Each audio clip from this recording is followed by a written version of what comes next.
Storm Publishing presents Death at Porthcurno Cove, written by Sally Rigby and read by Claire Corbett. Prologue. Love conquers all. That's what people say. Yeah, right. Well, not in my world. I stare at the photograph in my hand, and my vision blurs as I blink hard, and anger claws at my chest. Look at them. The perfect couple. Her radiant smile, his adoring gaze. It makes me want to vomit. The photo's edges are frayed from endless hours of restless handling. Every detail is burnt on my mind. The harsh sunlight glinting off her hair. His arms slung possessively over her shoulders. Their hands locked together like they're inseparable. It's an image I can't shake, no matter how hard I try. I throw the photo to one side and grab the half-empty beer bottle from the floor next to the bed. The bitter liquid burns as I knock it back, leaving a trail of heat in its wake. It's a familiar comfort, dulling the edges of my thoughts. But it can't drown out the pain in my head. That's never going to go. Not now. I know that for sure. My mobile rings, but I ignore it because I'm in no mood to speak to anyone. All that matters now is formulating my plan. They don't deserve to be happy, not while I'm drowning in misery. It wasn't supposed to be like this. I was convinced that we had a connection, a shared future. How wrong could I be? I'm such a fool. I squeeze my eyes shut, remembering when I first saw them together. Talk about being blindsided. I never saw it coming. There were no signs. If there had been, I'd have sorted it, stopped the whole thing before it kicked off. Because I could have. Now, all I see in my mind are their intimate touches, their secret smiles when they think no one's looking, their silent communications in a language only they understand. My stomach churns at the memories, and bile rises in my throat. Why can't I have that happiness? It's all I've ever wanted. I deserve to be happy. But life's cruel. It's a merciless architect of my misery. I'll never get what I want because someone out there has decided I'm not good enough. The burden of injustice presses down on me, suffocating. I crave release from this torment, but simple solutions seem inadequate. I need something more. Something final. I drag myself to the laptop, desperate for answers, and my fingers race across the keyboard, searching for inspiration. How to build a bomb? Where to buy a gun? What's the perfect poison? Hours pass, in a blur of increasingly dark web pages, and my eyes burn from the screen's harsh glow, but I can't stop. Won't stop, until I've found the answer. Slowly, a plan begins to take shape. It will be clean and efficient. They'll never see it coming. I can't help but smirk. Soon the pain will end. For all of us. My head throbs. A combination of too much alcohol and too little sleep. But my mind is clearer than it's been in days. I stumble to the bathroom, barely recognizing the gaunt person staring back at me in the mirror. Dark circles ring my bloodshot eyes, and my skin is pale and drawn. When did I become this hollow shell? I splash cold water on my face, trying to wash away the lingering cobwebs of doubt. This is the only way. They've left me no choice. The weight of what I'm about to do settles heavily on my shoulders, but there's no turning back. The decision's been made. They made their choice. Now it's time to face the consequences. I imagine their final moments. Will they be afraid? Will they beg for mercy? Or will it be over before they even realize what's happening? I gather my supplies, and a strange sense of peace washes over me. This is it. The point of no return. Soon, everything will change. For them. For me. For everyone. Chapter 1. Sunday the 10th of September. Detective Inspector Lauren Pengelly breathed in the crisp sea air, savouring the salty tang that filled her lungs. A perfect way to relax. The early morning Cornish breeze tousled her hair as she walked her 2 border collies down the steps towards Porthcurno's sandy beach. She'd purposely got up early and driven to the jaw-dropping, beautiful cove, wanting to make sure she'd avoid the holidaymakers who were invariably noisy with their beach games. The height of the season was over, but there were still some stragglers remaining, even though school holidays had ended. Tourism might have been the lifeblood of Cornwall, but that didn't stop her impatience for the silly season to be over and for life to get back to normal. It was certainly a double-edged sword, and she suspected most of the locals would agree that tourists were to be endured and not eagerly anticipated. They reached the bottom of the steps and walked onto the pale sand. Lauren's keen eye caught some movement in the water, and she squinted, making out a lone swimmer who was braving the chilly September sea. "Rather you than me," she murmured, giving an involuntary shiver as her lips quirked into a half-smile. Other than that, the beach was deserted, exactly as she liked it. The sun was beginning to rise, and it cast a golden hue over the rugged cliffs. After a few minutes, Lauren jogged across the soft golden sand until she was standing at the water's edge. The tide was coming in, and it brushed against her trainers. The temptation to go for a swim in the translucent turquoise waters was strong, but she knew it would be freezing cold, despite it looking so inviting. Not to mention that she hadn't brought her wetsuit. She'd have to be content with watching. Glancing around the perimeter of the small cove, a frown creased her brow when she couldn't see Ben and Tia. Where were they? That was weird. They'd been playing catch a moment ago with a couple of old tennis balls that she'd been throwing for each of them, until she'd been distracted by the swimmer. Unease began to wash over her, but she dismissed it. She hadn't searched for them properly, that was all. Porthcurno was her favourite of all the Cornish beaches in the area, and that was no mean feat. It was idyllic, although small, surrounded by rocks, and accessed from the road via a short walk down the steps. The cliffs loomed over her, their shadows casting long, eerie shapes on the sand. Surely her dogs hadn't run away. No, they couldn't have done, she told herself. They knew better than to do that. They were exceptionally well trained. Everyone said so. People were always stopping her to comment on their behaviour. Something must have distracted them. But if that was the case, surely they would have barked to catch her attention. That's what they always did. Well, usually. So where were they?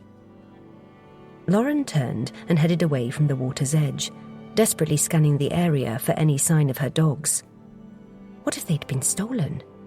No, that was crazy. It couldn't have happened without her noticing. She'd only been distracted for a minute, if that, and there had been no other people on the beach at the time. "Ben? Tia? Where are you?" she shouted, her voice carrying in the wind. Hopefully they hadn't found a dead seal or something equally unpleasant.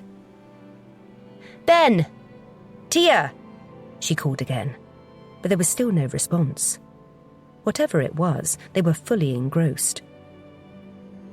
Suddenly, she caught sight of a wagging tail in the distance, near one of the small caves that dotted the base of the cliffs, and she breathed a sigh of relief.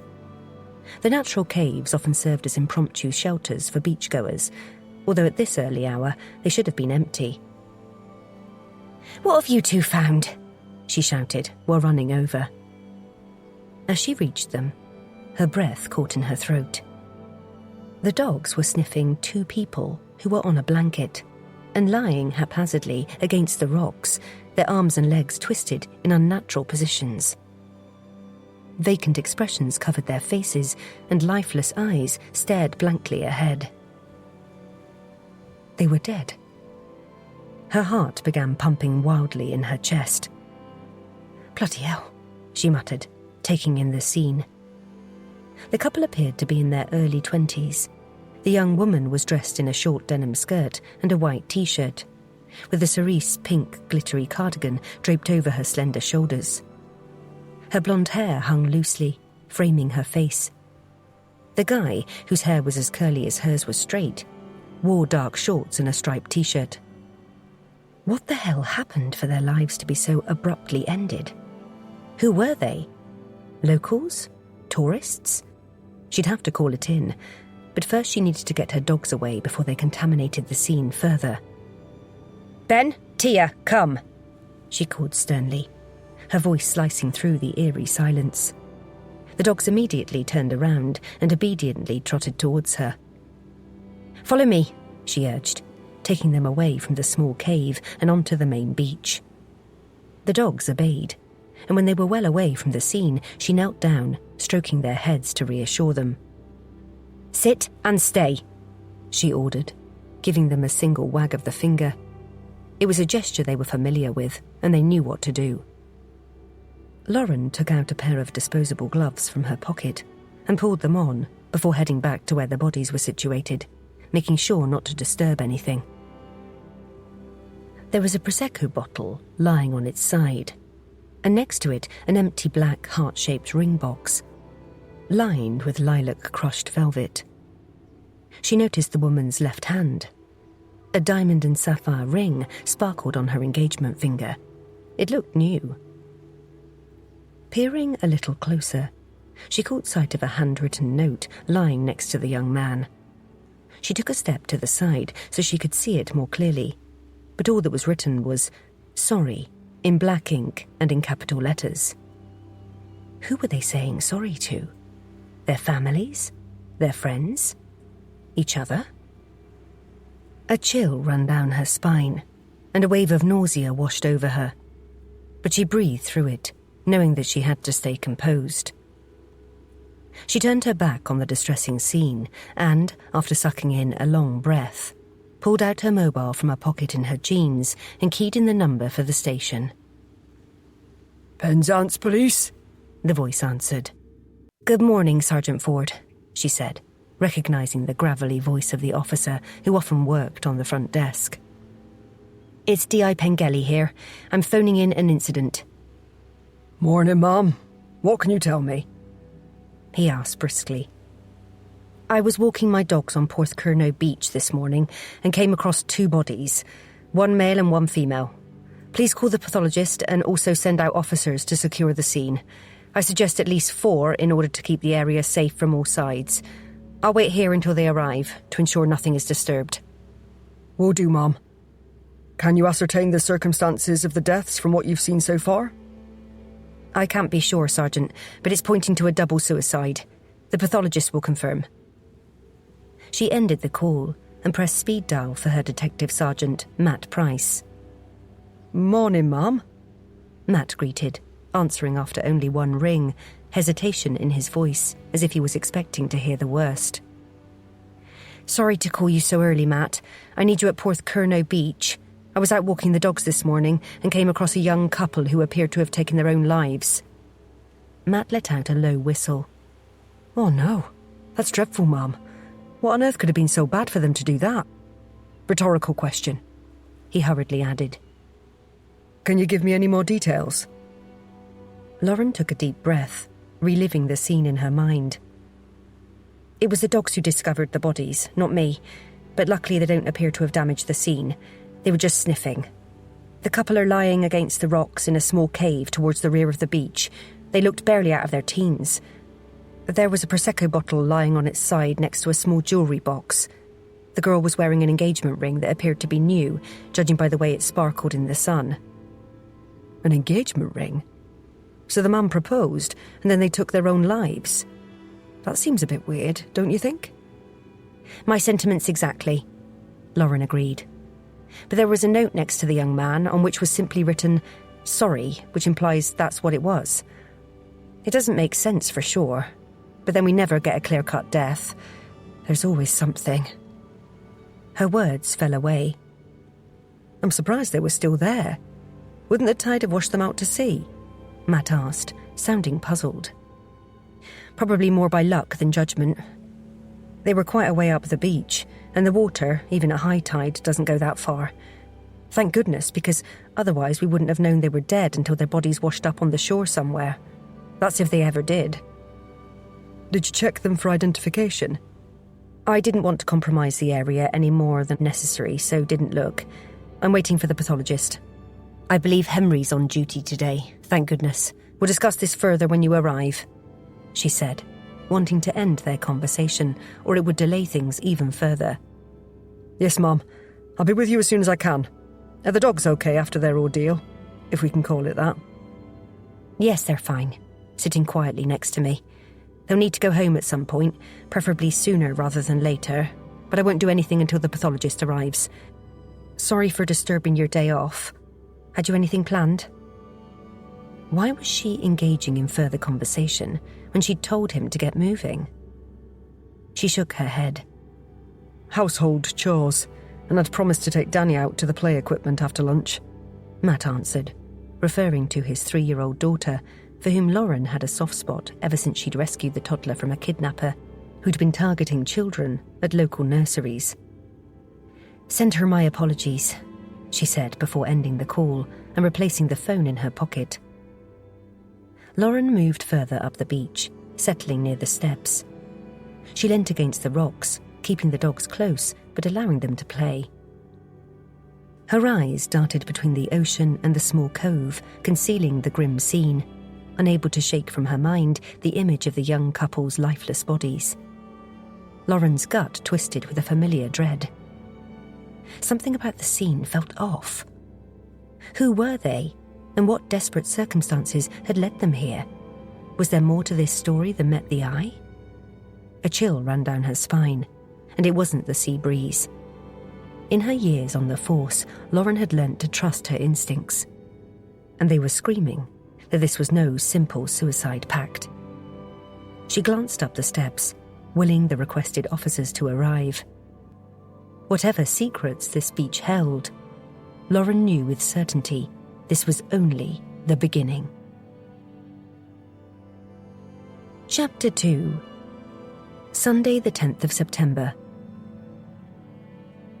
Matt arrived at Porthcurno and parked behind Lauren's Audi, close to the steps leading down to the beach. Peering in his rearview mirror, he noticed another car pulling into the car park, stopping a few metres away. It was Henry Carpenter, the pathologist. After taking off his seatbelt, Matt left the car and made a beeline for the man. The cool morning breeze brushed against his skin and he shivered, pulling his jacket around him. He'd been in Cornwall for over 9 months, but the chill beside the ocean still surprised him. This doesn't sound too good, Matt said when he reached Henry, his voice tinged with apprehension. I know, a young couple, Henry responded, his expression bleak. A person would be forgiven if, at first glance, they thought Henry was a bumbling older man, but appearances were deceptive. The pathologist was as sharp as they came, and excellent at his job. Lauren would be relieved he'd been allocated the case.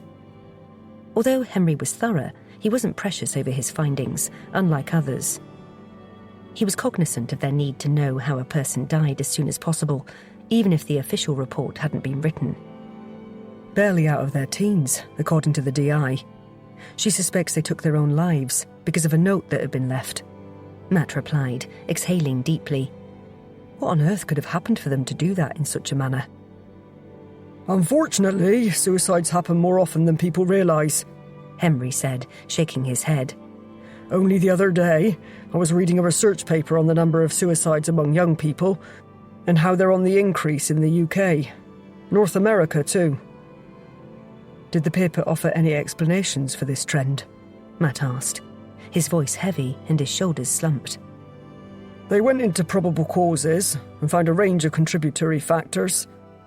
But irrespective of this increase, it's still dreadful for all concerned when faced with it. Henry's jaw tightened, and his fingers drummed an agitated rhythm on the roof of his car. Let's head to the scene, Matt said, uneasiness settling in his chest. Henry opened the back door of his car and pulled out the worn brown bag he always carried whenever called out to a crime scene. Side by side, they walked in silence down the first set of steps to the beach, until reaching the area that had already been cordoned off. Matt signed himself and Henry in before continuing down the remainder of the steps. Reaching the bottom, Matt was struck by the beautiful scene in front of him. Porthcurno was one of the most picturesque beaches in the area, and he'd been there several times with his family. Yet he knew what they were about to face would be anything but beautiful. Matt took a deep breath as they approached the scene. Even after years on the job, facing death never got easier. He was known among his colleagues for his sensitivity to gruesome sights, and he silently hoped this scene wouldn't be too graphic. If there was any blood, all bets were off as to whether he'd be able to view the body without vomiting. The sound of the waves crashing against the shore seemed at odds with the stark reality they were about to uncover. Questions raced through Matt's mind. What had led this young couple to such a tragic end? Was it a planned act or a moment of desperation? Matt caught Henry's eye, and a look of understanding passed between them. Both seasoned professionals, yet still affected by the human cost of their work. Lauren stood to the left, Ben and Tia lying quietly at her feet. She seemed composed, but Matt noticed the subtle tension in her posture. Matt nodded to her in acknowledgement, ready to begin the awful task ahead. "Morning, Mum," Matt said, trying to keep his tone steady. "Inspector?" Henry added with a nod. "Morning to you too," Lauren replied. She turned to the dogs. "Stay." Lauren led Matt and Henry towards one of the small rock formations. The air was cooler in the shade, and the smell of the ocean strong. The young couple's lifeless bodies looked almost peaceful. And if it wasn't for their awkward positioning, Matt would have assumed that they'd simply fallen asleep. "As you can see from the glasses and bottle, they've most likely had a drink. There's a ring box on the ground, and what appears to be a new ring on the left ring finger of the female victim." Why get engaged before taking your life? You don't think they could have died of hypothermia, do you? Matt looked at Henry, hoping for a simple explanation, but not really expecting one. "It hasn't been cold enough," Henry replied with a wave of his hand. "But obviously that's something to be investigated once I have them at the morgue. Judging by their pallor, though, it's extremely unlikely." Henry pulled on his coveralls, gloved up, and then took a step forward, crouching down by the bodies, his camera in hand. "So young," Matt said, a deep sadness settling in him. "Do you think it could be a suicide pact? Can you tell yet how they died?" "Patience, young man," Henry said, glancing up at him. "There's some corneal clouding in their eyes which could indicate a drug overdose, but that can occur post-mortem for a number of reasons, which we'll find out after my investigation is complete." "What if it was accidental?" Matt suggested, his voice low. "They could have come here to celebrate their engagement, had some Prosecco, and then..." He hesitated, choosing his words carefully. "Maybe they took something else, not realising how it would interact with the alcohol." Matt left the implication hanging in the air. The idea of an accident, rather than a deliberate act, felt marginally less tragic. But as he glanced at the still forms on the beach, he knew that regardless of how it happened, the impact on their families would be devastating. Lauren nodded. "It's possible. We can't rule anything out at this stage, but let's not get ahead of ourselves. We need facts, not speculation." "Certainly, that's an option to consider," Henry said. "We won't know anything for certain until I've completed the post-mortems." "Is the bottle empty?" Matt asked, nodding at it. Henry took a photo of it in situ and then picked it up, peering in and giving it a shake. "Yes." "So half a bottle each, plus some drugs. They would have been well out of it," Matt said. "Stop with the supposition and let me do my job," Henry said, but not unkindly. "Sorry," Matt said, glancing down at his feet. "Henry, can you check for ID, please?" Lauren asked. "We need to inform next of kin." On the sand, beside the girl's body, was a cream straw bag with a thin brown leather strap. Henry opened it carefully and unzipped a side pocket. He pulled out a driving licence. "Jasmine Dodd, age 21. he said, stating the information in a matter-of-fact voice. According to this, she lives at Rosehill Gardens, Heemore, Penzance. Thanks, Henry. I know the area. And the young man? Lauren asked. Henry checked the man's pockets, finding a driving licence. Finlay Glenister, also 21. He lives at Overton Road. The pathologist carefully replaced the licence, his usual clinical demeanour slipping for a moment. Such a waste, he murmured. We'll get to the bottom of this, for them and their families, Matt said quietly, more to himself than anyone else, knowing that every detail would be crucial in uncovering the truth behind this heartbreaking scene. I agree, Lauren said, a determined expression on her face. Thanks, Henry. Before we go, have you noticed anything else that might assist in the investigation? Not yet. The fact there's a note supports our initial suspicion that it was a double suicide, but the post-mortem will confirm it. I'll contact you the moment there's anything to add. OK, thanks, Henry. Come on, Matt, Lauren said with a resigned sigh. We have families to contact, and it's not going to be easy. What about the dogs, Mum? Matt asked, glancing at Ben and Tia, who were lying on the sand patiently, their eyes glued on Lauren. Of course, I forgot for a moment. Follow me to my house. Once I've settled the dogs, which will only take a few minutes, we'll visit the families. In the meantime, contact the office so we can get started on discovering more about the victims. Do you know who's in today? Ellie and Billy, Matt replied, referring to Detective Constables Naylor and Ward. Call Ellie while I'm dealing with the dogs. By the way, are they still seeing each other? Ellie, Matt's ex-colleague from Lenchester, who'd been visiting on holiday and had ended up being seconded to them while Tamsin was on sick leave, recovering from a broken leg, had struck up a friendship with Billy. Well, more than a friendship. How Billy would react when Ellie returned to Lenchester was anyone's guess. I believe so, Mum.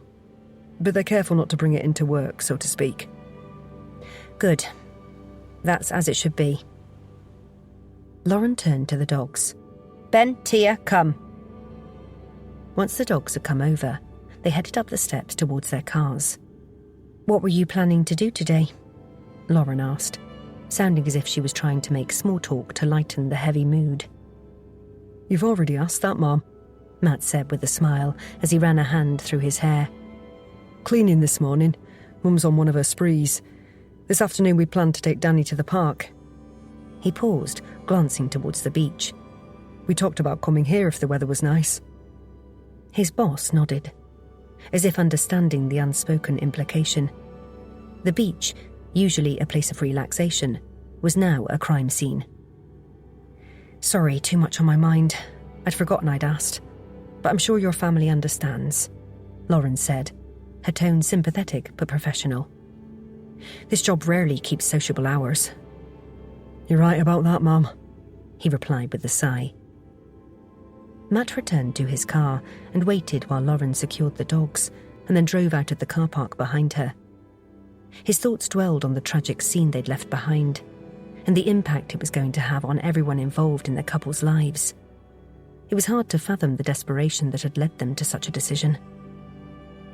Once they'd reached Lauren's house, a late Victorian townhouse in the centre of St. Just, Matt pulled out his phone and called Ellie. Hi, Matt, she answered breezily. You're calling early? I'm with the DI. We have 2 bodies on Porthcurno Beach. It looks like they've taken their own lives, but we don't know yet for sure. We're going to visit the families. We've identified them as Jasmine Dodd, who lives in Rosehill Gardens, and Finlay Glenister from Overton Road, both aged 21. That's awful, Ellie gasped. Yeah. I want you to confirm the addresses are correct and find out who they live with, please. Text me as soon as you know. The DI will be a few more minutes while she sorts out the dogs. She was the one to find the bodies. Oh my goodness, what a shock that must have been. It was Ben and Tia who actually located them. They don't appear at all bothered by it. But then why would they? I'll be as quick as I can, Ellie said. Matt ended the call, and his thoughts drifted to the task ahead. Informing families that a loved one had died was the part of his job he dreaded most. Finding the right words was never easy, especially knowing that nothing could truly ease the pain of such a loss. He glanced up and saw Lauren hurrying towards him. She'd changed out of her casual leggings and t-shirt and was now wearing a dark grey trouser suit and pale pink shirt. She headed to his car, opened the door and slipped inside, pulling over the seatbelt and clicking it in place in one smooth move. "Let's get this over with," she said with a heavy sigh. "We'll go to Jasmine's family first." Chapter 3. Sunday the 10th of September. According to Ellie, Jasmine Dodd's an only child, and she's currently studying at Southampton University, Matt said once they pulled up outside the terraced house where the victim lived, and he checked his phone, appreciating the detail the officer had provided in such a short space of time. Finlay Glenister is also studying there. He has a younger sister called Faith. The narrow street was lined with similar grey, pebbled dashed houses, each with small paved parking areas out the front. "An only child," Lauren said, exhaling slowly but saying nothing further. She didn't need to. Losing a child was beyond the imagination of most people, but when that child was the only one, in Matt's experience, that often left parents with very little desire to continue going on with their lives. He shuddered at the thought. They exited the car and walked up to the door, which was straddled by 2 large pots, each containing blossoming pink and red fuchsias. Matt knocked firmly and glanced at the small garden area. Brightly coloured purple and white agapanthus were situated under the window, leaning against the dark fence, hiding much of the moss which was streaked along the bottom. The family obviously loved their garden. After only a few seconds, a petite woman with short grey hair answered. Her brow furrowed as she took in the sight of the 2 detectives. "Mrs. Dodd?" Lauren asked. "Yes," the woman replied, her voice trembling slightly. "I'm Detective Inspector Pengelly, and this is Detective Sergeant Price," Lauren said, while holding out her warrant card. "May we come in for a moment, please?" "What's it about?" Mrs. Dodd said, taking a cursory glance at the ID Lauren was proffering. The woman's voice wavered, and her eyes darted between the 2 detectives. "We'd rather talk to you inside," Lauren said softly. The woman opened the door, allowing them to enter her home. The hallway was narrow, lined with family photos and a faint scent of lavender. The house appeared impeccably tidy. "Are you alone?" Matt asked, keeping his voice steady so as not to alert the woman until they had explained why they were there. "My husband, Adrian, is here. We were talking about whether to phone you because Jasmine didn't come home last night. I went into her bedroom at 9 to see if she had any washing and saw that her bed hadn't been slept in. I was totally shocked because she always tells us if she's not coming home. Adrian said to call, but I thought you had to wait for 24 hours before raising the alarm." Mrs. Dodd's voice broke slightly, and she swallowed hard. Interesting that calling the police was their first thought, and not contacting Finlay or his family. Matt filed that detail away for later consideration. Right now, they had a more difficult task ahead. "Where is Mr. Dodd?" Lauren inquired. "In the kitchen. Would you like to speak to both of us?" Mrs. Dodd asked, biting down on her bottom lip. "Yes, if we may," Lauren confirmed. "Okay." She turned her head away from them until she was facing the rear of the house. "Adrian, the police are here." Within a few seconds, a tall man with closely cropped grey hair hurried out from the room at the end of the corridor. Concern shone from his eyes. "What is it? Is it Jasmine?" he asked, not even attempting to hide the fear and dread he appeared to be feeling. "It is, isn't it? I told you we should contact the police straight away," he said in an accusatory manner, glaring at his wife. "We'd like to speak to you both. Let's go into the lounge," Lauren suggested, keeping her tone even and gesturing towards a door to their right. "Is it through here?" "Tell us now! What is it?" the man demanded, his voice rising. Matt glanced at Lauren. Wherever they imparted the news, it really wasn't going to make any difference. "We're really sorry to tell you that this morning Jasmine was found on Porthcurno Beach, Lauren said, her voice weighted with care. Mr. Dodd's face drained of colour, his eyes widening in disbelief. What do you mean? Found?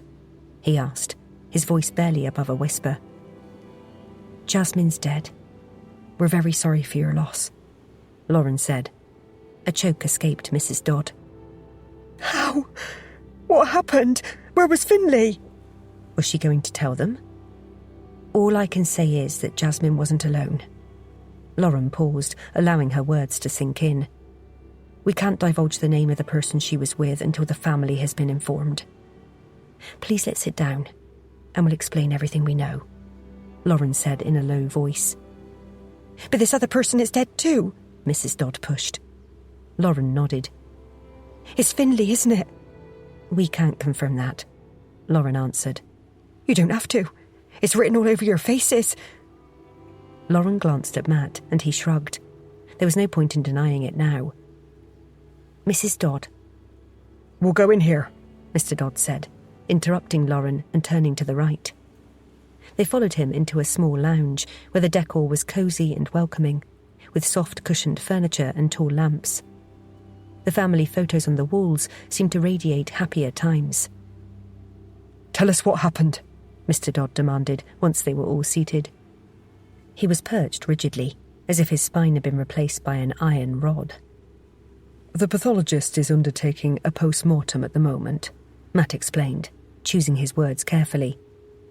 But there was a note found next to them, on which was written the word, sorry. Are you saying that it was suicide? Mr. Dodd's face twisted in confusion and disbelief. That can't be right, Mrs. Dodd exclaimed. Jasmine wouldn't do that. She wouldn't, I know that for sure. She was very happy. You know, she's very clever. She'd been planning to study for her master's after she'd finished her 3rd year. She's the first person in our family to go to university, and... A single sob escaped her lips, and she leant forward and wrapped her arms around her legs. You're wrong. You must be wrong. Are you sure it was her? Our Jasmine, are you sure? A low guttural groan escaped her lips. Yes, we are, Mrs. Dodd. We've seen her driving licence. I'm so very sorry, Lauren replied softly. The woman wailed and then started sobbing uncontrollably, her whole body shaking. Mr. Dodd, who was sitting next to her on the sofa, put his arm around her shoulders and pulled her close to him, his own eyes brimming with tears. Matt's insides clenched. Delivering news like this was always the hardest part of the job. He'd never get used to it. Never. We're so very sorry for your loss, Lauren repeated. But right now we're trying to find out what happened to Jasmine, and we really need your help. But you think it was suicide? Mr. Dodd said, his voice trembling. Like I said, we're waiting to hear back from the pathologist, but it's certainly likely that they took their own lives, Matt repeated, because of the note. Do you know who wrote it? Mr. Dodd asked. Not yet. It was all in capital letters. Their writing is very different. Finlay had beautiful writing, but Jasmine's was often illegible and not at all neat. We used to joke that she should have been a doctor. His voice faded away, and his eyes glazed over. The pathology department will take a look at the note, Matt said. We did notice that they had been celebrating with glasses of Prosecco. Next to Jasmine on the sand was a small jewellery box, and she was wearing a ring on her engagement finger. Did you know they were planning to get engaged? Lauren asked, staring directly at the grieving parents. Mrs. Dodd glanced up at Lauren, blinking but not speaking, while Mr. Dodd shook his head. We didn't, but they've been going out for a long time, and we thought it might happen at some time, Mr. Dodd answered, his voice heavy with sorrow. They've known each other since school and began dating when they were 17. They went to Southampton University together too. We haven't yet informed Finlay's parents about what has happened, so please could you keep this to yourselves until they know? Lauren asked. Oh, yes, of course, Mr. Dodd replied. How will we know when that will be? We're going to see them immediately after we've left you. But before we go, we do have a few more questions about Jasmine, if that's okay, Lauren asked, directing her question at Mr. rather than Mrs. Dodd, who was staring at the floor and no longer engaging with them. Yes. Mr. Dodd sounded stoic, but Matt suspected he was likely to break down at any moment. You mentioned Jasmine being at university, and I take it she was home for the summer? Is that correct? Lauren asked. Mrs. Dodd glanced at them and sat up straighter. Yes. She's been home all summer. She always spends her holidays here and works at a local supermarket to save up for term time. We can't afford to help her out much, not like Finley's parents. They're rich. She also has a student loan. The woman spoke as if Jasmine was still alive. It would take a long time for that to change. At least that's what happened with Matt's wife, Lee. Even now, he occasionally talked about her in the present tense and not the past. What was Jasmine studying? Lauren asked. Sociology.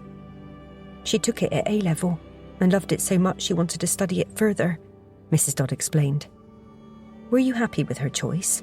Lauren asked. Us? Mrs. Dodd asked, sounding surprised at the question. Why would we get involved?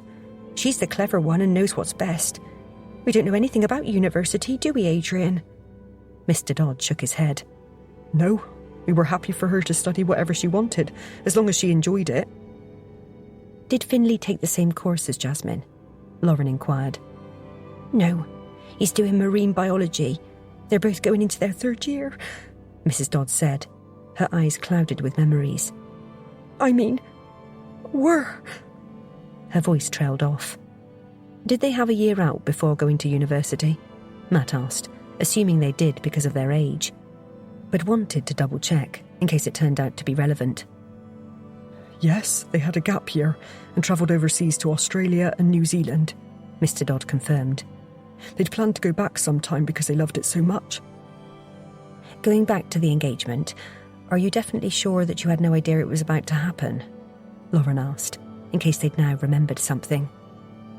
Mrs. Dodd shook her head, her hands trembling slightly as she clasped them together. Maybe Finley surprised her. If she'd known, I'm sure she would have told me, even if it was meant to be a secret. We're very close. She paused, swallowing hard. But like we told you, we expected it to happen sometime, didn't we, Adrian? She continued, turning to her husband with a haunted look in her eyes. Yes, Mr. Dodd replied, his voice flat. Were you happy about that? Matt asked. Yes, Finley was a nice boy. We've always been a bit worried because his family is different from us. But these days it doesn't matter so much, does it? Mrs. Dodd said, sounding unsure. What do you mean by different? Lauren asked. Well, you know, they're rich and we're not. But it's not like they're snobby or anything. They always speak to us when they see us, don't they, Adrian? Mrs. Dodd looked at her husband, but he didn't seem to register her question. Where did they live while at university? Lauren asked. In a flat with other students, Mrs. Dodd replied, her voice regaining some steadiness as she focused on the practical details. So they actually lived together? Matt confirmed. Yes, but during the holidays, Jasmine lives here and Finley goes home, Mrs. Dodd said, absent-mindedly smoothing the fabric of her skirt, as if trying to iron out the wrinkles in her composure. How was their relationship? Lauren asked, leaning in slightly. It was good, of course. Jasmine was very happy. They wouldn't have got engaged if it wasn't... Except... Mrs. Dodd began, stopping herself abruptly. What is it, Mrs. Dodd? Lauren prompted. I don't think this has anything to do with it, but Finley liked to gamble. A lot. I spoke to Jasmine about it the other day, and she told me it was now under control, and I shouldn't worry because she's totally fine with it. How did you learn about Finley's gambling problem? Lauren asked, giving a quick glance in Matt's direction. Was this a red flag? Especially if it had got out of hand. I found Jasmine crying in her room a while ago, and she confided in me, Mrs. Dodd said, her voice breaking.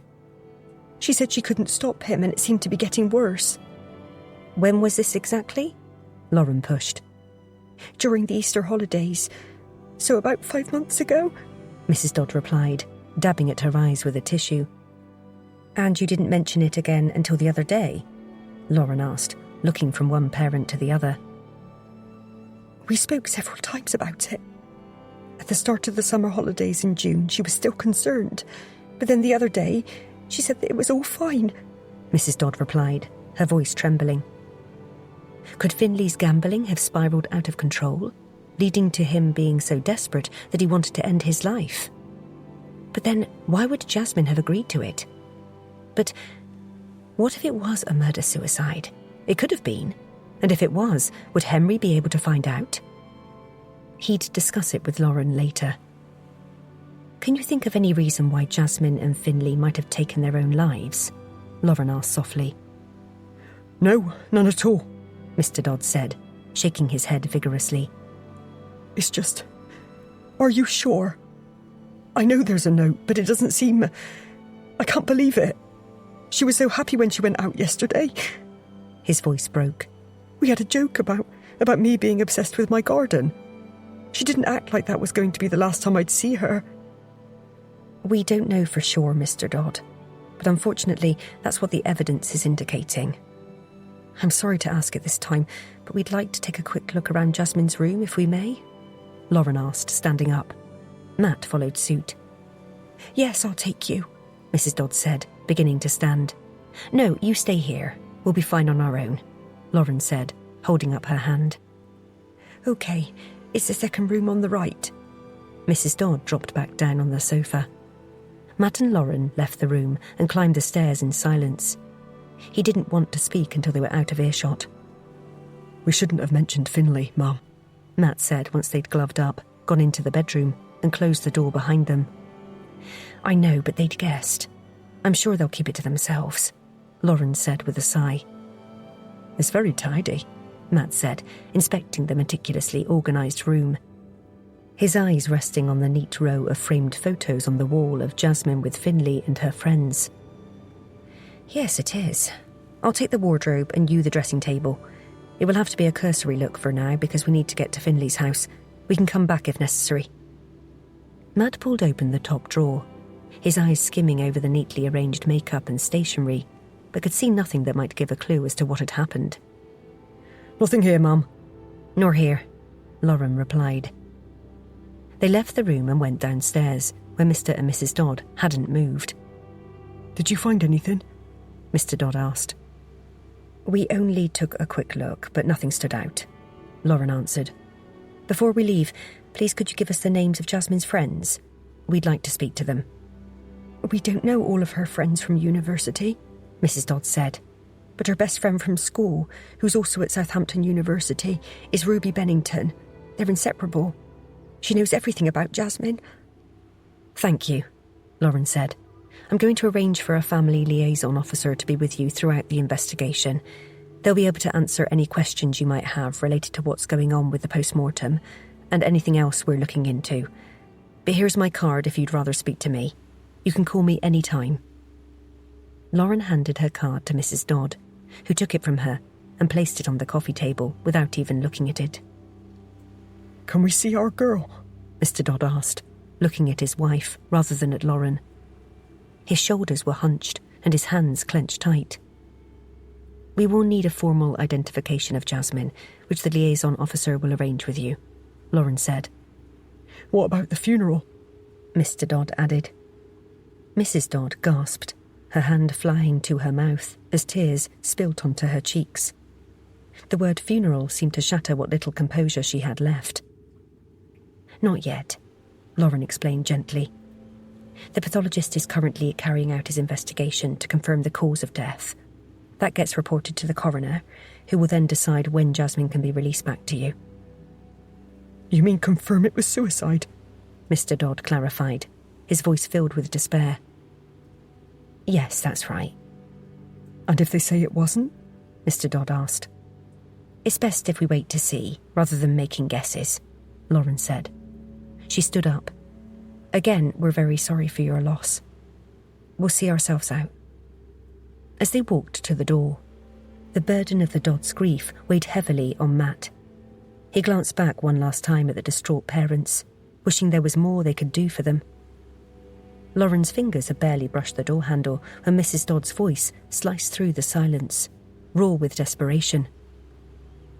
She wouldn't. My Jasmine would never take her own life. Matt and Lauren locked eyes, years of experience crystallising into shared suspicion. The mother's certainty hung heavy in the air between them. They stepped into the hall, pulling the door closed with a soft click. But Mrs. Dodds' words had already lodged themselves in Matt's mind. Chapter 4. Sunday the 10th of September. Lauren's eyes widened as they approached the Glennisters' residence in Olverton Road. The contrast between this property and the Dodds' modest house was impossible to ignore. Wow, this is very different from Jasmine's house, she commented, her gaze sweeping over the impressive facade of the Regency stucco property that stood proudly, nestled between other similar homes in the upmarket area of Penzance. Yes, it's certainly lovely, and way beyond anything I'd ever be able to afford. Matt agreed, admiration reflecting in his eyes. Matt parked in the drive behind the only other car, a gleaming white Range Rover, and Lauren took a deep breath, steeling herself for the difficult conversation ahead.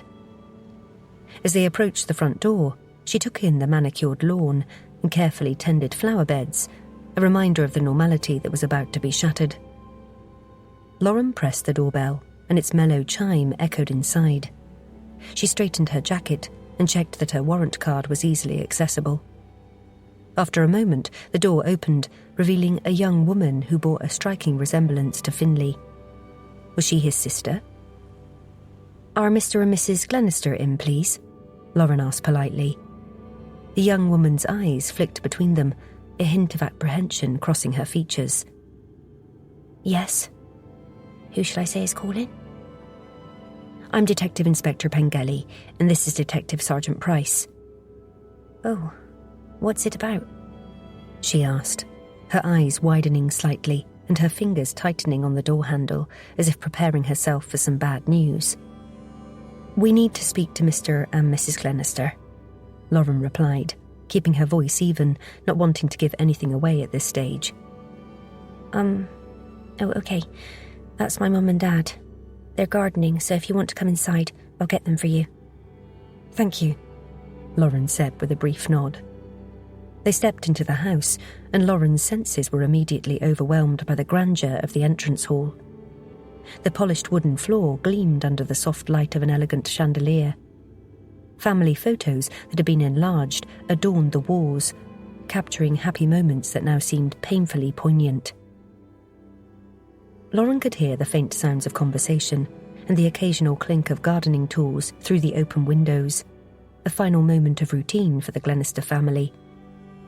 The wait seemed interminable, and Lauren found herself studying a large oil painting on the wall depicting a serene coastal scene.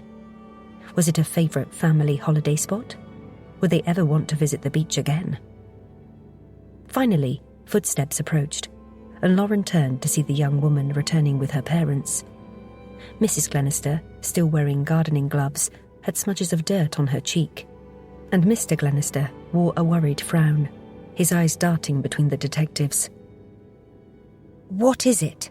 Mrs. Glenister asked, her voice constricted. Can we sit down and talk, please? Lauren suggested, gesturing towards what she assumed was the living room. Mrs. Glenister's face paled. Why? What's happened? Is it Finlay? Her voice rose in pitch. Panic seemed to be setting in. I haven't seen him since yesterday. Usually he tells me if he won't be home, but he didn't. His bedroom door was open this morning and the bed not slept in. I didn't think anything of it, though, because sometimes he does forget. She turned to her daughter, desperation in her eyes. You don't know where he is, do you, Faith? A knot formed in Lauren's stomach. She took a deep breath, preparing herself. Let's sit down and we can explain. Mr. Glenister stepped forward. Come through to the drawing room, he said, his voice gruff with what appeared to be suppressed emotion. They followed him into a tastefully decorated room. Lauren's eyes swept over the plush sofas, the ornate fireplace, and the family photos on the mantelpiece. Lauren's chest constricted. In a few seconds, she'd be shattering this carefully constructed world of domestic bliss. They settled into their seats, the tension in the air almost palpable. Mrs. Glenister sat upright on the sofa, while her husband sat next to her, one hand resting protectively on her shoulder. Faith huddled in an armchair, her eyes wide with uncertainty. Lauren leant forward slightly. She took a deep breath. "I'm very sorry to inform you, but this morning, Finley's body was found on Porthcurno Beach." The reaction was immediate and heartbreaking.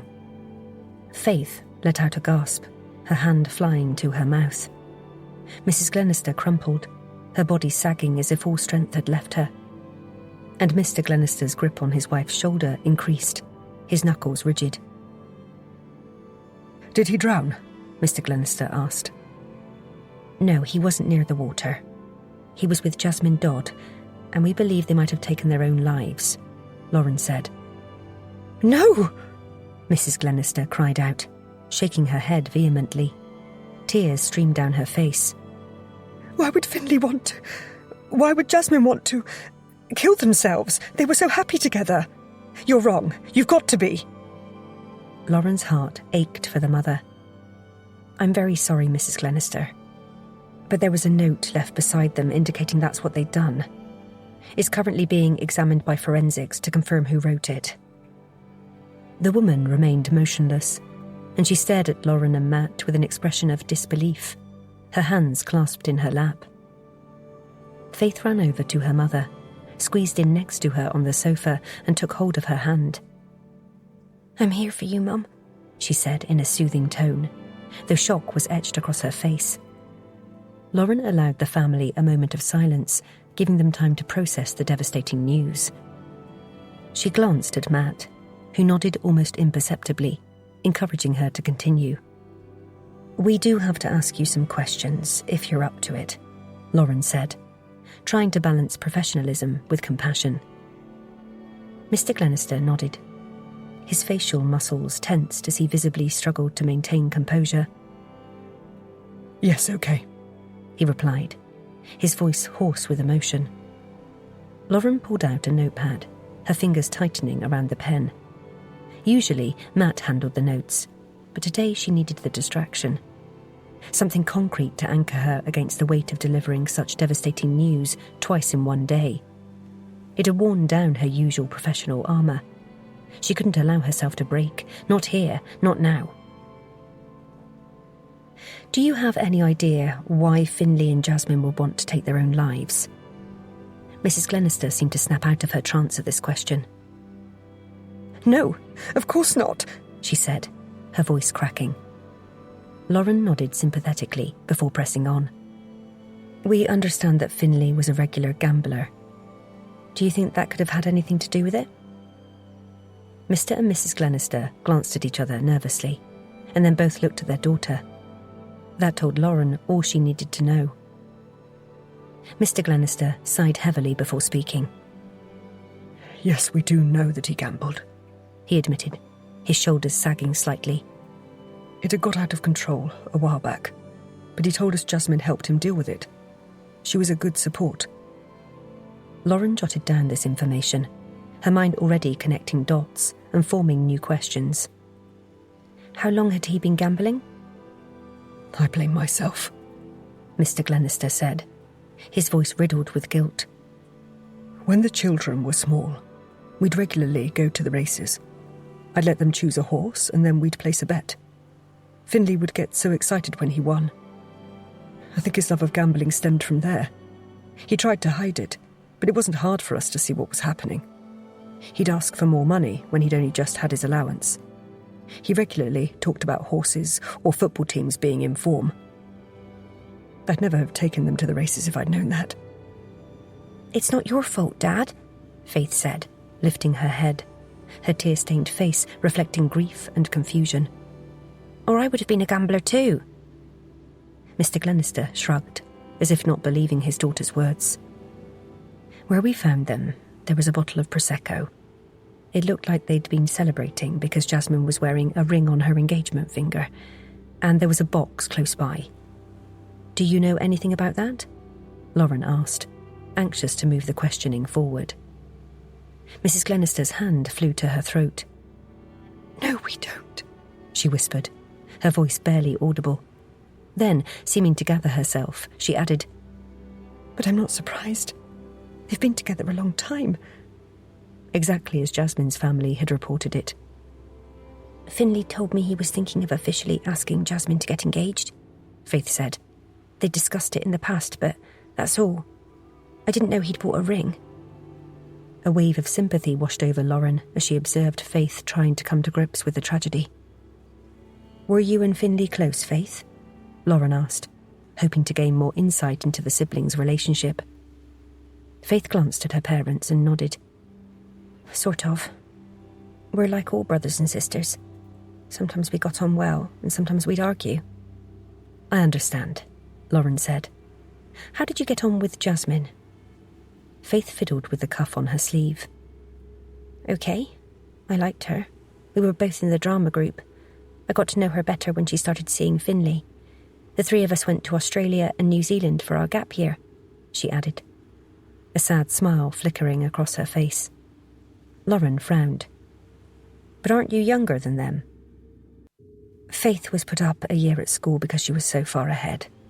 She left the same time as Finley, Mrs. Glenister explained.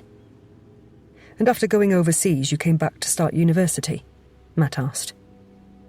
Finley and Jasmine did, Faith explained, her voice growing stronger as she focused on the memories. I stayed an extra year in New Zealand because I loved it so much and had met someone. She sighed. But it didn't last, and I came back and started Southampton University a year after them. The same uni as Finley and Jasmine, Lauren noted, piecing together the timeline. Faith nodded. Yes, I'm studying quantum physics. I'm about to go into my second year, she said, managing a small smile through her tears. She's very clever, her mother added, reaching over to pat Faith's hand.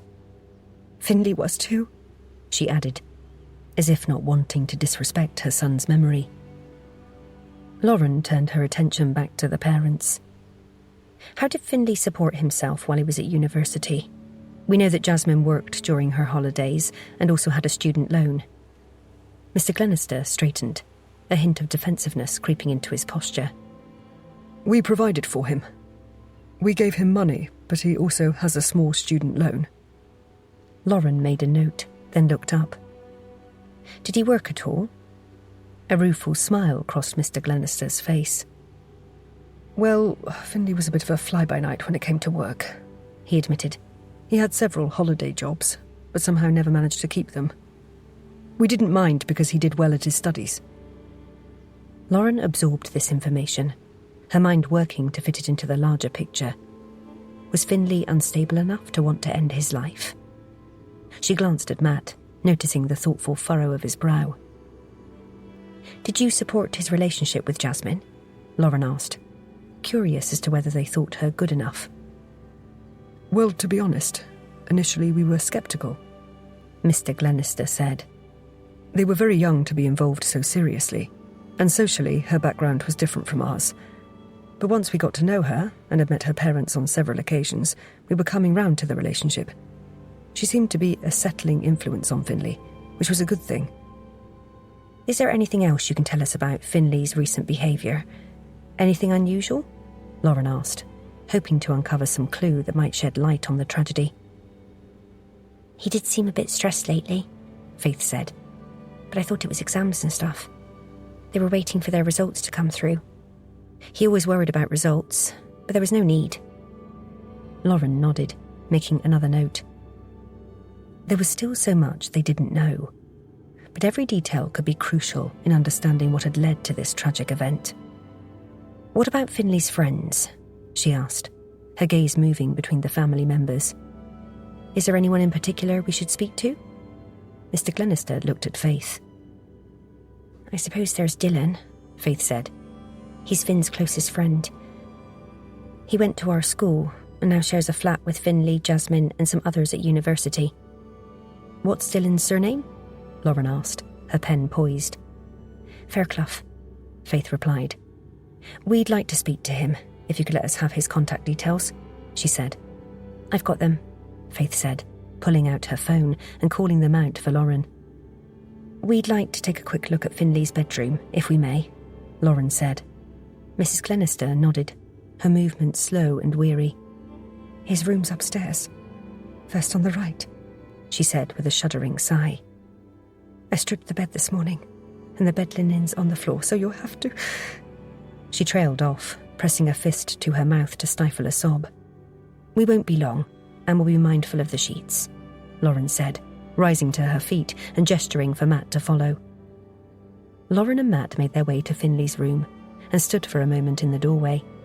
Several action novels were stacked on a chair, and there were posters of obscure indie bands she hadn't heard of on the wall. Clothes were draped over the chair by his desk. He certainly wasn't as neat and tidy as Jasmine.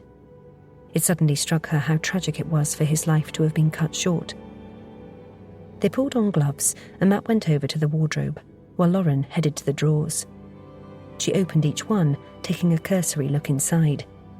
Nothing stood out as being out of the ordinary, and she motioned to Matt for them to go back downstairs to the family.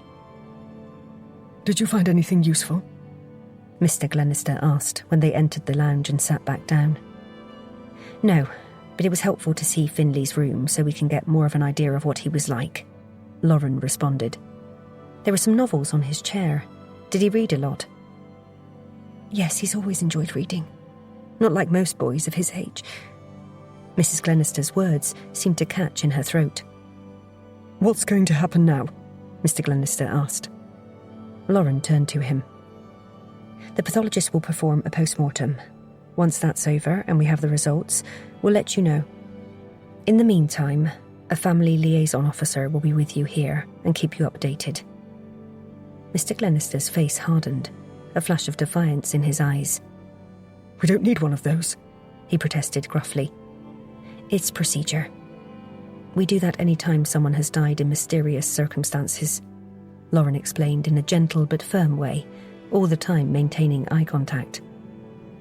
But it's not mysterious. You said they took their own lives, Mr. Glenister exclaimed. Damn, she shouldn't have used the word mysterious. The pain behind his anger and the desperate need to make sense of the senseless was written across his face. Sorry, I should have said that it's not what we would call a natural death, Lauren explained, maintaining her calm in the face of his distress. We're very sorry for your loss, and as soon as the post-mortem is over, we'll let you know. What about identifying the body? Mrs. Glenister asked, her voice shaky. I know that's what happens. I've seen it on TV.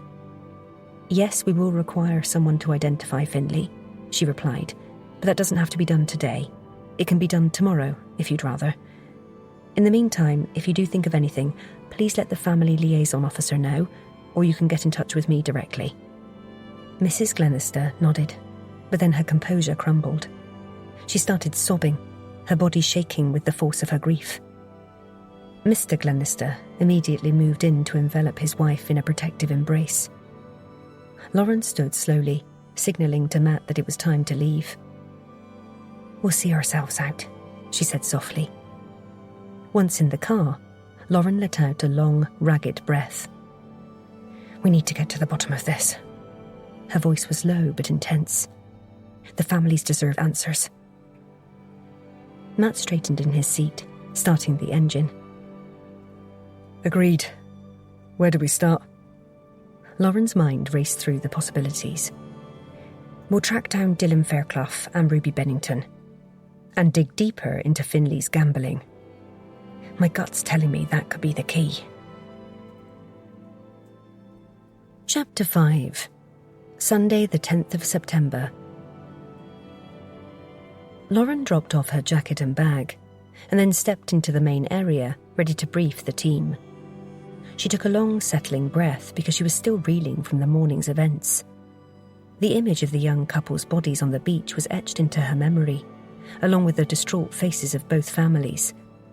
Thank goodness every day wasn't like this one, or she'd never be able to cope. She hurried over to the large whiteboard against the far wall. The fluorescent lights buzzed overhead, casting a harsh glow on the worn carpet and cluttered desks, and the usual hum of activity seemed muted. Her team members were speaking in hushed tones, their faces drawn and serious, while waiting for her to provide direction in the face of this tragedy. Lauren glanced across at Billy, noting that the young officer, who was usually full of energy and optimism, whatever cases they were faced with, was sitting slumped at his desk, his usual spark noticeably absent. His fingers idly traced patterns on his desktop, and his eyes appeared unfocused and distant. Was there something wrong? She took a detour over to Matt, who was hanging his jacket on the coat stand at the far side of the office. What's wrong with Billy? Lauren asked in a low voice, her eyes flicking towards the officer. He's been like this for a while, Matt replied, tilting his head to one side and giving a small shrug. Because Ellie's leaving date's getting closer. Lauren had initially been sceptical when the two officers got together, and had debated putting an end to it. But because Ellie was only there a short time, she'd decided to let it run its course.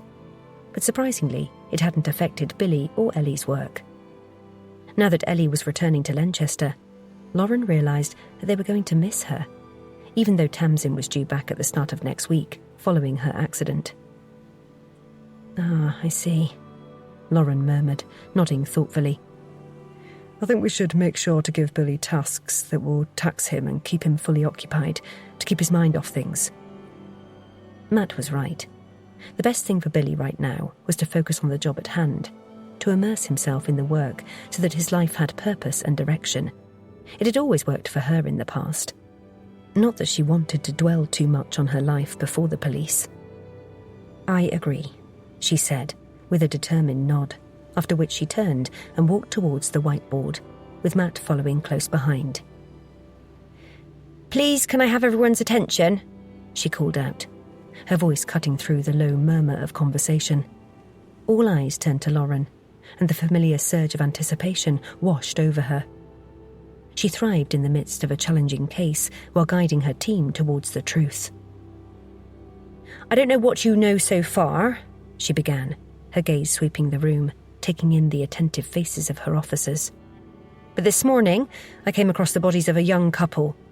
Initial conclusions are that they died by suicide." Lauren picked up one of the marker pens and wrote the names of the victims on the board next to each other. Shock and concern were etched on the team's faces, mirroring her own conflicted emotions. "What do you mean, initial conclusions, Mum?" DC Clem Roscoe asked, his voice tense. "Is it unclear?" Lauren took a moment to gather her thoughts, her hands clasped in front of her. "Well, until we hear back from the pathologist, we can't assume anything. However, having said that, there was a note with 'sorry' written on it placed beside them." "Is that it?" DC Jenna Moyle asked. "That's hardly a note. It's not telling anyone anything. It sounds a bit fishy if you ask me." "I agree, Jenna," Lauren said, with a sharp nod. "It also appeared that the couple had got engaged while on the beach." "So that would mean they had a suicide pact after they got engaged? That's crazy," Clem said, his brow furrowed. "It's possible, but we can't jump to any conclusions. But having spoken to both sets of parents, we know that in the past, Findlay Glenister had a gambling problem. We're unsure yet whether he was still gambling." At this, Billy's head snapped up, the misery on his face momentarily replaced by curiosity. A glimmer of hope sparked in Lauren at seeing some of his usual enthusiasm return. "Do you think it could be a murder-suicide?" he asked, his voice hopeful, as if desperate for any lead that might distract him from his personal woes. Lauren turned to face Billy directly. "Well, again, we won't know until we hear back from the pathologist. Henry suspected they might have taken some drugs, but that's all we know. We have their best friends' names.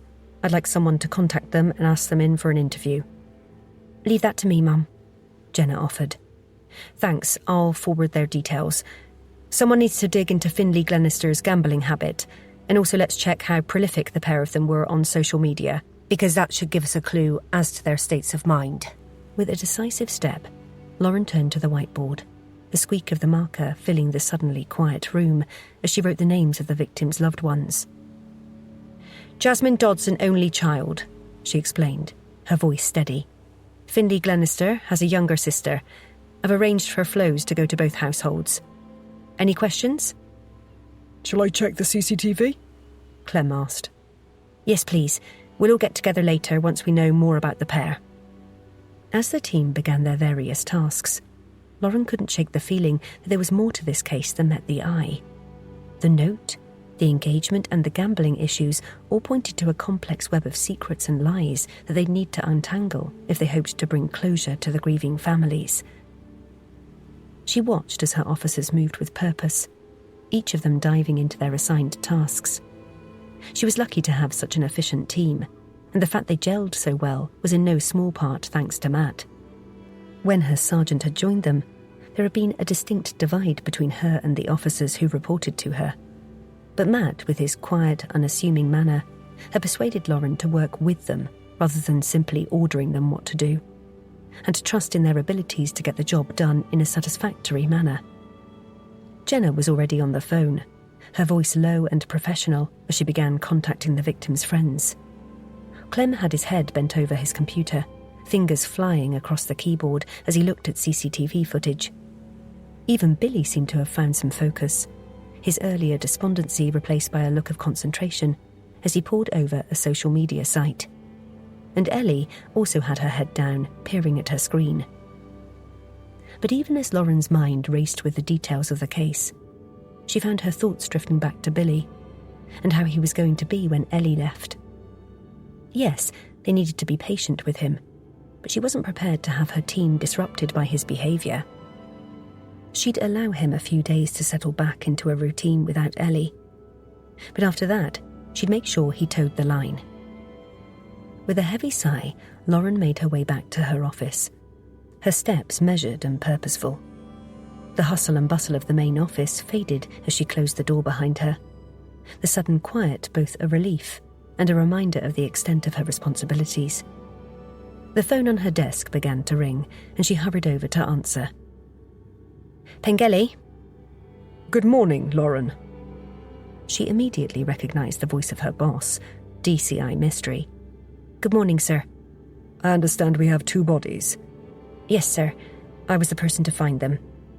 It appears they've taken their own lives, but we're waiting for confirmation from the pathologist. Was there anything suspicious? Mystery asked, sounding puzzled. The note was very brief, and the couple seemed to be celebrating an engagement. The young man also had a gambling problem. I see. Well, keep me updated on any significant developments. We won't announce the deaths to the media until cause of death has been confirmed. He ended the call, and Lauren sat back, the weight of what lay ahead settling over her. If these deaths weren't suicide, they were dealing with something far darker. Murder committed by someone methodical enough to stage the scene. Someone who'd managed to get close enough to 2 young people to end their lives. And someone who might not be finished. Chapter 6. Monday, the 11th of September. The early morning air nipped at Matt's face as he and Lauren approached the hospital entrance. He'd been uneasy from the moment Lauren had called him into her office to say that Henry had asked them to visit the morgue. Lauren had offered for him to stay in the car, but he refused. It would be a downward spiral if he allowed his phobia to get the better of him. And it wasn't like they were going to be faced with some gory, headless corpse. He grimaced, hoping he hadn't jinxed it. Are you okay? Lauren asked as she pushed through the hospital doors. Yes, why? You're pulling a very strange face. You know what I'm like. I was imagining what we might be faced with in the morgue. You know, a dismembered body or something. A nervous chuckle escaped his lips. Are you sure Henry didn't give you any hint as to what he's got to tell us about the deaths? I've already explained that all he said to me was that he wants us there straight away, Lauren replied. Sorry, he said while glancing at his watch. He must have been in early, as it's still only 8:30. The image of Henry begrudgingly arriving at work before consuming his beloved full English-cooked breakfast flashed through Matt's mind. Whatever had brought Henry in this early must be significant, and that thought did nothing to ease the knot that had formed in the pit of Matt's stomach. "They're still short-staffed. I expect his work is piling up," Lauren said, her voice tinged with resignation, like lots of places these days. Matt nodded, all too familiar with the strain budget cuts were putting on every department. It was common practice for anyone in their occupation to pull long hours. Still, that didn't account for why Henry had demanded they come to see him immediately. "I'm surprised you didn't ask for more details," he said, unable to contain his curiosity. He immediately regretted his words as he saw a flash of irritation cross Lauren's face. "Well, I didn't. Does it really matter as we're almost there? All he said was for us to get there straight away, and I didn't bother to ask. I was in the middle of other things." She let out another sigh, her frustration almost palpable. Matt's concern deepened. Something was bothering Lauren beyond the early morning summons from Henry. It wasn't like her to be this on edge. What was going on with his usually unflappable boss? "I was only asking, Mum. I didn't mean anything by it," he said, hoping to ease the tension. "Is there something else going on?" Lauren's expression softened slightly. She glanced in his direction, her eyes meeting his briefly.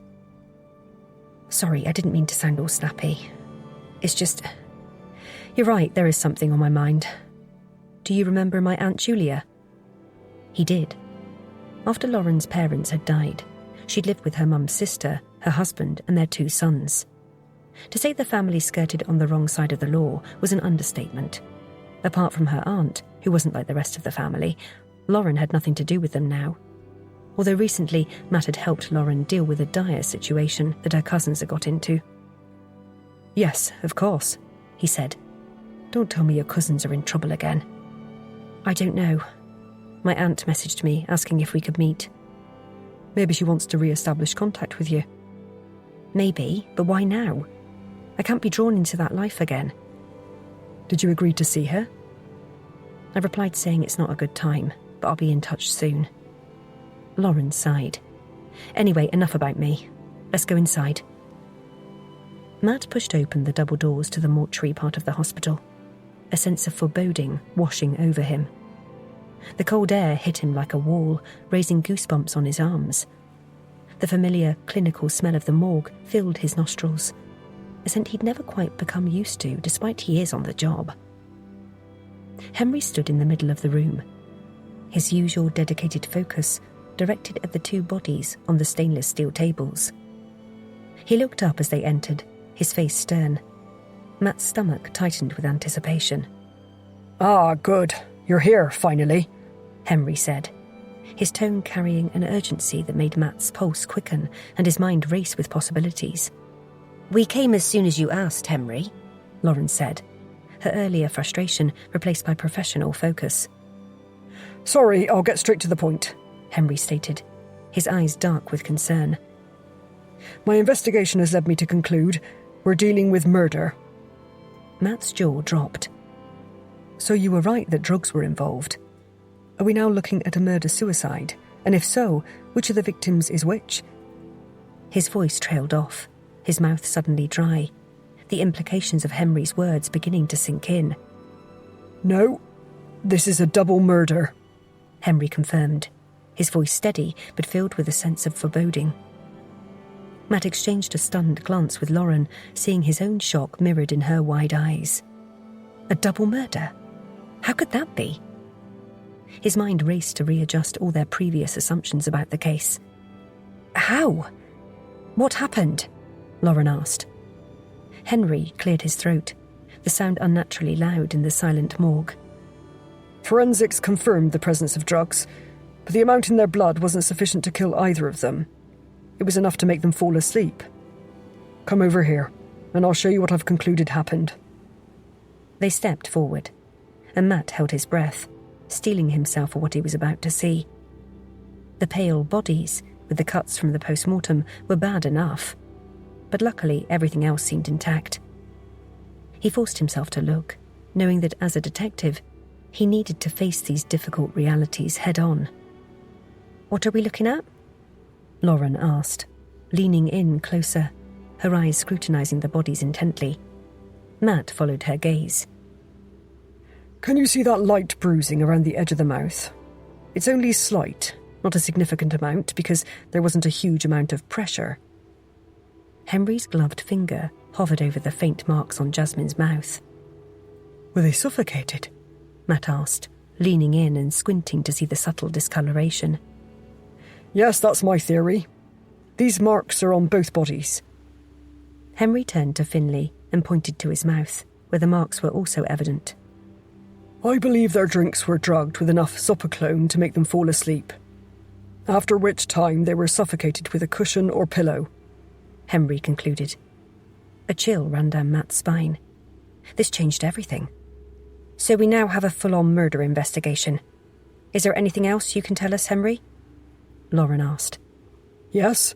The alcohol level in the blood of both victims wasn't high enough to indicate that a whole bottle had been consumed. At the scene, the bottle was empty, and according to forensics, there was no alcohol on the rug they were sitting on. Could it have been tipped away in the sand? Matt asked. There didn't appear to be any close by, and the tide hadn't come in when the bodies were found. It might have been tipped further away out of forensics coverage, and then the bottle replaced. Or there was someone with them who drank the rest, Lauren suggested. The murderer, Matt added. It would have made it much easier to drug them if the killer was on the spot. How much did the victims consume? Lauren asked. I'd say 1 to 2 glasses each. If someone else was with them, there would have been an additional glass, Lauren said thoughtfully. But where is it? Henry, can you ascertain whether the drug was administered via the bottle or the individual glasses? There was no residue in either of the glasses, so I suspect it was the bottle. But I can't be 100% certain. I see. Did you discover anything else? There were fibres around the mouths of both victims, which have been sent for analysis, Henry replied. Did these fibres come from the cushion used to suffocate them? Matt asked. Yes, I believe so. It wouldn't have taken much pressure to end their lives. If they'd been suffocated by hand, there'd be more marks visible on their faces. Fingerprints, Henry responded. What about time of death? Lauren asked. Between 9:30 and 11:30 on Saturday night. OK, thanks, Henry. What a good way to start the day. We've now gone from suicides to murders, Lauren said with a sigh. Did you find anything in their personal possessions? Matt asked, wanting to ensure they had all the information they needed before leaving. They both had mobile phones. They're in separate evidence bags over there. Henry nodded towards the side where the 2 phones were placed. I found them in the pockets of their clothing. Oh, and there was also something else you might find interesting. What is it? Lauren prompted. Henry walked over to the side and picked up a small evidence bag. I found this in Jasmine's pocket. It's a key with an unusual design. Matt leant in to examine it. It doesn't look like a house key. No, it doesn't, Henry agreed. I've sent photos to the lab, and they're going to run it through their database to see if we can identify where it's from. Thanks, Henry. It might be nothing, but also it could be linked to the murders. Please will you let us know as soon as you hear back about the fibres, Lauren said, heading over to where the phones were situated and picking them up. Will do, Henry said, turning away from them and focusing on the bodies in front of him. Matt and Lauren left the morgue, walking in silence. A double murder, Matt mused once they were outside in the morning sun. I didn't see that one coming. Me neither. But now I can't help wondering, with 2 victims killed in an identical way, what if they're not the last? What if this is just the beginning? Chapter 7. Monday, the 11th of September. Lauren pushed open the door to the office, the familiar creak barely registering as she dwelled on the implications of Henry's revelations. She kept her hand on it until Matt, who was close behind her, was also through. The office noise dulled as they entered, the team's eyes immediately on them. Lauren squared her shoulders, drawing herself up to her full height. The news she was about to deliver would change everything. And she needed their full focus. "Okay, everyone, listen up," she announced, pausing while she made eye contact with each team member. "We have been with the pathologist who reported that Jasmine Dodd and Finlay Glenister didn't take their own lives. We're now looking at murder." Lauren listened to the collective intake of breath as her words sank in, and she watched her team's expressions shift from surprise to concern to determination. Whoever said that working in Cornwall was a soft option knew nothing. It was as intense as plenty of other, much larger forces in the country. Murder? Not murder-suicide, then? Clem asked, his eyebrows shooting up in surprise, the pen he was holding dangling forgotten in the air. She nodded to Matt, encouraging him to elaborate, considering that had been his initial thought. That's exactly what I asked, Clem, because I couldn't see it being anything else, under the circumstances. But it turns out that both victims were drugged, although not given enough to kill them, and once they were asleep, or certainly incapacitated, they were suffocated with a cushion or pillow that was placed over their faces. Matt's face was grave as he relayed the chilling details. It's also possible that the murderer was celebrating with the couple for at least some of the time. How do you know? Clem interrupted. Because there's some missing Prosecco, which wasn't in the victim's systems, and the bottle was empty. Forensics checked and didn't find any spilt on the blanket or on the sand, Matt explained. But we don't know for definite, Clem added, probing further. No, but it makes sense, especially as there's no sign of struggle. The murderer could have had a glass of Prosecco and, at some point, slipped some of the Zopiclone into the bottle. Or their glasses, Billy suggested. Henry believes it's most likely that the bottle had the drugs in it. Isn't Zopiclone a prescription sleeping pill? Jenna asked. Yes, that's right, which means it could have been readily available to the murderer. It's the most common one prescribed, I believe, Matt replied. Assuming they wouldn't have given a stranger a celebratory drink, they must have known their killer, Jenna added. It seems likely, but we're not ruling out anything, Lauren said. Yes, because there could have been another person on the beach who saw them celebrating and came over to offer their congratulations, Billy said. That would mean someone was on the beach with the drugs and intending to murder the couple, Clem said, shaking his head. And carrying a cushion to finish them off. I don't buy it. Well, when you put it that way, Billy conceded. We have to be open to all possibilities. It's too early to make any suppositions, Lauren said, punctuating each word with a tap of her finger on the desk. In the meantime, I have the victims' mobile phones. Lauren held up the evidence bag she had in her hand. The plastic crinkled in her grip, a tangible reminder of their lives lost. Ellie, see if you can access them. At least that way we can check what's there straight away and see if there's anything that will help with the investigation. There might be texts regarding meeting someone on the beach. Lauren handed the phones to the officer. Her gaze was steady, conveying the urgency of the task. Ellie was their best bet for getting into the phones quickly. Yes, Mom, Ellie said, taking the phones and immediately setting to work, her fingers moving swiftly over one of the devices. Lauren turned to the other officers, already mapping out the next steps of the investigation. Billy, I want you to recheck the victims' social media accounts, but this time be cognizant of the fact they were murdered. There might be something on there that points to them being targeted, which you'd missed before. A negative or sarcastic comment, maybe. Yes, Mom. You know this could all be related to Finley's gambling? Jenna interjected, her voice thoughtful. Lauren nodded. Yes, that's something we need to investigate. And we also need to revisit both sets of parents to inform them of what we now know. It's even more imperative for us to speak to Jasmine and Finley's friends. Did you arrange that, Jenna? She asked, turning to the officer, her eyebrow raised in question. I had no joy yesterday, but I'm planning to try again shortly, Jenna said, her tone slightly defensive, a hint of frustration flashing in her eyes. OK, we'll do it now, please, and then start looking into Finley's gambling. It was mentioned by both victims' families. Yes, Mum, Jenna said. Also, we need to know more about the engagement ring. According to the box, it came from Joseph Jones. A small independent jewellery shop in the centre of Penzance. I know where it is, but haven't visited. Matt, after we've been to the victims' homes, we'll stop off there. Yes, Mum. Matt replied. Lauren swept her gaze across the room, taking in each officer's determined expression. CCTV needs to be rechecked as well. We're looking for cars arriving and leaving the area around Porthcurno Beach on Saturday between the hours of 9:30 and 11:30.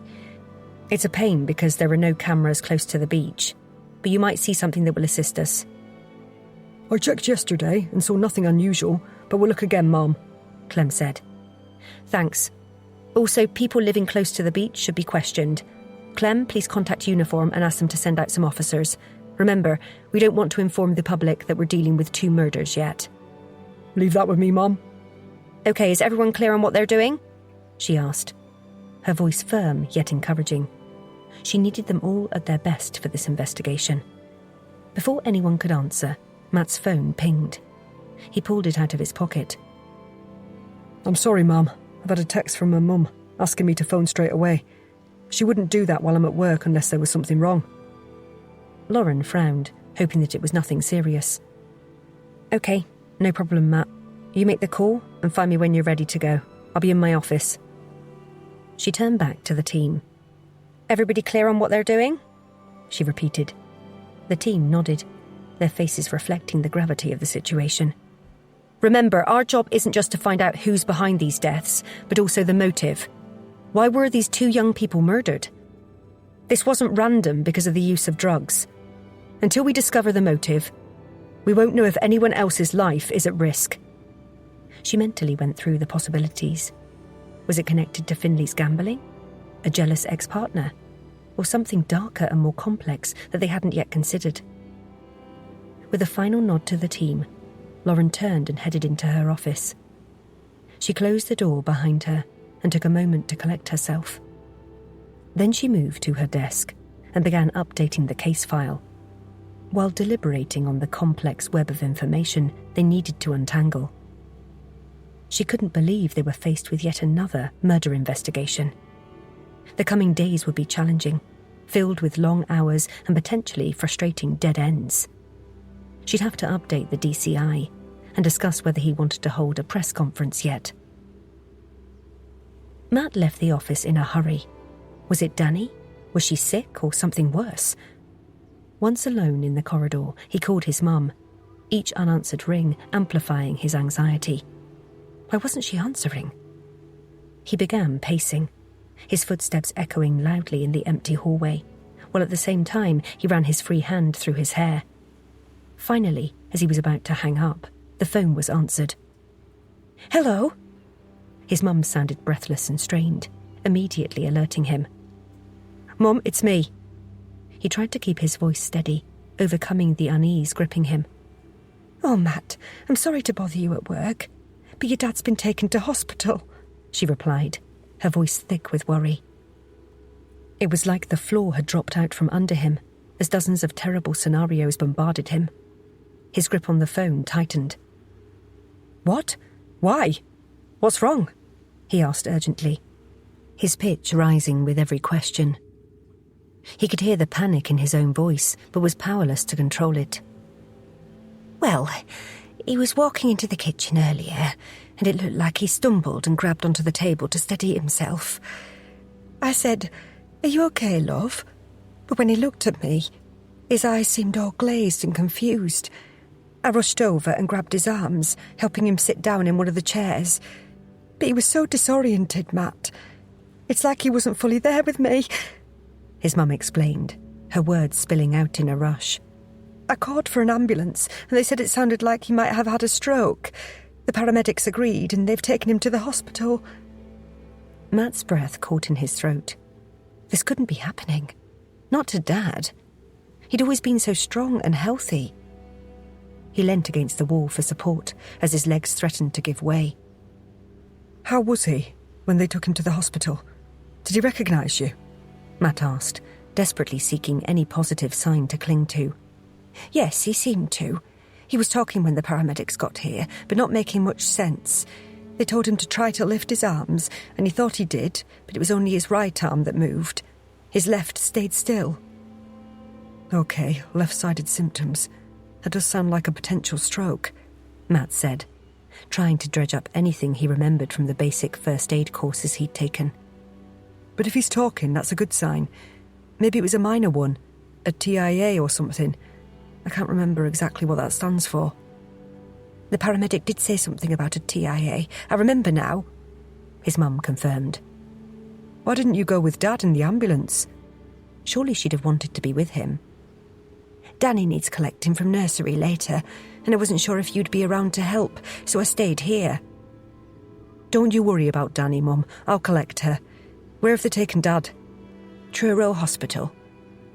I'll be home shortly and we'll take you over there. I don't want you driving yourself. The thought of his mother behind the wheel in her current state sent a fresh wave of anxiety through him.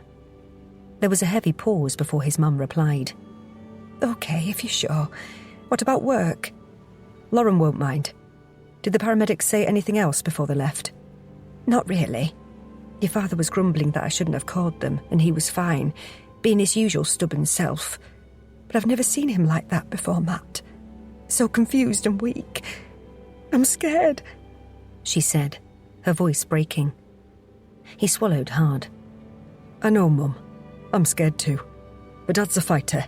He'll get through this. And we'll be right there with him every step of the way. I'll be home in 10 minutes, so sit tight and we'll head to hospital together. You can stay with him while I sort out Danny. After a few more words of encouragement, Matt ended the call. How would his mum cope if anything happened to his dad? The thought was almost too terrible to contemplate. He hurried towards the outside door to Lauren's office, deliberately avoiding going through the main room. He didn't trust himself to hold it together in front of the team. He gave a knock and opened the door. Lauren glanced up from her computer, her welcoming smile immediately morphing into a look of concern when she saw him. I'm sorry, Mum. I have to leave right now. It's my dad. He's been rushed to the hospital. They think he's had a stroke. The words tasted bitter on his tongue. Saying it out loud made it feel entirely too real, and he had to fight back a sudden wave of nausea. Lauren raised a hand to her mouth, her eyes widening. Oh, Matt, I'm so sorry. Of course you must go. Don't give work another thought. We'll manage here. I have to pick up Danny from nursery later. I don't know when I'll be back, he continued, feeling guilty for abandoning the case, but knowing he had no choice. His daughter's face flashed in front of his eyes. How on earth was he going to explain this to her? She'd already lost her mum. Would she think that her grandpa is going for good too? And... You take all the time you need. Lauren's instant words cut into his thoughts. We've got things covered. Concentrate on your family. They need you. Keep me updated on your dad's condition. She gestured with her hand for him to leave. I will. Thanks, Matt replied gratefully, his throat constricting with emotion at her kindness and understanding. He turned to head towards the door into the main office, then hesitated, a dark thought bubbling up from the recesses of his mind. What if he doesn't? He couldn't bring himself to finish the awful thought, the words sticking in his throat like shards of glass. You can't think like that, Lauren said, her eyes locking with his, radiating reassurance. You need to be strong. Send your mum my best wishes. Matt nodded wordlessly, not trusting himself to speak.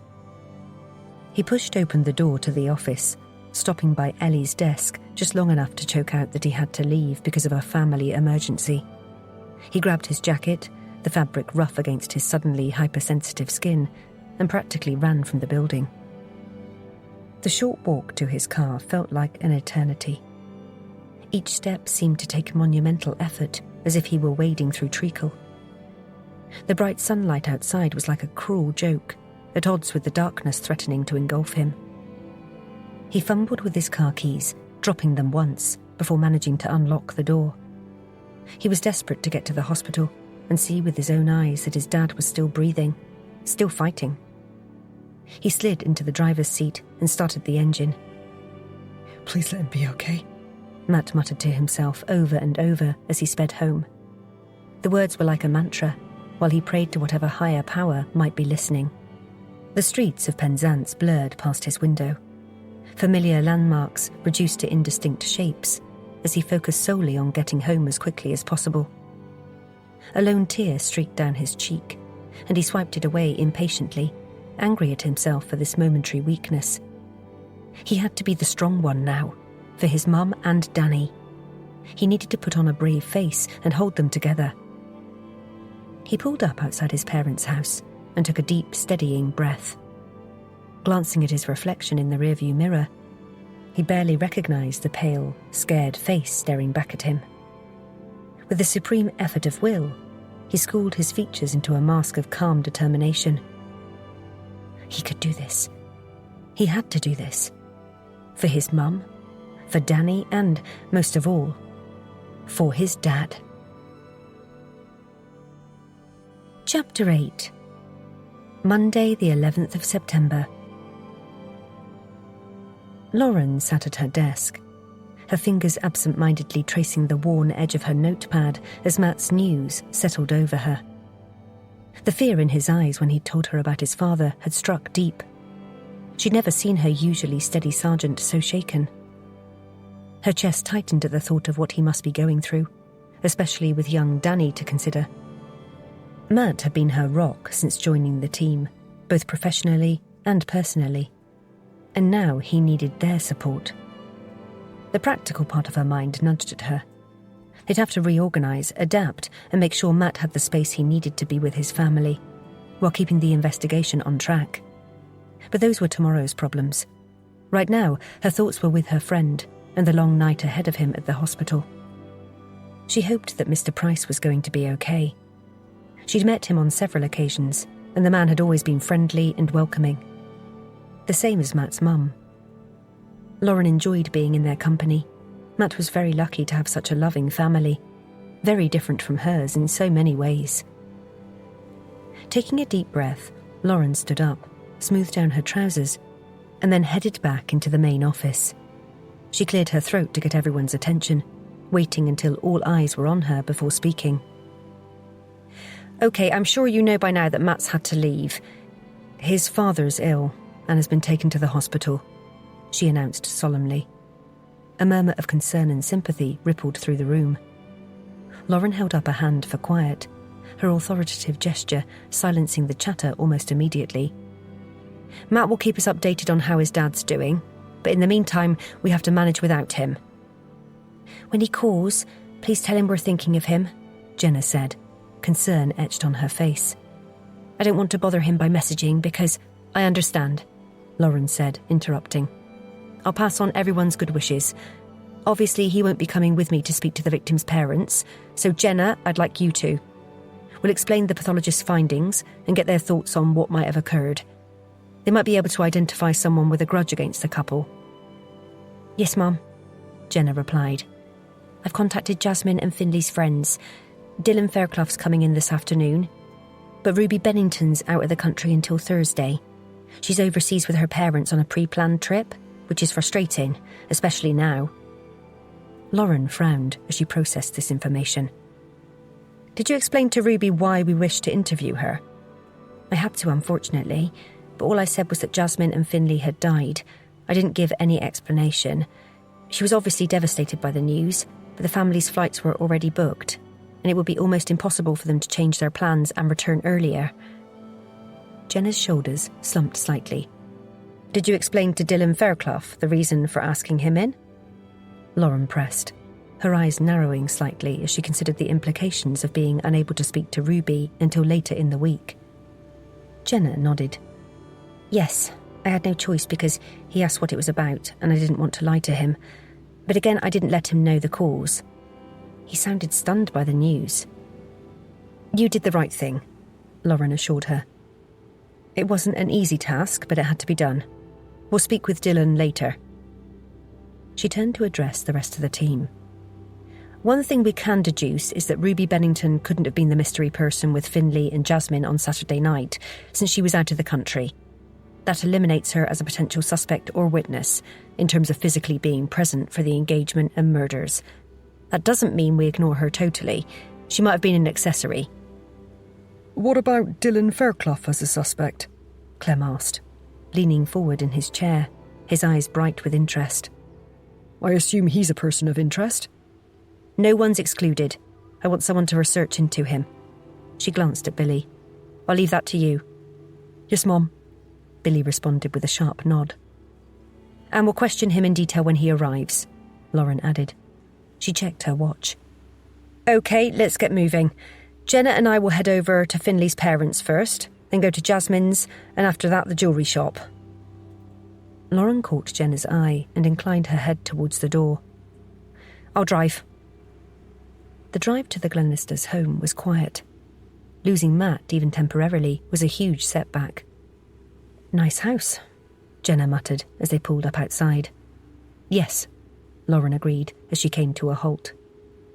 She took a moment to centre herself, drawing in a deep breath before speaking. I'll take the lead on this, but I want you to observe their reactions closely. Look for anything that seems off or insincere. We have to consider the possibility that the killer is someone close to the victims. Jenna raised an eyebrow in disbelief. You don't seriously think they could have been involved, do you? Honestly, I'm not ruling anyone out at this point, she replied grimly, her eyes meeting Jenna's. But I doubt they were. The main thing is that we keep an open mind and listen to what they have to say. With that, she climbed out of the car and marched up to the front door, with Jenna trailing in her wake. Mrs. Glenister answered, her eyes red-rimmed and puffy. A pang of sympathy at the woman's grief-stricken face hit Lauren, but she kept her expression dispassionate. Years of experience helping her maintain a professional composure. Hello, Mrs. Glenister. This is DC Moyle. She's with me today. May we come in? I'm afraid we have some additional news to share with you. Lauren glanced over the shoulder of the woman. Where was the flow? They should have been answering the door and not left it to the grieving parents. Yes, come in, Mrs. Glenister said, her voice hoarse. She stepped back to allow them entry, her movements slow and heavy with grief. Hasn't the family liaison officer arrived yet? Lauren asked, a note of concern creeping into her voice. No, the woman replied, shaking her head wearily. Lauren would look into that when they left. They followed Mrs. Glenister into the drawing room, where a grey-faced Mr. Glenister was slumped on the sofa, staring blankly at a framed photograph in his hands. Lauren caught sight of a smiling Finley, his arms slung around his father's shoulders. The sight sent a pang through her chest, and now her words were about to shatter their world even further. Seating herself in a chair across from the couple, Lauren leant forward slightly, clasping her hands together in her lap. Mr. and Mrs. Glenister, I want to start by offering you once again our deepest condolences for your loss. Mr. Glenister raised his eyes to meet hers, his gaze haunted. Thank you, he replied roughly, his voice thick with emotion. It still doesn't feel real. I keep expecting Finley to come bounding through the door, grinning that cheeky smile of his. His voice broke on the last word, and Lauren had to fight the urge to reach out and comfort him. I wish I could tell you this will get easier soon, but the truth is, losing a child is an unbearable pain that never really goes away. All you can do is take it one day, 1 hour, 1 minute at a time. As soon as the words left Lauren's mouth, she wondered if they sounded trite. It wasn't as if Lauren had children of her own, but that didn't stop her from knowing the pain losing a child could cause. She'd witnessed other families in the same position. Mrs. Glenister dabbed at her eyes with a crumpled tissue, her hand trembling. What's this news you have to tell us? Lauren took a deep breath, steeling herself for their reaction. I'm sorry to tell you that the couple didn't take their own lives, as initially believed. We're treating Finley and Jasmine's deaths as suspicious. You mean they were murdered? Mr. Glenister said, his voice rising in disbelief. Murdered? A voice came from behind them, sharp with shock. Lauren turned to see Finley's sister enter the room, her eyes wide with dawning horror. Yes, I'm sorry, Lauren said sympathetically. We're doing everything we can to discover what happened. Can you think of anyone who might bear a grudge against the couple? Lauren asked, directing her question at Faith, who had sat on the chair opposite the sofa. No, Faith said, shaking her head. Have any of you noticed anything unusual lately? Someone hanging around outside the house, perhaps? Any unfamiliar faces? Lauren asked, looking at each one of them in turn. The family exchanged glances, their expressions a mix of confusion and growing unease. No, Mrs. Glenister said, her voice hardly audible. Was Finlay worried about anything? Lauren asked. No, but he didn't really confide in us, Mrs. Glenister said with a sniff, her shoulders slumping further. Did he confide in you, Faith? Lauren asked, returning her attention to the young woman. Sometimes, but I've been busy recently, and we haven't seen much of each other, Faith replied, her voice so quiet Lauren had to strain to hear. So you don't know if there was anything on his mind? Lauren confirmed. No, sorry. Lauren turned her attention to Mr. and Mrs. Glenister. We'd like to take another look at Finlay's room, go through his belongings in more detail. Even the smallest thing could be the key to bringing Finlay and Jasmine's killer to justice. After the Glenisters agreed, Lauren and Jenna went upstairs, gloved up, and began searching. Jenna sifted through the contents of a desk drawer, her movements methodical and precise. I haven't found much yet, she reported without glancing up. Receipts, concert ticket stubs, scraps of paper. Nothing that really points to trouble in Finlay's life, or hints at who might have wanted to hurt him.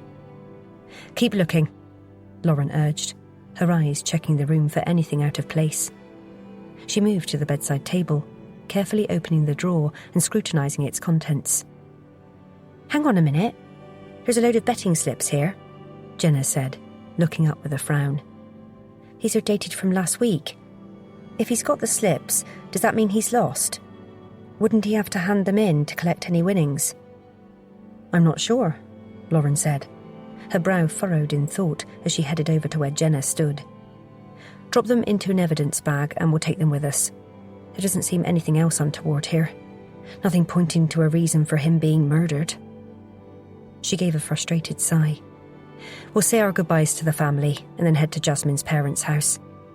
On the way, I need you to phone the station and find out where the Flow is. They should have been here by now. Yes, Mum, Jenna said. Those poor parents. What a nightmare. I hope we can solve the case soon, to at least give them some closure. Me too, Jenna.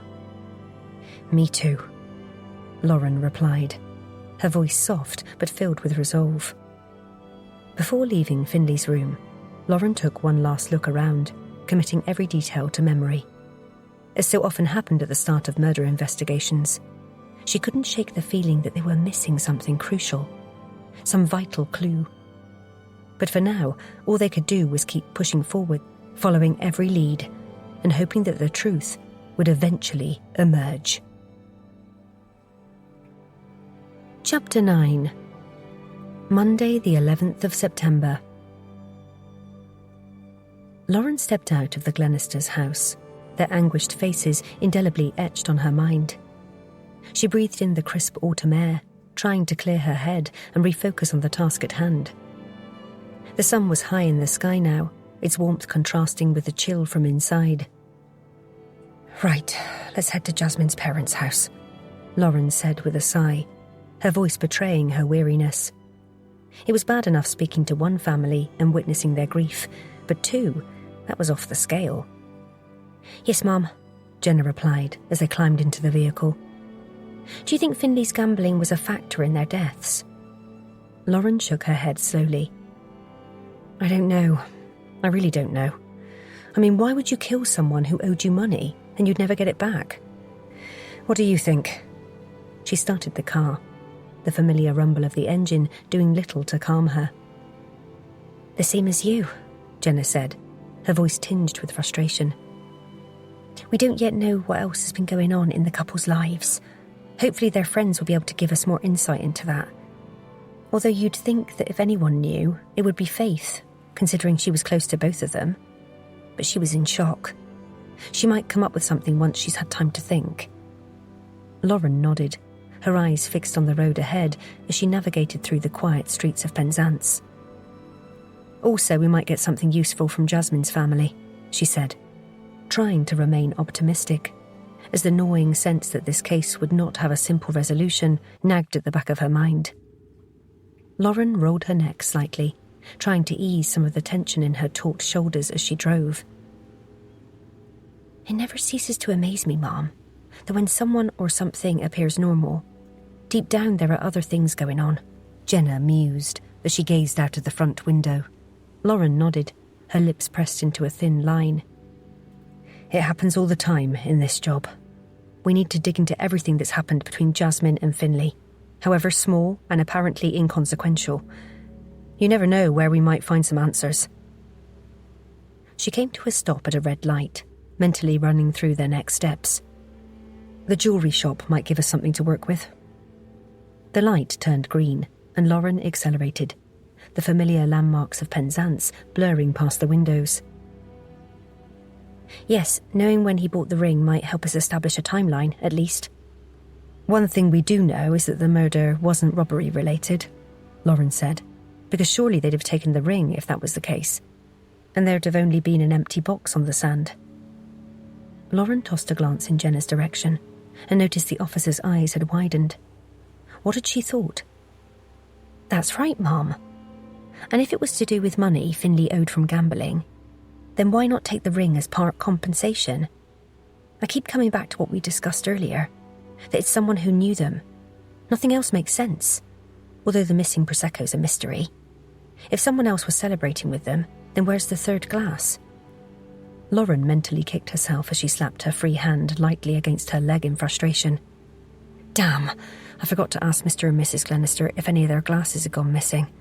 Remind me to do that when we see Jasmine's parents, if I forget again. Yes, Mum, Jenna said. I'll also contact the Flo at the Glenisters' place once they've arrived and ask them to find out. They pulled up outside the Dodd house, and once again, Lauren took a moment to compose herself before exiting the car. It was important that she put across an image of being calm and professional. Jenna knocked on the door, and a small sense of relief surged through Lauren when the familiar face of Family Liaison Officer Tracy appeared. The family were in excellent hands. Morning, Mom. I'm glad to see you're with the parents. There's no Flo at the Glenisters' house yet, Lauren said, her brow furrowing with concern. Tracy shook her head and tutted. Oh no, Mom, but there's definitely one on the way. They had to be called in from another station. I'm sorry it's taking so long. It's not your fault. We need more Flows. But whether the budget will allow one... She paused. That's a discussion for another time. We're here to deliver some news, Lauren said, steeling herself for another difficult conversation. It's turned out that the deaths are suspicious. Tracy's eyes widened. Crikey, there's going to be a shock. Are they in the lounge? Yes. You go through and I'll put on the kettle. I expect they're both going to need a strong cup of sweet tea. When Lauren and Jenna entered the lounge, Jasmine's parents didn't appear to have moved since the previous day. They were seated on the sofa next to one another. Lauren sat on one of the easy chairs opposite them, and Jenna took the other. Mr. and Mrs. Dodd, I'm sorry to disturb you again, but we do have some news, Lauren began. What is it? Mrs. Dodd asked anxiously. There was fear in the woman's eyes, as if she was bracing herself for even more bad news. Lauren met their eyes directly. We're now treating the deaths of Jasmine and Finlay as suspicious. What do you mean, suspicious? Mr. Dodd repeated, his voice rising slightly. Are you saying they were killed? Lauren nodded solemnly. That's our working theory at the moment, after receiving feedback from the pathologist. Oh my God, Mrs. Dodd said, her hand flying up to her mouth. Lauren leant forward slightly. I know this is hard, but we wondered if we could ask you a few more questions. Yes, Mr. Dodd said, his voice hoarse. One area we're investigating is whether someone had a grudge against either of them. Are you aware of anything? No, not that we know of. Mr. Dodd replied slowly, shaking his head. His arm tightened around his wife's shoulders, a gesture of support and comfort. There are a couple of kids, Mrs. Dodd added, her voice so quiet Lauren had to strain to hear. Who would want to? Her voice broke and tears filled her eyes. That's what we need to find out, Lauren said gravely. Have you noticed anyone hanging around recently? Any strangers? She searched their faces for any flicker of recognition or uncertainty. No, not at all, Mrs. Dodd replied, appearing perplexed. Do you have a set of champagne glasses, Mrs. Dodd? Lauren asked, shifting gears slightly. Why are you asking? A look of confusion crossed Mrs. Dodd's face, her hands twisting in her lap. Jasmine and Finlay had been drinking from champagne glasses when they were on the beach, Lauren explained. He wondered where they got the glasses from. Oh, well, yes, I do have some in the kitchen. Would you mind checking to see if they're all there, please? Lauren asked. Yes, of course. Mrs. Dodd rose from her seat and hurried out of the room. Lauren turned to Mr. Dodd. We'd like to take another, more careful look at Jasmine's room, please. Mr. Dodd closed his eyes for a couple of seconds, as if picturing his daughter's bedroom. Of course, if you think it will help. They sat in silence for a few seconds, until Mrs. Dodd returned, her footsteps quick and light on the carpeted floor. They're all there, she reported, a hint of confusion in her voice. Lauren frowned slightly. They checked to see if the couple had used glasses from the Glenister house, although Finlay could have bought them himself. Thank you. We won't take up any more of your time right now. We'll just pop up to Jasmine's room. Why do you need to go in there again? Mrs. Dodd asked. We'd like to be more thorough than yesterday, Lauren explained. Lauren and Jenna made their way upstairs in silence, their footsteps echoing in the quiet house. Goodness, she's neat, Jenna remarked once they were inside, and they'd both glanced around at the orderly space. Even the various photos pinned to the corkboard on the wall were perfectly aligned, showing Jasmine's bright smile as she stood with her arm linked through her friends, or when she was with Finlay. Yes, very, Lauren agreed. There was nothing out of the ordinary, just the usual clothes, makeup, a big stuffed teddy bear, and other trinkets. Nothing that seemed likely to shed light on the murders. A growing sense of frustration gnawed at Lauren. I can't see anything here that's going to help us, Lauren said finally, unable to keep the disappointment from her voice. Henry found an odd-shaped key on her. Is there anything in here that's locked? Not so far, Jenna said. Oh, hang on. What's this? Jenna stood on her tiptoes and pulled down a small raffia box with a faded honey-gold weave. It had a brass clasp. She tried the lid. It's locked. Put it in an evidence bag, and I'll ask Henry to send over the key. Shall we mention it to Mr. and Mrs. Dodd? Jenna asked. Yes, where's her laptop? We'll take that too. It's in a case by the dressing table, Jenna said, dropping the box into an evidence bag, and then heading over to pick up the laptop. They went downstairs and returned to the lounge. Mr. and Mrs. Dodd, we're taking Jasmine's laptop with us, and also this box. Lauren nodded to Jenna, who held out the bag containing the box. Please be careful with it, Mrs. Dodd said. It belonged to my mum, and when she died, she left it to Jasmine because she'd always loved it. Do you have the key for it? No, Jasmine does. Did. Wasn't it in the box? Mrs. Dodd asked. No, we did find a key with Jasmine, and we're going to see if it fits. I promise that we'll take care of the box. We'll let Tracy know if we have any updates for you. They headed out to the car, and Lauren let out a sigh. The visit to Jasmine's room had yielded little, apart from the box. Could that be the key to the two murders? Chapter 10. Monday the 11th of September. Lauren drove back into the centre of Penzance, her mind churning with the details of the case. She parked around the corner from Union Street and walked with Jenna the short distance to the small jewellery shop, a charming building with an old-fashioned front that seemed to belong to a different era. Pausing for a moment, Lauren took in the display window. Delicate necklaces were draped over chrome stands, and rings nestled in crushed velvet-lined boxes, all bathed in the warm glow of carefully positioned spotlights. She opened the door, and a bell pinged melodically, announcing their arrival. The interior was as inviting as the exterior, and warm lighting bounced off the glass display cases. Each one was filled with a dazzling array of rings, necklaces and earrings, and under other circumstances, Lauren would have enjoyed spending time looking at all the jewellery, but not today. Lauren glanced around the shop and observed security cameras discreetly positioned in the corners. Good. That should make their job easier, providing they kept the footage from when Finlay had visited.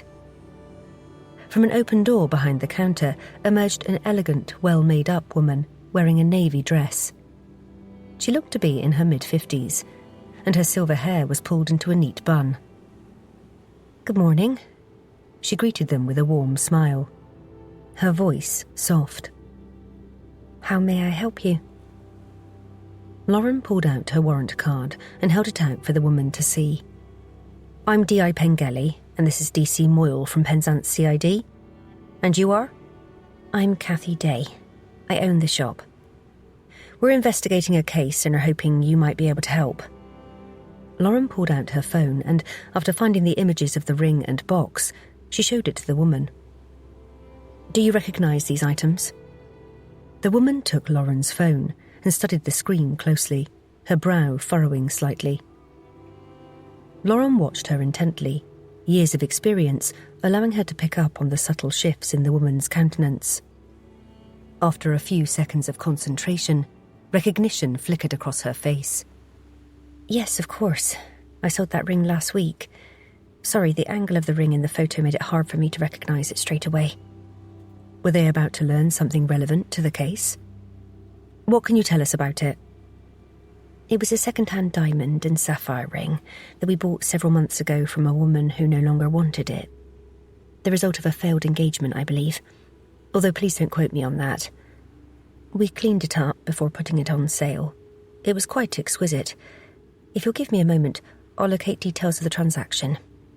Kathy Day moved over to the computer, and while she searched for the relevant information, Lauren took the opportunity to study the shop more closely. The air was heavy with the scent of polish and leather, and it mingled with the faint perfume worn by the shop owner. Behind the counter in the far right corner, Lauren could see a workbench with tools neatly arranged on top, ready for repairs and adjustments. Did Kathy Day carry them out herself, or did she employ someone? After a couple of minutes, the woman turned back to them, a satisfied look on her face. "Here it is. The ring was purchased by a Finlay Glenister, and he paid in cash. £1,500. "Cash?" Jenna interjected, her tone curious. "Is that unusual for such a high-priced item?" The woman considered for a moment. "Well, it's not entirely unheard of. These days most people do prefer to use cards for larger purchases. Would you happen to have any CCTV footage of the transaction?" Lauren asked, taking a step closer to the counter. "I'm certain we do," Kathy Day replied. "Let me pull it up on the system." "Thank you." As the woman stared at the computer screen, Lauren crossed her fingers behind her back, hoping that the CCTV footage would provide them with crucial details regarding Finlay's demeanour. "Here it is," Kathy Day said, turning the monitor so Lauren and Jenna could see and pointing her finger at one of the people on the screen. "That's the man who purchased the ring. He was with his friend." Lauren and Jenna peered at the screen, studying the slightly grainy image. The two men were standing at the counter, but their body language was tense, and their faces expressing what looked like anger or frustration. Lauren leant in closer, her interest piqued. This was more revealing than she dared hope for. "They don't look very happy," Lauren murmured, more to herself than anyone else. Unhappiness surrounding an engagement ring purchase could be significant. Kathy Day nodded, a slight frown creasing her brow. "Now that you mention it, I do remember there seemed to be some tension between them. They were arguing about something, but I couldn't quite make out what it was about. It wasn't a full-blown row, more like a heated disagreement, but it was definitely noticeable. A disagreement? Could this be a motive? Did you hear anything? Even a snippet of their conversation could be useful. Cathy Day closed her eyes, as if trying to recall the incident, and Lauren held her breath, willing the woman to remember something. Cathy finally opened her eyes and looked directly at Lauren. Well, I do remember the other man, the one who wasn't buying the ring, saying something about how it was a bad idea, that Mr. Glenister shouldn't go through with it. Really? Lauren said, her eyes wide. And he definitely meant the engagement. That I can't be sure of. He didn't actually use those words, but I couldn't think what else it could be. I moved away from them to give them some privacy. I didn't want them to think I was being nosy. And what happened next? Lauren asked. Mr. Glenister seemed to brush him off, insisting that he knew what he was doing. I'm sorry, that's all I can remember. I make a point of trying not to eavesdrop on my customers' conversations, especially if, like this one, they seem fraught. Lauren nodded, while contemplating the implications of this new information. Was this disagreement about the proposal, as Cathy Day believed? Or could it have been in respect of the relationship as a whole? Or maybe it was to do with something else entirely. The possibilities were endless, and at the moment, impossible to determine. She turned to Jenna. We'll definitely need to identify and interview this other man. He could be a key witness, or even a suspect. It might be his friend, Dylan Fairclough, Jenna suggested, her voice low but excited. Lauren nodded. Fairclough, if it was indeed him, could be the break they needed. She turned back to Cathy Day. How come we can't see you on the CCTV footage? That's me there, Cathy said, pointing to the edge of a figure slightly out of the frame. You know, in spite of the disagreement, Mr. Glenister did seem happy about proposing. Nervous but happy. He mentioned he was planning to propose at their favourite beach. What made you think he was nervous? Lauren asked. He was hopping from foot to foot and couldn't keep still. As soon as he saw the diamond and sapphire ring, he said, "That's the one." His friend commented about the price, but Mr. Glenister disagreed and said it was perfect. Lauren nodded, hiding the twinge of sadness she felt. Did he ask for a discount because he was paying cash? No, he was happy to pay the full £1,500. The woman paused a second. What's happened? Why are you asking about this? I'm afraid I can't discuss the details, Lauren said, maintaining a professional but not unkind tone. Thanks for your assistance, though. You've provided us with some valuable information.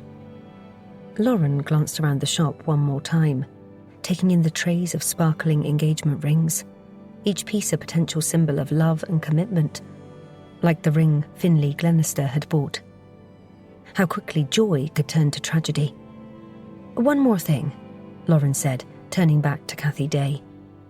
Did you notice anything unusual about Mr. Glenister or his friend? Any behaviour that struck you as odd? The woman pursed her lips. Well, now that you mention it, Mr. Glenister did keep looking over his shoulder, as if he was worried someone might see him in here. Was it to do with his gambling? Did he believe they were being followed? And his friend, how did he act? He seemed agitated too, the woman replied. Kept checking his phone and pacing a bit. At one point he stepped outside to take a call. When he returned to the shop, that's when the disagreement began. Lauren nodded, filing away this information. Has anything else sprung to mind about the argument now we've been going through it? The woman shook her head. I'm sorry, I really can't. But... She hesitated, then continued. I remember thinking that there was something else going on, other than choosing a ring. In a way, they seemed scared. Scared? That was an interesting choice of word. Thank you, you've been most helpful. If you do remember anything else, no matter how small it might seem, please don't hesitate to contact us, Lauren said, handing the shop owner her card. Also, please could you email me the CCTV footage? The woman nodded, her face etched with concern. I hope you get to the bottom of whatever it is you're investigating. We will, Lauren said, her voice filled with determination. We won't rest until we do. They stepped out of the shop, and the bell chimed melodiously behind them. Lauren turned to Jenna. We need to identify that friend as soon as possible. Do we have a photo of Dylan Fairclough? No, ma'am, but we'll see him soon enough. He's coming into the station to speak to us later today. Chapter 11. Monday the 11th of September. Lauren picked up the manila folder, which contained her somewhat skimpy notes, and took a deep breath, mentally steeling herself for the task ahead. She collected Jenna and they headed to the interview room, where Dylan Fairclough was waiting for them. Remind me what we know about this guy? Lauren asked as they walked. Not a lot, Mum. Other than he's at uni with both Finley and Jasmine and also went to school with them. He was Finley's best friend. Billy's looking into him, as you requested, but he hasn't reported back yet. Jenna's response was crisp and professional, but Lauren could hear the underlying tension. They were all already feeling the pressure of this case. And he doesn't know that the deaths are suspicious, does he? No, Mum. I only informed him of the couple's deaths. He asked me what had happened, and after I said we're still investigating and wouldn't know until the pathologist had completed his investigation, he didn't pursue it. Right, okay, thanks. At least the news has been delivered to him, and we can get straight to the questioning. That will save us some time. Yes, Mum, Jenna said. In Lauren's experience, speaking to the friend of a victim could be as traumatic and sometimes worse as when informing the family. It required finding a delicate balance between empathy and the need to gather information. As they entered the interview room, Lauren's attention immediately homed in on the distraught figure hunched over the table. It was definitely the man who'd been in the jewellery shop with Finley Glenister. Dylan Fairclough's eyes were red and puffy. He'd been crying, and his hands shook as he fidgeted with the sleeve of his jumper. "Thank you for coming in to see us, Dylan," Lauren said as she and Jenna took their seats across from him. The plastic chairs creaked slightly, and the sound was unnaturally loud in the silence of the room. "We're going to record our chat." Why? he asked, his voice choked with emotion. His eyes darted between Lauren and Jenna, a flicker of fear crossing his face. "It's easier that way, and means we can concentrate on our conversation rather than taking notes." Lauren nodded for Jenna to start the recording equipment, and once they were underway, she returned her attention to him. "We're very sorry for your loss. We understand that you and Finley were very close." Yeah. I can't believe that he's dead. And Jasmine too. I was with them both on Saturday, and they seemed so happy. Fairclough's voice cracked as he began to speak again. I can't get my head around the idea that they would have, killed themselves. He looked down, blinking rapidly. Lauren observed him carefully, noting every nuance of his body language. He was distressed, but was there something else? Guilt? Fear? She couldn't be sure yet. "Who told you that was how they died?" Lauren asked, making eye contact with the young man, but keeping her tone non-confrontational. Faith. As soon as I'd heard from the police, I messaged her. She replied and asked me if I knew that's what they'd planned to do. He paused, swallowing hard. I didn't. I had no idea that things had got that bad. Finn didn't tell me. He shook his head, his eyes pleading for them to believe him. "Have you been in contact with Faith since then?" No. He paused, appearing puzzled. Why? "I'm sorry to tell you that we're now treating Finley and Jasmine's deaths as suspicious." What? So you're now saying that they didn't kill themselves? Fairclough paled, his hands gripping the edge of the table. "Not according to the pathologist's report. What did you talk about when you last saw Finley and Jasmine on Saturday?" Lauren asked him, her eyes fixed on his. Nothing in particular. The three of us went to a bar at lunchtime. We had a laugh and talked about going back to uni and other stuff. Nothing important. I can't really remember. Later in the evening we texted each other a bit. Fairclough's eyes darted around the room, not settling on any one spot for long. When you say we, do you mean you and Finlay? Lauren pressed, leaning forward slightly. Fairclough nodded, his eyes darting between Lauren and Jenna. Yeah, that's right. Me and Finn. What were you texting about? Lauren asked, her gaze sharp. Making arrangements to meet up in the week. We've hardly seen each other recently because of my job. What do you do? Jenna asked. Lauren started at the sound of Jenna's voice, not because she'd asked her not to speak, but she'd been quiet so far, and Lauren had thought she was leaving the questioning to her. It often happened that a junior officer deferred to one more senior, other than in the case of when Lauren and Matt interviewed together. But theirs was a special relationship. I work at a bakery in Penzance, Dylan responded. What can you tell us about the couple? Lauren asked, refocusing the questioning. She folded her arms and rested them on the table. They've been going out together for a long time. They always seemed happy. I don't know what else to say. People really like them. Fairclough's voice was flat, as if he was deliberately playing something down. Why? We understand that Finlay was a gambler. I assume you're aware of that? Lauren asked. Fairclough hesitated and glanced away. His shoulders were rigid, and he appeared uncomfortable with the question. Lauren waited for him to respond, letting the silence hang heavily in the air. Yes, you're right. Finlay did gamble a lot, Fairclough suddenly blurted. And, you're going to find out anyway, so I'll tell you. Not that it matters now. He owed a lot of money. That was news to Lauren. We found some betting slips in his room. Is that what you mean? Did he owe the bookmakers? She asked, tilting her head to one side. No, the slips would be from bets he'd placed and paid for. Bookies don't lend money to the likes of Finn. Well, if he had debts, how could he afford to buy the ring? Jenna asked, changing the subject.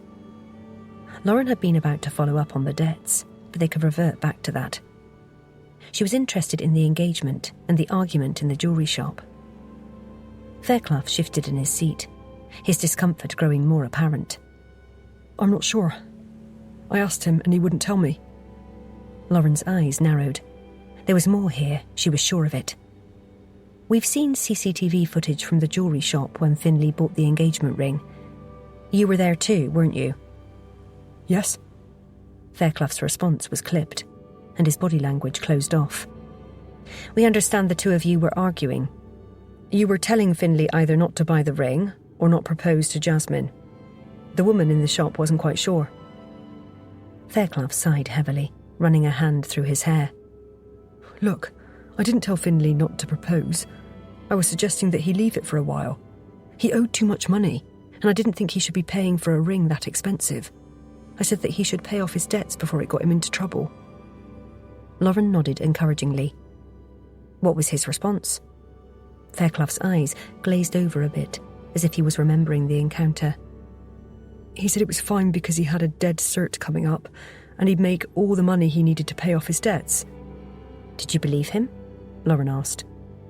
I guess, Fairclough said. So what was this dead cert? A horse race? Lauren asked. I don't know. He'd often bet on the horses, but he also played poker online and sometimes won a lot of money. Fairclough paused, looking down at his hands. His fingers were intertwined. That was the problem. He won quite a lot of money about 8 months ago, and instead of using it to pay his debts, he ended up gambling it away. But he enjoyed the feeling of winning. Or at least that's what he told me when I had a go about it. Lauren frowned. This was becoming more and more concerning. A gambling addict, in debt, suddenly able to afford an expensive engagement ring. Where had the money come from? According to his parents, he got this problem under control, she probed. He did stop for a while. Jasmine and I did a sort of intervention. What do you mean? Lauren had always assumed that interventions were what they did in the United States. We sat him down and told him we were going to be with him all the time during the day to stop him from making any bets. What about the online betting? He could have done that when you weren't with him, Lauren asked, already seeing the flaw in their approach. Yes, we realised that. which is why Jasmine took his laptop when we couldn't be with him. What about his phone? Couldn't he use that? Jenna asked. We deleted the app, and Jasmine regularly checked to make sure he hadn't downloaded it again. So you thought of everything? Lauren said with a sharp nod. We thought so. Until... His voice trailed away. Until what? Lauren pushed. Once the gambling had stopped, we eased up on the intervention because he promised that he wouldn't start again. That was a mistake. Fairclough's voice was little more than a whisper. Tell us what happened, Lauren urged, wanting to know the complete story. He started again. I'm not sure what set him off, but I do know he borrowed money to finance it. How recently did the gambling resume? Lauren asked, wondering if this was going to somehow fit in with their timeline. A couple of months ago. Who loaned him the money? Lauren asked. A guy at uni, Fairclough replied with a shrug. Alfie Hackett. Lauren made a mental note of the name. A new lead. Is he a friend? Not really. We'd see him around in the student bars, but didn't hang out with him. I'm not sure how Finn got to borrow money from him. Are you sure? Lauren pushed. You were his best friend, so surely he'd tell you. Finn kept secrets from everyone, Fairclough said with a shrug. How did you find out then? Lauren asked. Finn confided in me when he couldn't afford to pay Hackett back. Hackett had threatened him and he was scared. He wanted me to back him up if it came to anything. Did you witness any of these threats? Lauren asked, her voice intense. No, Finn told me. Fairclough's eyes were wide, almost fearful. Yet he still bought the ring, even after he knew Hackett was going to come after him. Yes, and that's why I wanted him not to, Fairclough said, nodding miserably. That makes no sense. Lauren tapped her fingers on the desk, mulling over what they'd learnt. A desperate gambler, in debt to a loan shark who was pressuring him. It certainly provided a potential motive. But for murder? That still seemed extreme. A lot of what Finn did didn't make sense. That was just him, Fairclough said, with a resigned sigh. What can you tell me about Alfie Hackett? Lauren asked, her voice carefully impartial. Nothing other than he lives in Barnstable. I see. Do you believe that Hackett was capable of harming Finlay and Jasmine because of this? Lauren asked. No way. That's crazy. First of all, Jasmine wasn't involved. She hadn't borrowed money from him. And why would Hackett murder them? There would be no point. He'd never get his money back then, would he? Fairclough's voice rose slightly, a note of desperation creeping in. Well, sometimes these things happen as a warning to others, Lauren said carefully. She observed Fairclough's face closely, looking for any sign of deception. Is there anything else you can think of that might assist us in finding out what happened to Finlay and Jasmine? Nothing, Fairclough said, tears filling his eyes. I can't believe it. We've been friends for years. We went to school together, and then university. How come you didn't go travelling with them to Australia and New Zealand? Jenna asked. I really wanted to, but at the time I needed to work to get some money saved for uni. He swiped at his eyes. I wish I had gone with them. They told me it was awesome over there. That's all for now, thank you, Lauren said. We're very sorry for your loss. It must be very difficult for you. Would you like someone to take you home? No thanks, I'm going to work. Lauren's eyebrows shot up in surprise. Even after all this? Yeah. Finley's family gave him everything he wanted, but mine don't. I'll be sacked if I let them down. I'm on the later afternoon/evening shift today. I prefer to do those hours because I get unsociable hours rate. Lauren stood up, her chair scraping against the floor. Remember to let us know if there's anything else you think of that might help, she repeated. They escorted Fairclough to the front door and then headed back to the office. Lauren's mind was whirling with the new information. Hackett was a promising lead, a potentially dangerous man with a clear grievance against Finlay Glenister. But as Jenna and Fairclough had pointed out, why kill someone who owed you money? Unless... Mum? Jenna interrupted her thoughts. What do you think? Lauren sighed, running a hand through her hair. We need to speak to Alfie Hackett and get his perspective. But as we've already discussed, why kill someone if they owe you money? It makes no sense. I agree. But what we must consider, as I said to Fairclough, is that it can be as a warning to others. If Hackett regularly lends money, he might consider it collateral damage. Lauren grimaced. It wouldn't be the first time I've come across something like this. Oh, Jenna said with a nod. Lauren flashed back to a case early in her career when a young man had been beaten to death over a drug debt of a few £100s. Senseless brutality, all for the sake of sending a message. Lauren had learnt then that there was no limit to the violence some people were capable of. If Hackett was that type of man... She shook her head, trying to clear the dark memories. It was best for them not to jump to conclusions. They needed facts and evidence. Okay, she said decisively.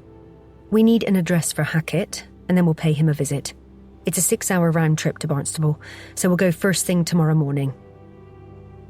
Lauren returned to her office and leant back in her chair, her eyes drifting to the photocopied photos of Finlay and Jasmine on her desk. They were both smiling and appearing hopeful. Their whole lives were ahead of them, except their lives had been cut tragically short. She picked up Finlay's photo and studied his face. What secrets had he been hiding? What desperate measures had he been driven to?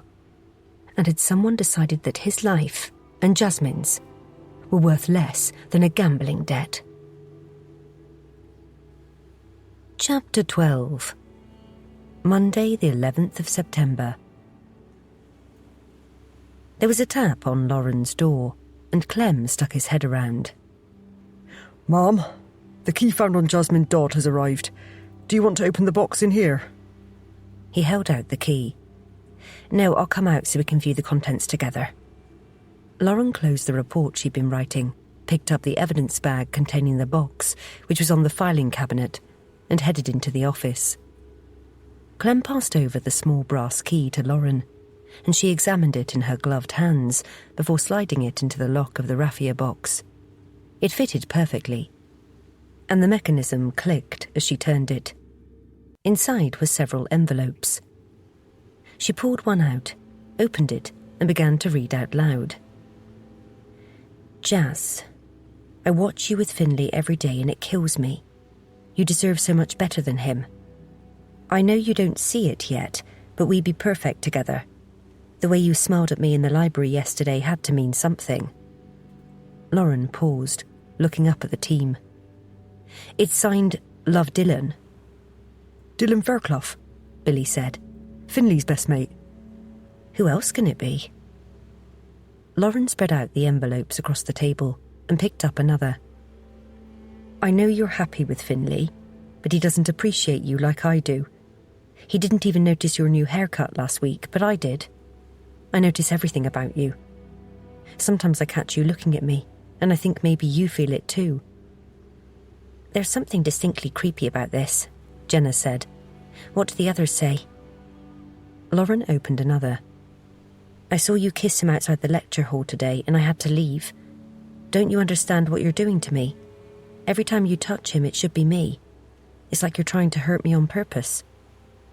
Why would she keep letters from her boyfriend's best friend confessing his feelings? That's the kind of thing that could destroy friendships, Jenna said. Maybe she kept them as evidence. These aren't love letters. They're becoming increasingly obsessive. She wanted to document it in case things escalated. Smart girl, Lauren replied. Except she's still dead, Billy added, his comment leaving a chill in the air. True, Jenna said, nodding. I wonder if Jasmine responded, Lauren mused.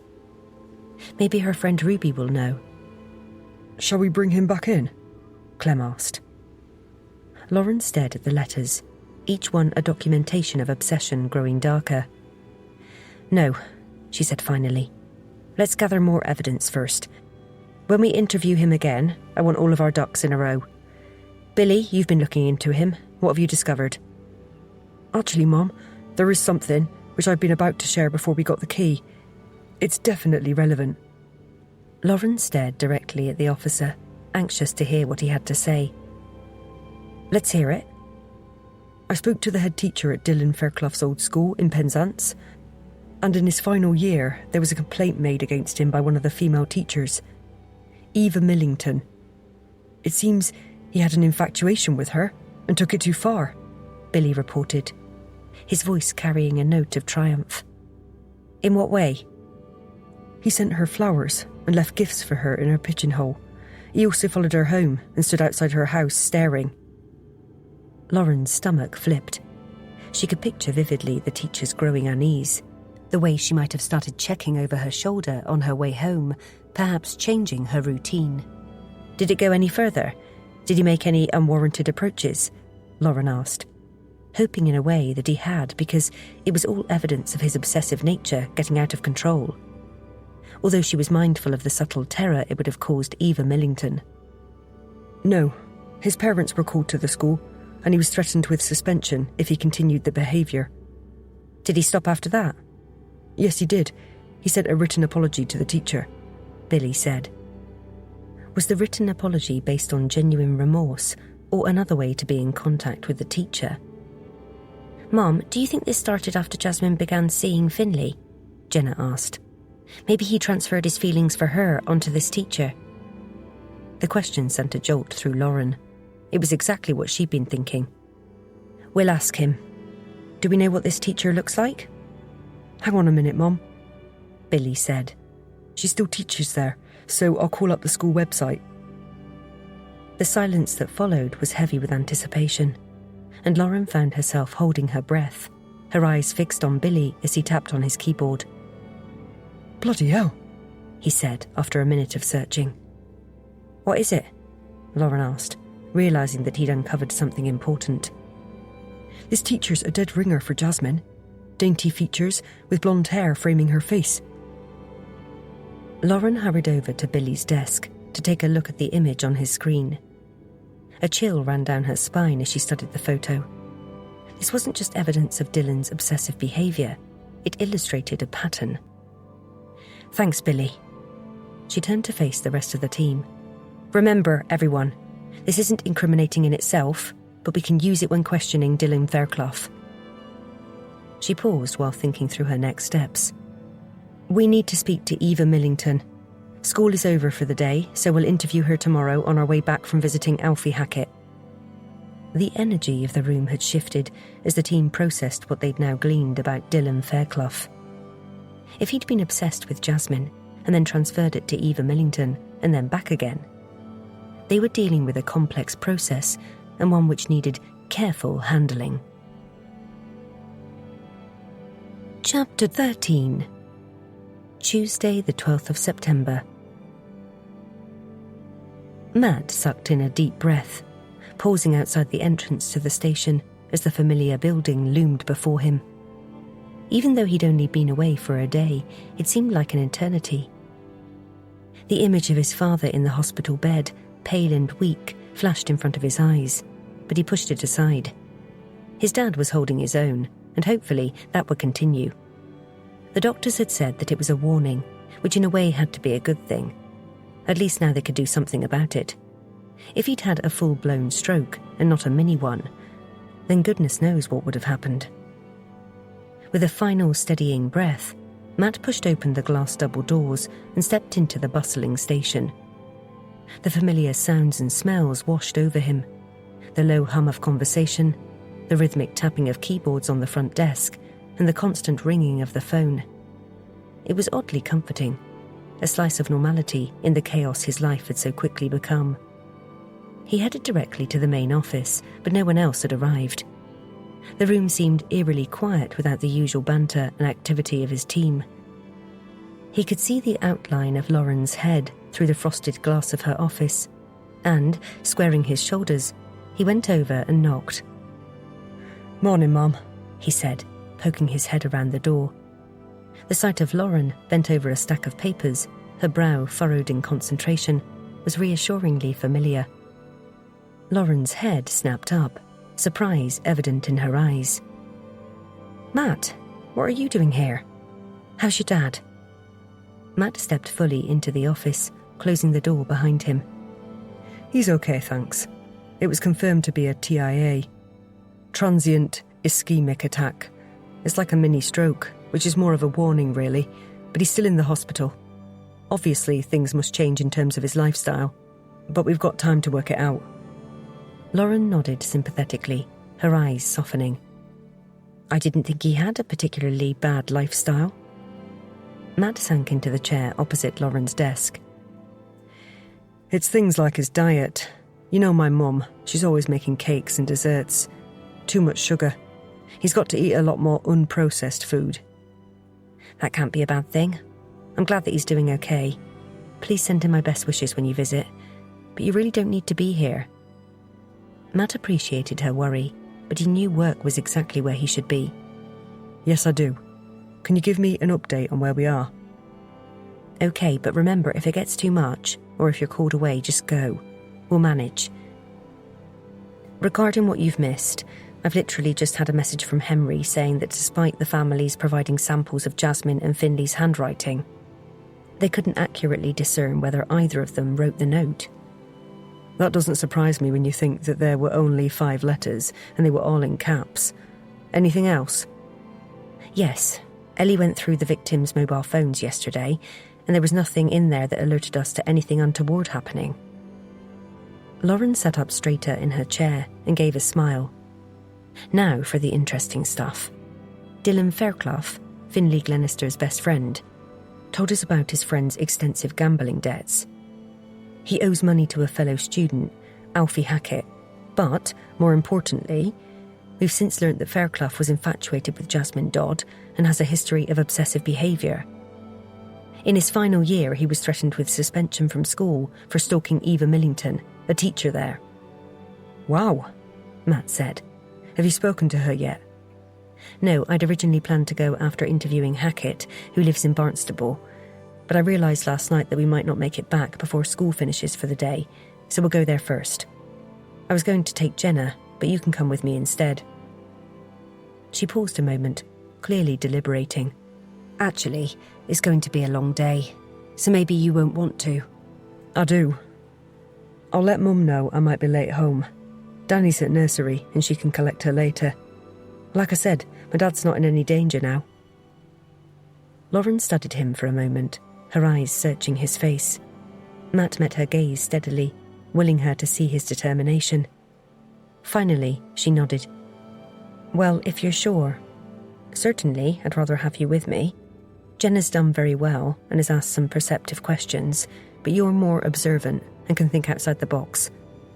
I've already phoned the school to let them know we'll be there around 9:30. Thanks. I need to sort out a couple of things, and then I'll be back. He turned to leave and then looked back at her. By the way, how are Ben and Tia after their ordeal? They're fine, thanks for asking, Lauren said, giving a dismissive wave of her hand. They didn't even realise there was anything wrong, other than they had a shorter than usual walk on Sunday.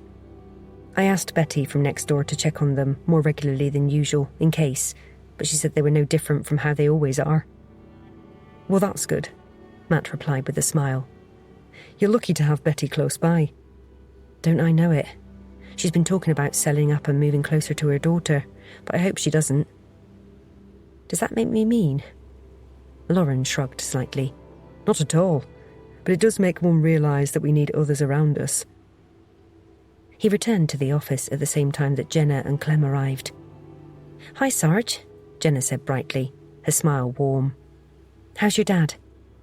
He's fine and doing all right, thanks, which is why I'm back at work. I can't hang around doing nothing. I'm so glad to hear that, Jenna said sincerely. There's nothing worse than your parents getting old and you having to deal with things that happen. She paused, glancing towards Lauren's office. I take it you'll be accompanying the DI today? Yes, we've been discussing it. Ah, well, that's great, she said, letting out an obvious sigh of relief. Matt frowned, picking up on her odd tone. What's the problem, Jenna? She coloured slightly. Oh, it's nothing. I mean, I did want to go. It's just that, I don't know. The DI might have changed for the better since you've been here, Sarge, but even so, spending hours in the car together could be awkward, if you get what I mean. Matt couldn't help but smile at Jenna's discomfort. Lauren could be intimidating, especially for less senior officers. But there was no one he'd rather have by his side on a case like this. Well, you don't need to worry about that now. he reassured the officer. Thanks, Sarge. I appreciate it.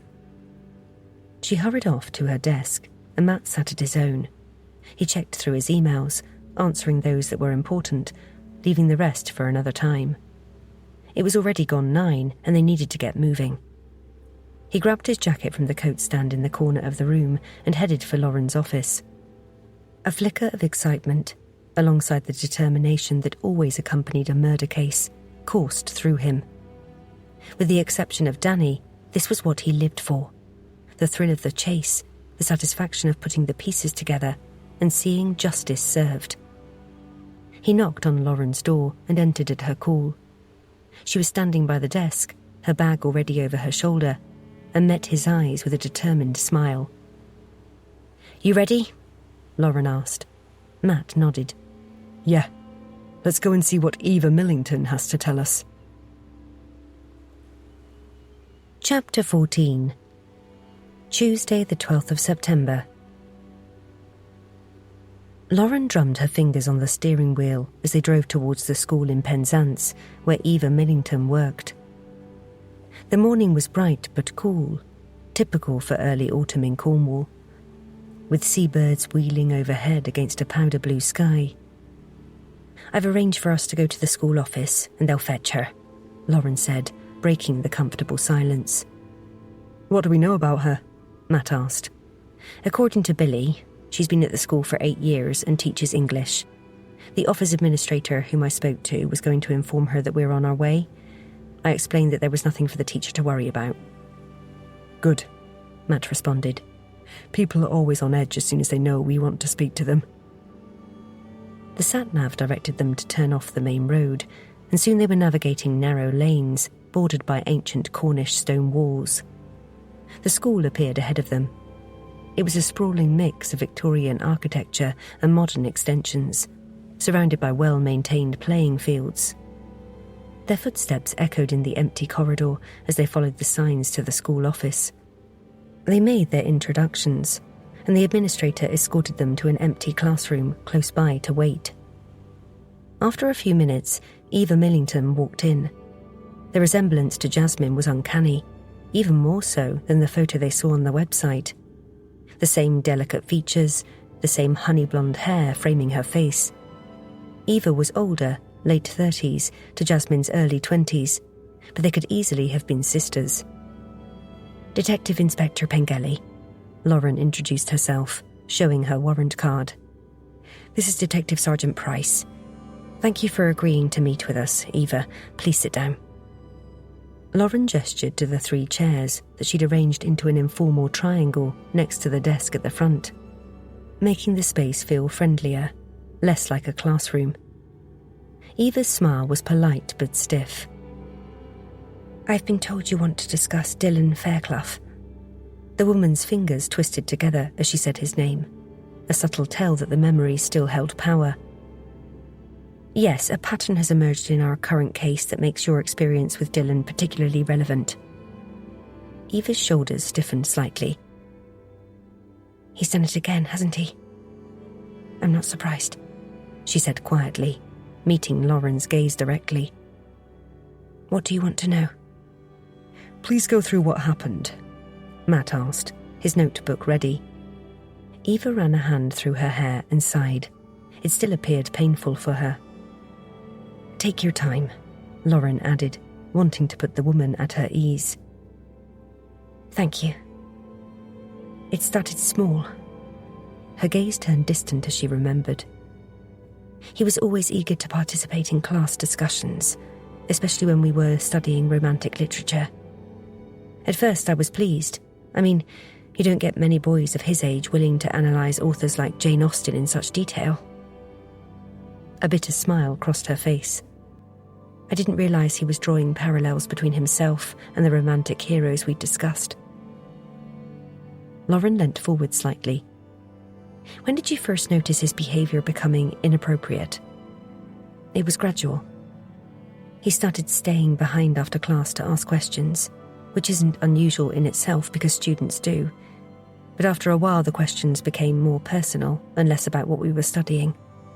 He'd ask about my weekend plans and my favourite books. He also asked whether I enjoyed living alone.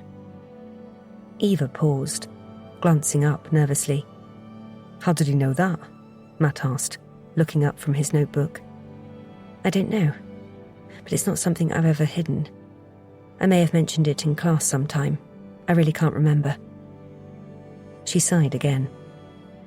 Anyway, then the gifts started appearing in my pigeonhole. Nothing expensive. Chocolates, books, and once a single red rose. Each came with a note analysing my teaching style or commenting on something I'd said in class and thanking me for making the subject interesting. Did you confront him about it? Matt asked. I didn't want to get him in trouble, so spoke to him privately to establish proper boundaries. He seemed to understand and appeared genuinely apologetic.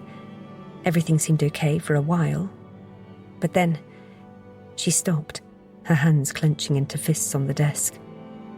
Take your time, Lauren said softly. I started noticing him outside my house. At first, I thought it was a coincidence. Penzance isn't that big after all, but he was there every evening, standing across the street, watching, sometimes for hours. If I opened the curtains, he'd wave, as if it was perfectly normal. Eva's voice shook slightly. The worst part was, he never did anything threatening. He was always perfectly polite, even when he was terrifying me. This pattern of escalating obsession matched perfectly with their current case. What made you finally report it? One night I came home late from a school concert.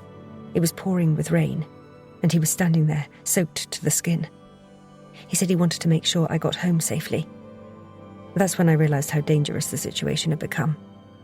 I reported it to the head teacher, and his parents were called in. And after that? Lauren asked. The physical stalking stopped. He wrote me an apology letter that was...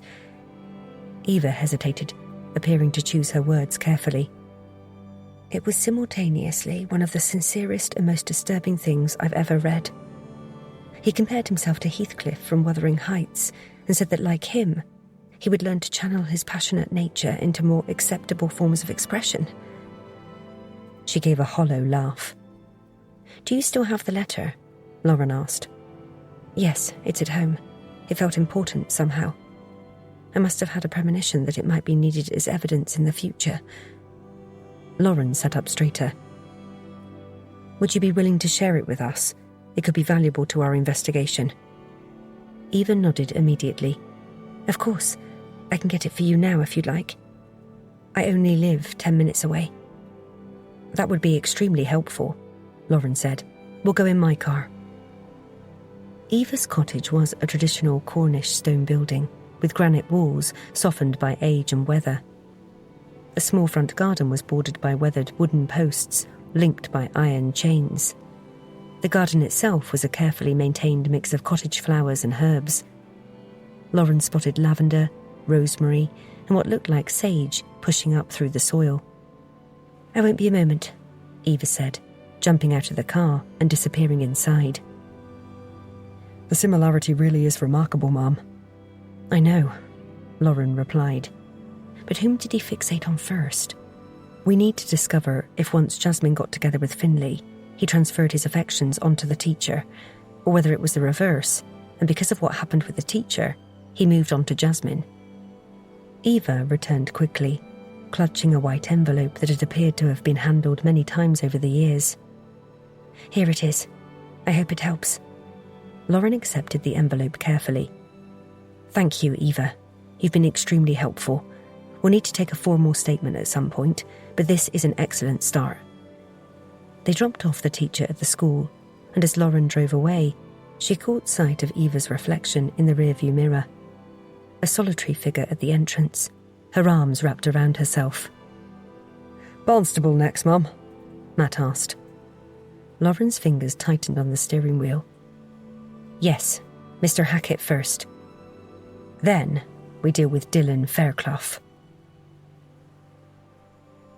Chapter 15. Tuesday, the 12th of September. Lauren drove them towards Barnstable, and, speeding along the A30, Matt was struck by the distinct changes from the rocky coastline of Cornwall to the rolling hills of Devon. He turned to Lauren, deciding to voice the question that had been nagging at him since they'd left Penzance. Why didn't you think about doing the interview on the phone, Ma'am? What if this all amounts to nothing? Lauren took a sharp breath. I disagree. I hardly think it's going to be nothing. We have 2 victims, one of whom owed money to Hackett. It's going to be worth it. Her tone left no room for argument. Are you asking because you're regretting coming with me because of your dad? She asked, her tone softening slightly. She was right. He hadn't anticipated there being a problem, but the further away they were from Cornwall, the more he worried that something might happen to his father, and he wouldn't be able to make a mad dash over to Truro Hospital. He really hadn't thought it through properly. Well, maybe a little because of the long drive, Matt admitted, but I'm sure it will be fine.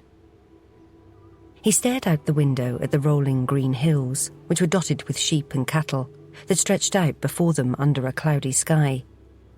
The pastoral scene seemed at odds with the bleak nature of their journey. Try not to worry. If anything happens, I promise we'll head right back to the hospital with the siren blaring, Lauren said, smiling. Thanks. They drove in silence for a while, Matt's thoughts drifting to his dad and how their lives were going to change. He'd need rest and quiet, but how was that going to happen with a small child bounding around?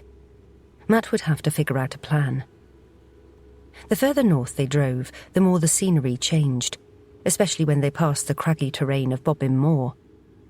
Every so often, they passed through a quaint village of stone cottages huddled around a central green. Nearer to the north coast, the landscape gave way to a patchwork of fields and hedgerows. The narrow lanes twisted and turned, flanked by tall banks dripping with ferns and wildflowers. Matt opened his window slightly and breathed in the damp, earthy scent of the Devon countryside. Some of the tension left his shoulders. But despite the picturesque surroundings, his thoughts kept drifting back to his dad, lying in the hospital bed, so different from how alert and strong he usually was. He couldn't imagine his dad not being around. Even though he knew that one day it was going to happen, he wasn't ready for it yet. Hey, your dad's a fighter. He'll pull through this. Lauren reached over and squeezed his arm. Matt managed a strained smile in return, grateful for her support. He stared out at the road ahead, trying to pull back his spiralling thoughts to the case as the outskirts of Barnstable came into view. It was a pleasant location, and Matt appreciated the scenery as they passed by the river. He admired the colourful boats bobbing in the quay and the Victorian architecture of the houses that lined the riverbank. It was a welcome distraction. What's our game plan for Hackett? He asked. Lauren glanced at him, a determined glint in her eye. I think it's best if we play it cool so we don't put him on his guard.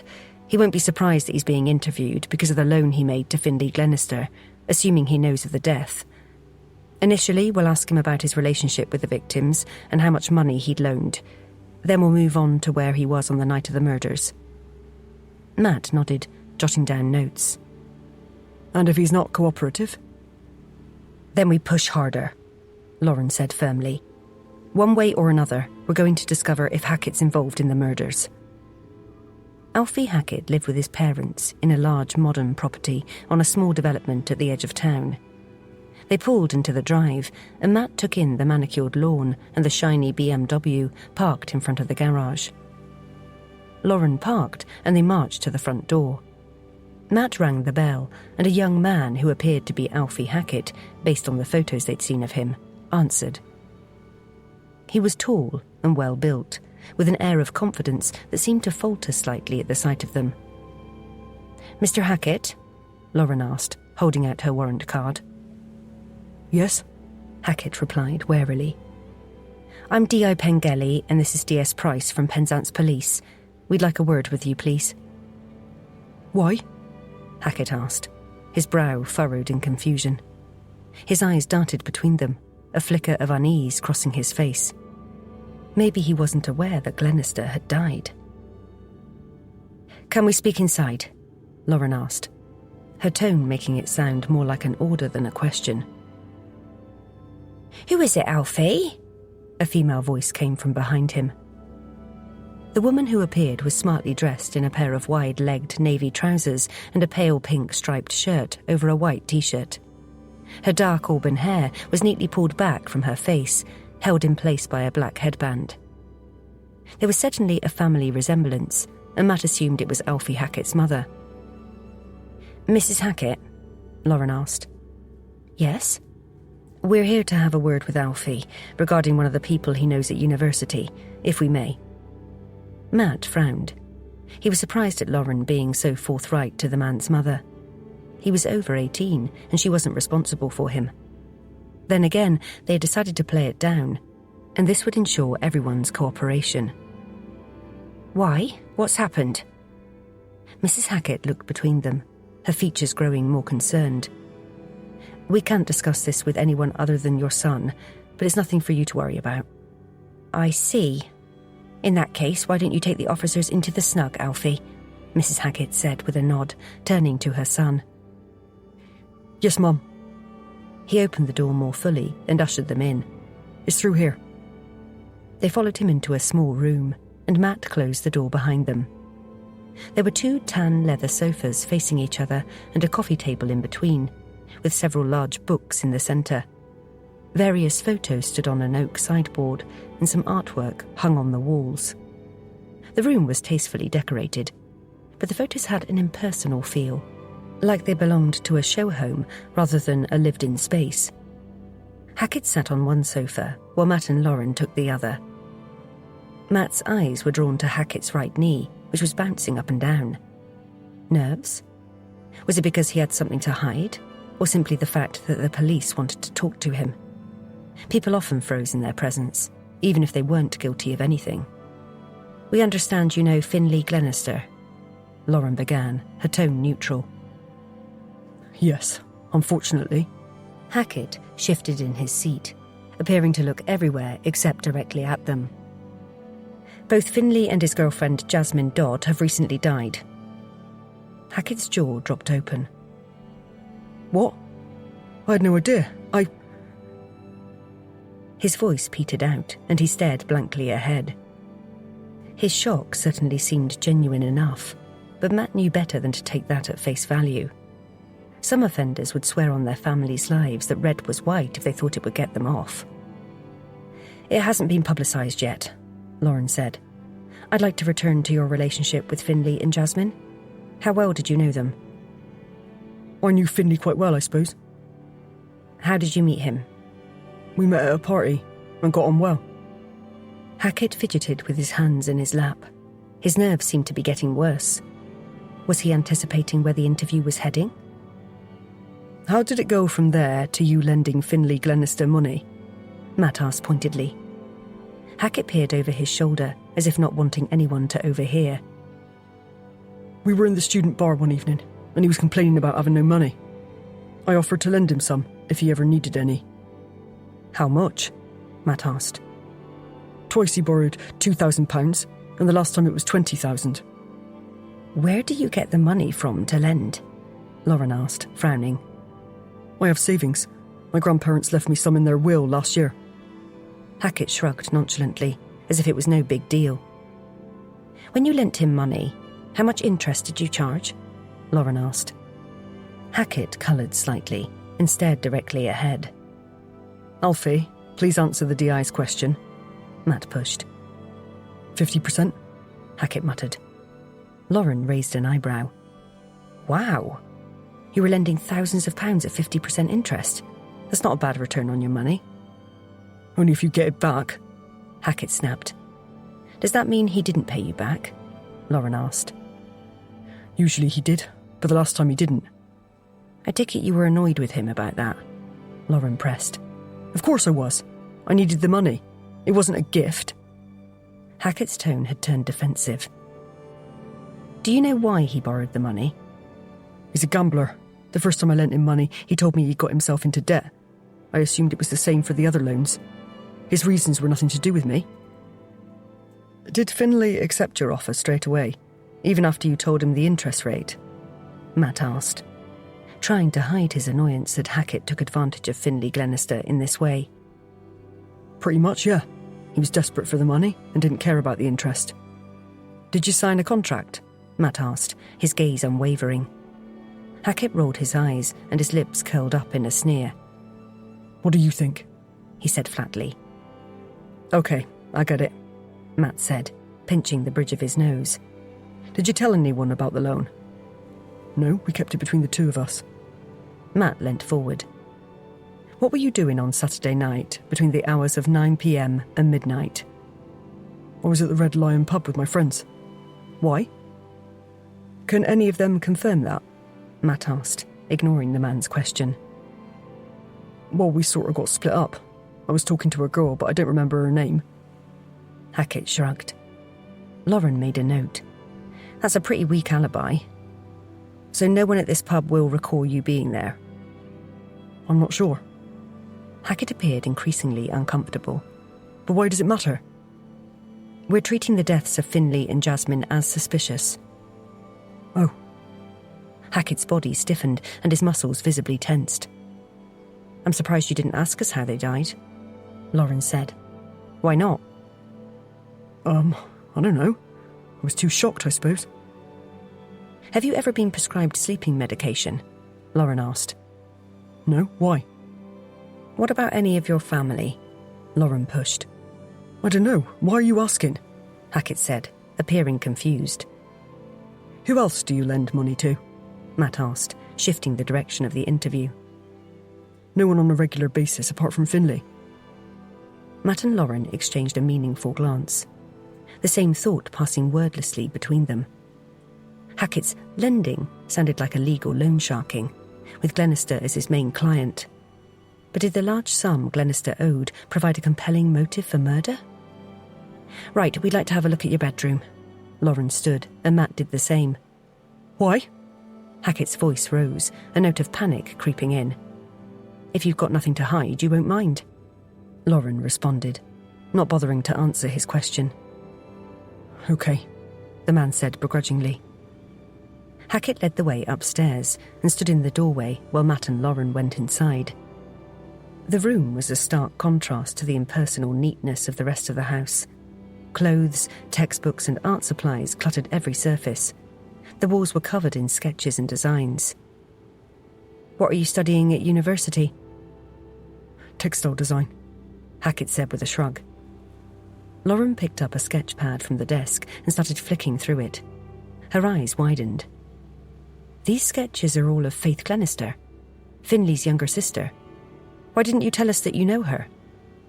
She held out the detailed portraits of Faith for Matt to see. A flush crept up Hackett's neck. You didn't ask. So explain, Lauren demanded. There's nothing to say. She was out with her brother and his friends one night and we got talking. Does Faith know about your feelings for her? Matt pushed. I'm not sure. Probably not. I think she views me as a friend. Hackett mumbled, casting his eyes to the floor. Did Faith let you know what had happened to her brother and his girlfriend? Matt pressed further. No. So when you say friend, she's more like an acquaintance?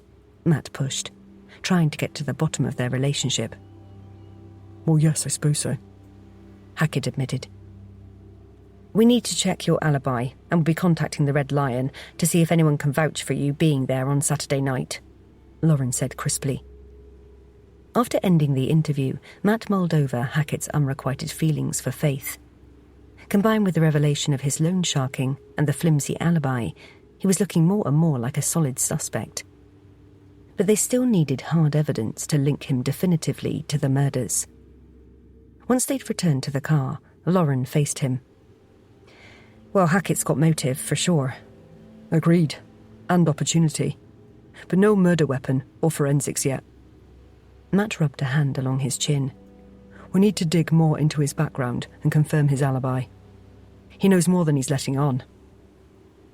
After Lauren pulled away from the house and joined the traffic, Matt took out his phone to message his mum. The knot in his chest eased slightly when he saw she'd already texted him. Dad's sitting up and eating a sandwich. He sends his love. Matt breathed a sigh of relief and typed a quick response to say what time he thought he'd be home. They fell into a comfortable silence, and Matt found himself drifting off to sleep, unable to keep his eyes open. Matt, we're here. He could hear his boss's voice, but for a second forgot where he was. Sorry, Mum. I didn't get much sleep last night, he said with a weary smile. No need to apologise. I totally understand, Lauren said, as she pulled up beside his car in the station car park. Give my best wishes to your dad, and try to get some rest. We've got a long day ahead of us tomorrow. Chapter 16. Wednesday the 13th of September. Lauren sat at the table, watching the early morning light creep across her kitchen table. The half-finished cardigan she was knitting for Matt's daughter, Danny, lay beside her breakfast plate, its soft yellow wool catching the sun. She'd chosen the colour carefully, wanting it to be perfect for the little girl, who was slowly becoming part of her life, though now she wondered if she should have gone with the mint green instead. Something was niggling at the edges of her consciousness. What if there had been another creditor, someone a lot nastier than Hackett, someone whose method of debt collection culminated in murder? She'd need to get Ellie to dig deeper, check the less obvious channels.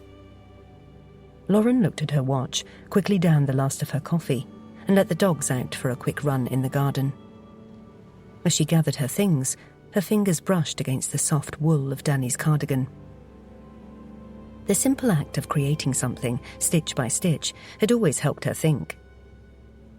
When she arrived at the station, the night shift was winding down, and bleary-faced officers nodded to her on their way out. She made her way to her office and, before settling at her desk, took a moment to survey the larger room beyond the open door. The whiteboard dominated one side, covered in photos, timelines and scrawled notes, but so far, nothing had gelled. Sighing, she turned to her computer and began sifting through the emails that had accumulated during her absence yesterday. The soft hum of the machine and the gentle tapping of her keyboard were the only sounds in the quiet office. Suddenly, the shrill ring of her phone shattered the early morning calm. Lauren reached for it, her heartbeat quickening with anticipation. "Pengelly," she answered, her voice crisp and professional, even though it was very early. "Morning, Inspector." Lauren immediately recognised the pathologist's voice on the other end of the line. "Good morning, Henry. What have you got for me?" She leant forward, grabbing a pen and notepad, ready to note any pertinent details. "I've got the results back regarding the blue fibres found in the mouths of both victims," Henry began, his excitement palpable, even through the phone line. "It's quite fascinating, actually. We found traces of paint and some resist, which is a special type of adhesive used for painting on silk." Lauren's pen flew across the page as she wrote. "Go on," she prompted. "Well, based on the composition and distribution of these substances, I believe that the victims were suffocated by a hand-painted silk cushion." Lauren's heart rate picked up as the pieces started to fall into place in her mind. "This is excellent, Henry. Can you tell me more about this resist?" "Certainly," Henry replied, warming to his subject. "Resist is a gutter-like substance used in silk painting to create boundaries for the dyes. It's applied to the silk before the paint and prevents the colours from bleeding into each other. It's quite a specialised product, typically used by artists or textile designers." Lauren's pulse quickened. Alfie Hackett studied textile design. "Are you certain it was present in both victims?" Lauren pressed. "Absolutely," Henry confirmed. "The chemical signature was unmistakable in both cases. It's not something you'd find in everyday household items." "This is excellent. Thanks, Henry. I don't suppose you can tell whether the cushion was newly painted, by any chance?" Lauren wondered if she was clutching at straws, but you never knew when forensics was concerned. "No, that's not possible," Henry replied, a note of apology in his tone. "The degradation process of these substances doesn't allow for that level of precision. However, I can say with certainty that the paint and resist were fully dried at the time of use." Lauren nodded, even though Henry couldn't see her. Thanks, Henry. This is incredibly helpful. Happy to be of assistance, Inspector, Henry said. I'm off to have some breakfast now, and I'll send over the full report later. Much appreciated, Henry. I take it you're still short-staffed if you're at work this early. Tell me about it. The pathologist grumbled. And by all accounts, the situation isn't going to improve soon. Bring on retirement, that's all I can say. Lauren grimaced. I hope you're joking. Yes, Henry said with a sigh. Although I'd be lying if I said the thought didn't enter my head every now and again. But you love your job too much, Lauren said, finishing the sentence for him. You know me too well. Anyway, good luck. Such a waste of young lives. I hope these findings help you catch the killer. So do I, Henry. So do I. Lauren hung up, her thoughts already racing ahead. Alfie Hackett was most definitely a person of interest, given his connection to the victims, his illegal loan sharking, and the course he was taking. This new evidence could be the link they needed to tie him directly to the murders. She could hear the main office coming to life, now the team was arriving for the day, so she left her desk and headed in there, making a beeline for Ellie's desk. Right, listen up, everyone, Lauren said, her voice ringing out across the open-plan space. She stood tall, commanding attention as her team looked up from their desks. With the exception of Matt, whom she didn't expect to have arrived yet anyway, the team were all present. I've heard back from Henry the pathologist, and he believes the victims were suffocated with a hand-painted silk cushion. She paused, letting that sink in for a moment before continuing, her eyes scanning the room to gauge reactions. Each team member appeared intrigued. Alfie Hackett's studying textile design at university, so let's see if we can link this back to him. Ellie, can you get onto that? Ellie nodded efficiently, her chair swivelling towards her computer. Sure, I'll take a look at the syllabus to see what they study on the course.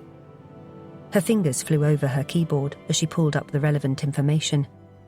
Lauren stood there for a few seconds watching Ellie work, her foot tapping silently against the floor.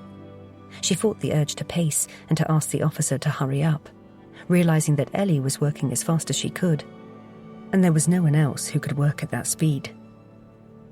Yes, there are several modules on silk painting, Ellie finally confirmed, glancing up from her screen, a hint of excitement in her voice. I can't say for certain yet whether Hackett has taken them, because I haven't accessed his academic records. I can get them if you wish. Lauren nodded decisively. No need to access his records yet. We'll get him in for further questioning. She turned to Jenna. Please contact the police in Barnstable and ask them to bring Hackett to Penzance as soon as possible. Yes, Mum. Jenna, who was already reaching for her phone, replied. Lauren's gaze swept across the room again. Ellie, did you discover whether Finlay Glenister had been borrowing money from other sources? I'm concerned that he might have borrowed from someone really dodgy. I couldn't find anything, Mum, Ellie said, shaking her head, a note of frustration in her voice. Obviously, if he'd borrowed cash, hadn't banked it, and there was no agreement in place, it wouldn't be possible to track, so I can't say for certain. But I won't stop digging. Good.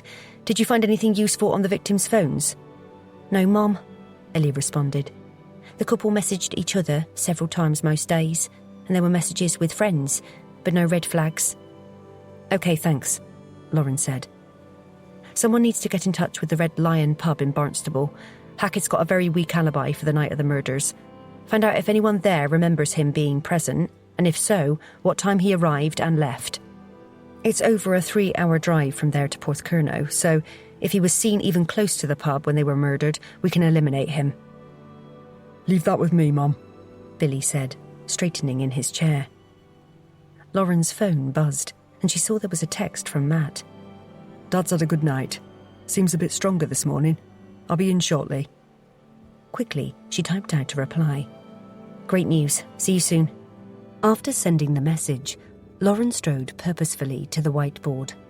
She uncapped a red marker pen and added silk cushion under the evidence column. She then drew a line connecting it to Alfie Hackett's name and profile. Stepping back, she assessed the web of lines and notes with a critical eye, her fingers drumming lightly against her thigh. Okay, let's keep going, Lauren said, raising her voice above the noise of the team working. "I want Alfie Hackett looked into in much greater detail, including his movements in the days leading up to the murders. Also, I want his finances investigated. He said he had an inheritance, and that's what he used to lend the money, but that needs confirming.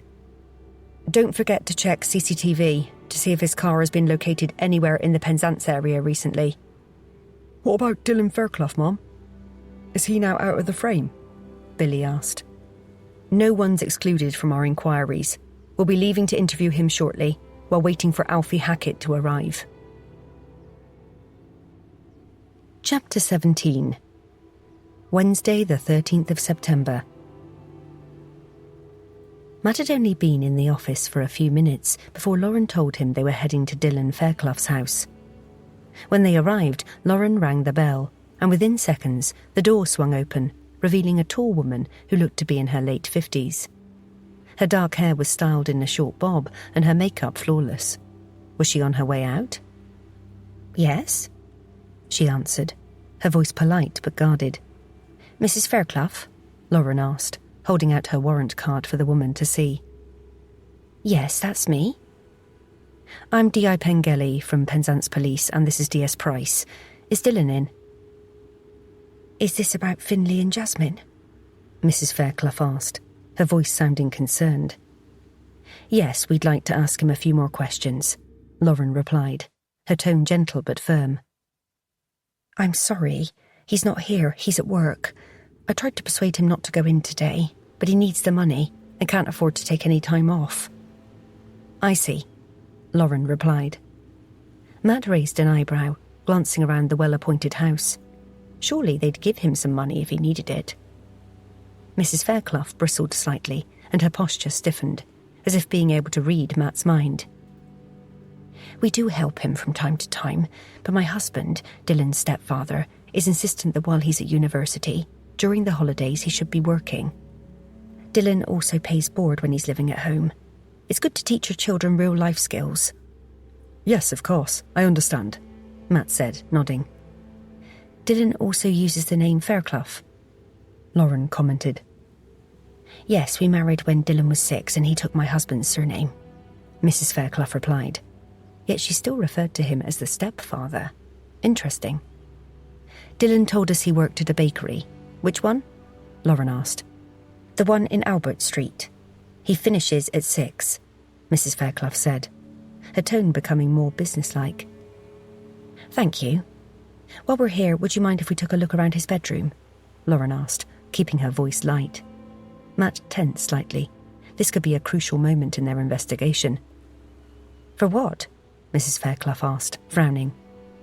"To see if there's anything that might assist with our inquiries. Something that he might not have thought was important when we last met with him," Lauren explained. Mrs. Fairclough hesitated for a moment. "Surely you don't think he's involved in what happened to Finlay and Jasmine?" "No, that's not why we're here," Lauren assured her. "We're talking to the couple's friends to get a fuller picture of their lives. Time's precious on this case, as I'm sure you appreciate. And that's why we'd rather look now than wait until he's home or apply for a search warrant." Mrs. Fairclough's eyes widened at Lauren's words. "Oh, of course you can check in there. I couldn't believe it when I heard about those poor kids. First we were told suicide, and now it's murder. Was it random? Were they unlucky being in the wrong place?" "We don't know until we receive the pathologist's report," Lauren said. "How well did you know the couple?" "Finlay very well. He was like a permanent fixture here when they were at school. The boys were inseparable."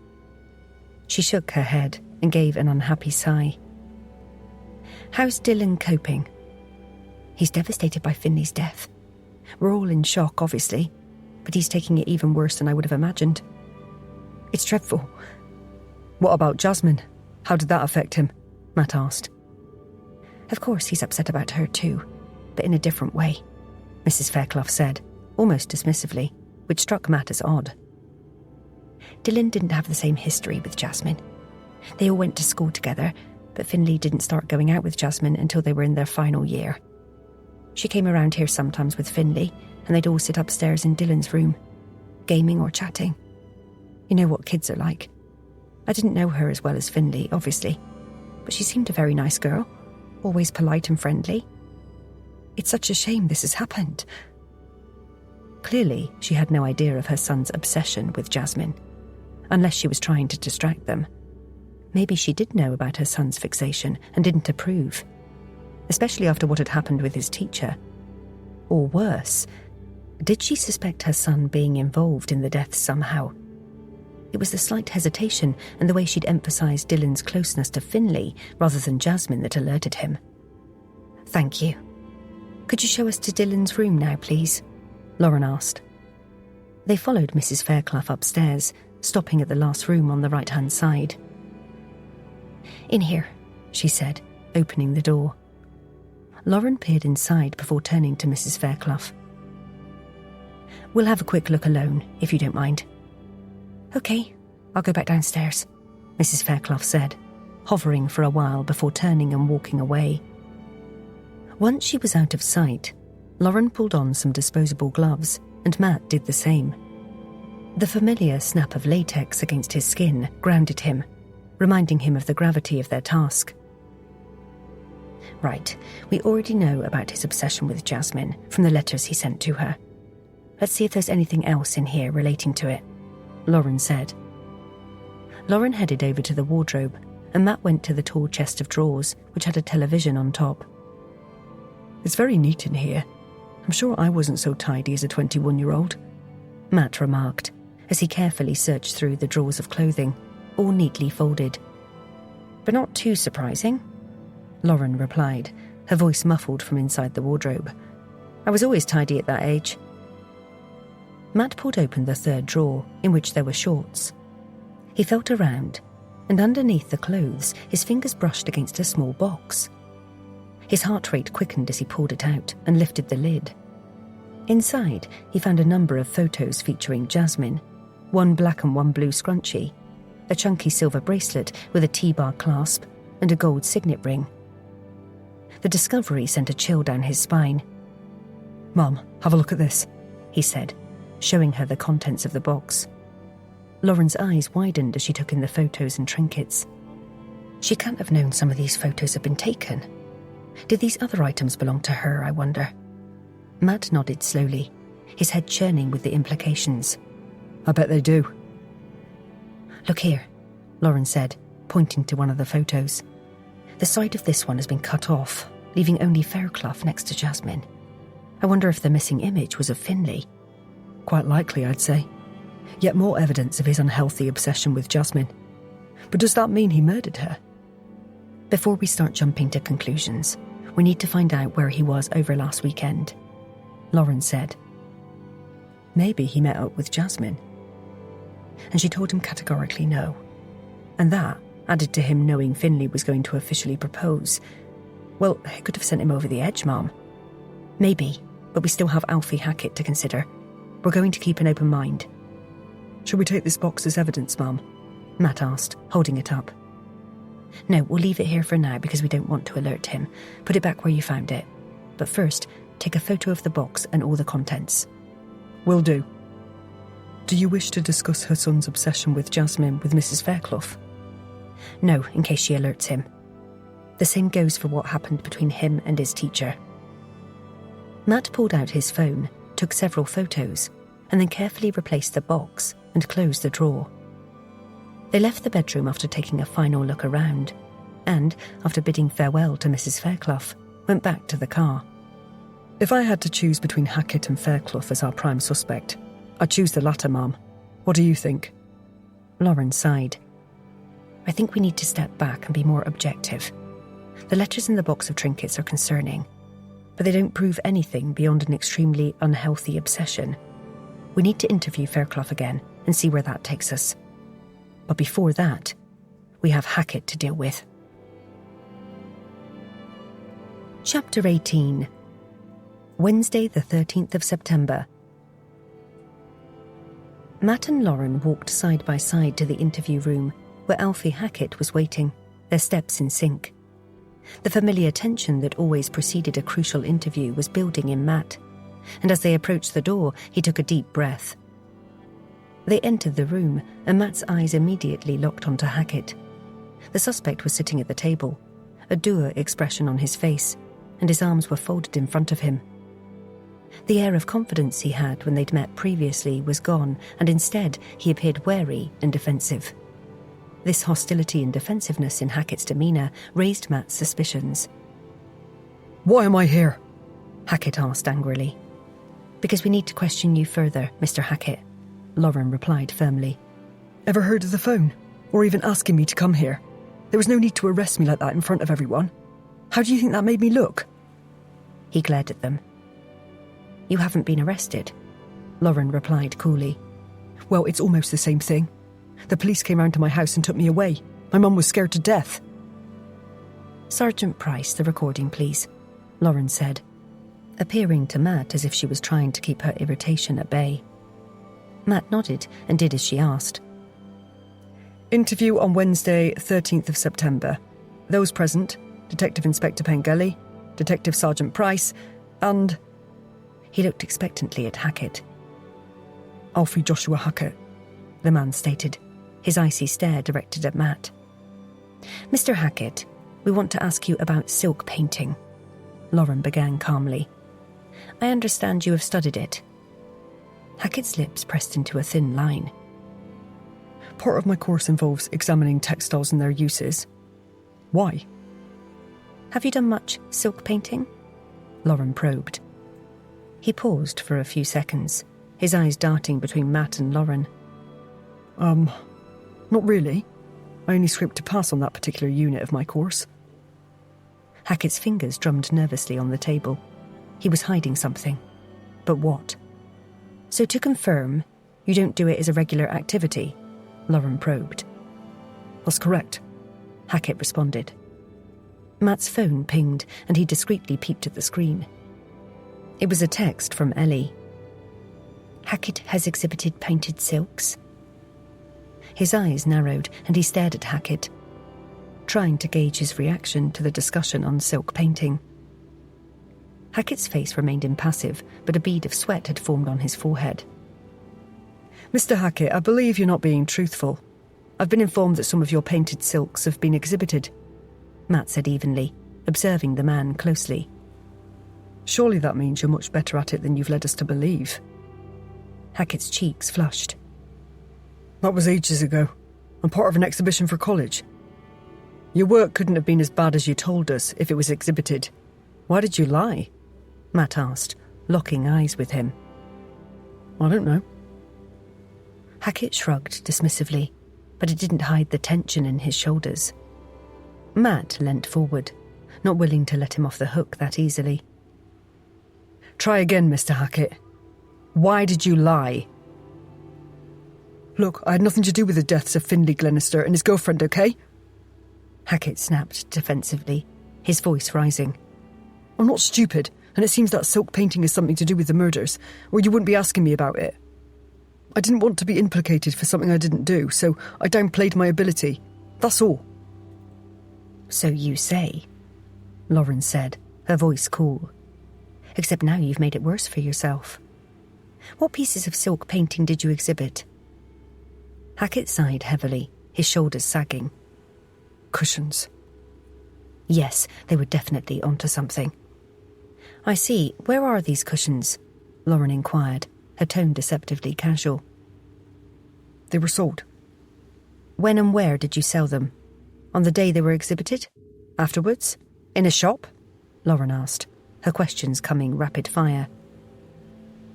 Hackett shifted in his seat. They were sold through the exhibition, I think, but I can't really remember. All I know is that I don't have them and haven't for a while. I find it very hard to believe that you don't remember. Surely you have pride in your work? Lauren asked, her foot tapping impatiently on the floor. The exhibition was about 9 months ago, Hackett explained, haltingly, his eyes flitting around the room as if seeking an escape. I've produced lots of work since then. That's why I can't remember exactly. What colour were your cushions? Matt asked. They were designed using a blue colour palette, Hackett replied, his voice low. The same colour used in the murders. Coincidence? No way. This wasn't looking good for Hackett. We need to locate the cushions you made, Lauren declared, her tone brooking no argument. I don't know where they are, Hackett protested, his voice rising again. Check with the university and see what happened to them after they were sold. They might be able to tell you who bought them. He sucked in a loud breath. Look, silk cushions aren't unusual and can be bought in loads of gift shops, so I don't see why mine are important. I don't know about this stuff, so tell me. When they have exhibitions, are pieces exhibited often sold? Matt asked, trying to sound nonplussed, despite the excitement building inside him. Yes, it's quite common, Hackett confirmed, nodding vigorously. Matt's phone pinged again. This time it was a message from Clem. Hackett's car seen near Penzance on Saturday afternoon at 3 p.m. How was he going to get out of this one? Matt nudged Lauren's foot to indicate that he was about to say something important, and sucked in a deep breath before confronting their suspect. Mr. Hackett, I've been informed that you were actually in Penzance on Saturday. No, Hackett objected vehemently, his face reddening. I told you I went to the pub. Yes, you did. But your story about the pub was vague, and we haven't yet been able to confirm it. Your car was seen on CCTV in Penzance during the afternoon. If it wasn't you driving, then who was it? Matt stared directly at the man. Hackett's defiance visibly crumbled, and his shoulders slumped. He lowered his gaze to the table. Okay, it was me. Hackett bit down on his bottom lip nervously. I came over to meet Faith. For a date? Matt pressed, leaning forward slightly. I wasn't sure at the time, but hoped it was, Hackett replied, his shoulders sagging. Then, when we met, it turned out to be all about Finlay. She wanted me to stop pestering him for the money he owed, because he was getting very upset and didn't have any money to pay me back. She asked me to give him more time. Something wasn't quite right. There had to be more to the story. You're telling us that you drove 3 hours to meet Faith in person, and all she did was ask you to stop bothering Finlay about the money. That must have really pissed you off, Matt said. Hackett's fingers drummed a restless rhythm on the table. Maybe I was, but I wanted to see her and thought we could hang out together. And did you? Matt asked, leaning forward slightly. We were together for a while, but then she left me to meet up with her friends. I bet that made you really angry, Lauren pushed, her voice sharp. Hackett's nostrils flared and his posture stiffened. I drove for 3 hours, so what do you think? Did you stay in Penzance after Faith left you? Maybe go for a drive to Porthcurno Beach? Lauren asked. I did drive around for a while, but I can't remember where. Then I went home and met my friends in the pub at night, like I told you. I was back in Barnstable by 8, and that's the truth. Right, well, we'll be speaking to Faith about this, Lauren said firmly. For now, you'll be kept in custody overnight. What? I've told you everything I know. I didn't have anything to do with the deaths, I swear. Hackett's voice rose in desperation, his eyes wide with panic. You were in Penzance on Saturday, and you lied to us about it, Lauren pointed out sternly.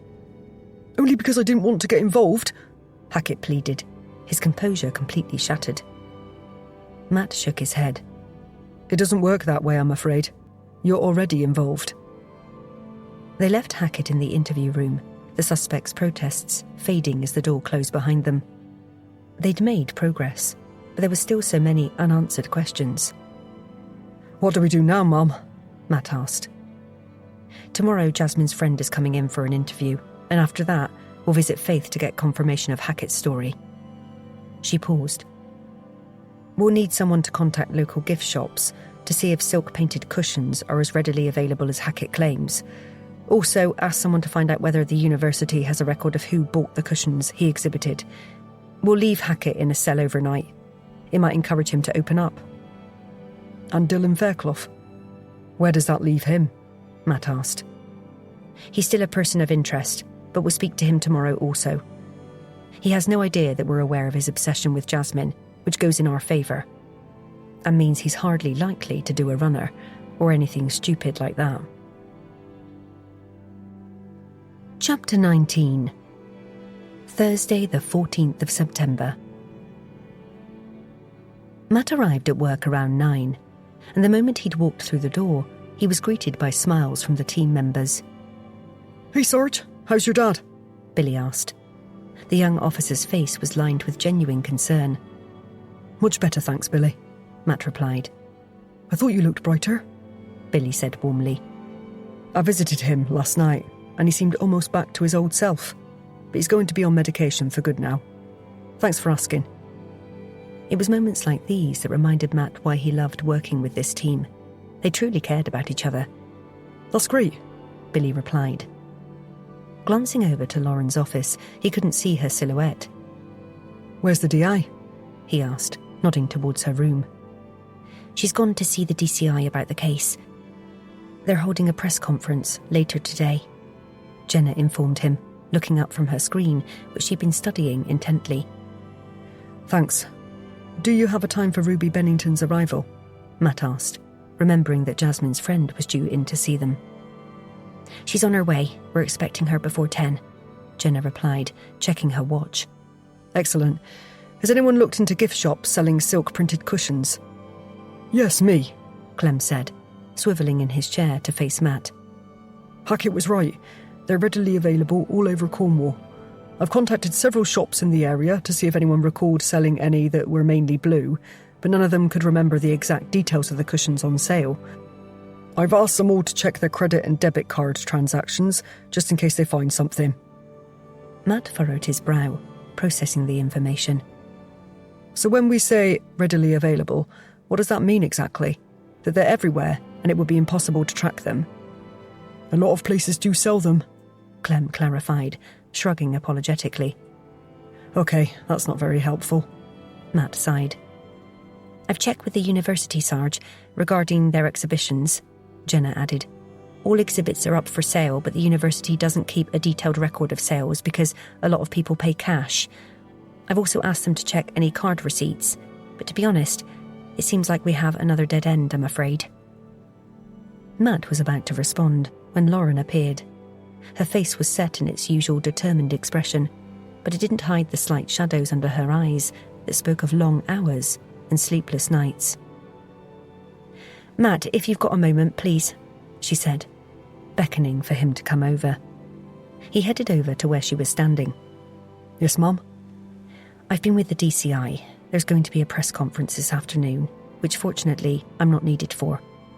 The DCI will ask for people who saw anything Saturday evening or early Sunday morning to come forward. There might have been someone on the beach who witnessed the couple being there. That's great, Mum, Matt replied. Sometimes all it took was one witness to break a case wide open. Will you be announcing that the deaths are suspicious?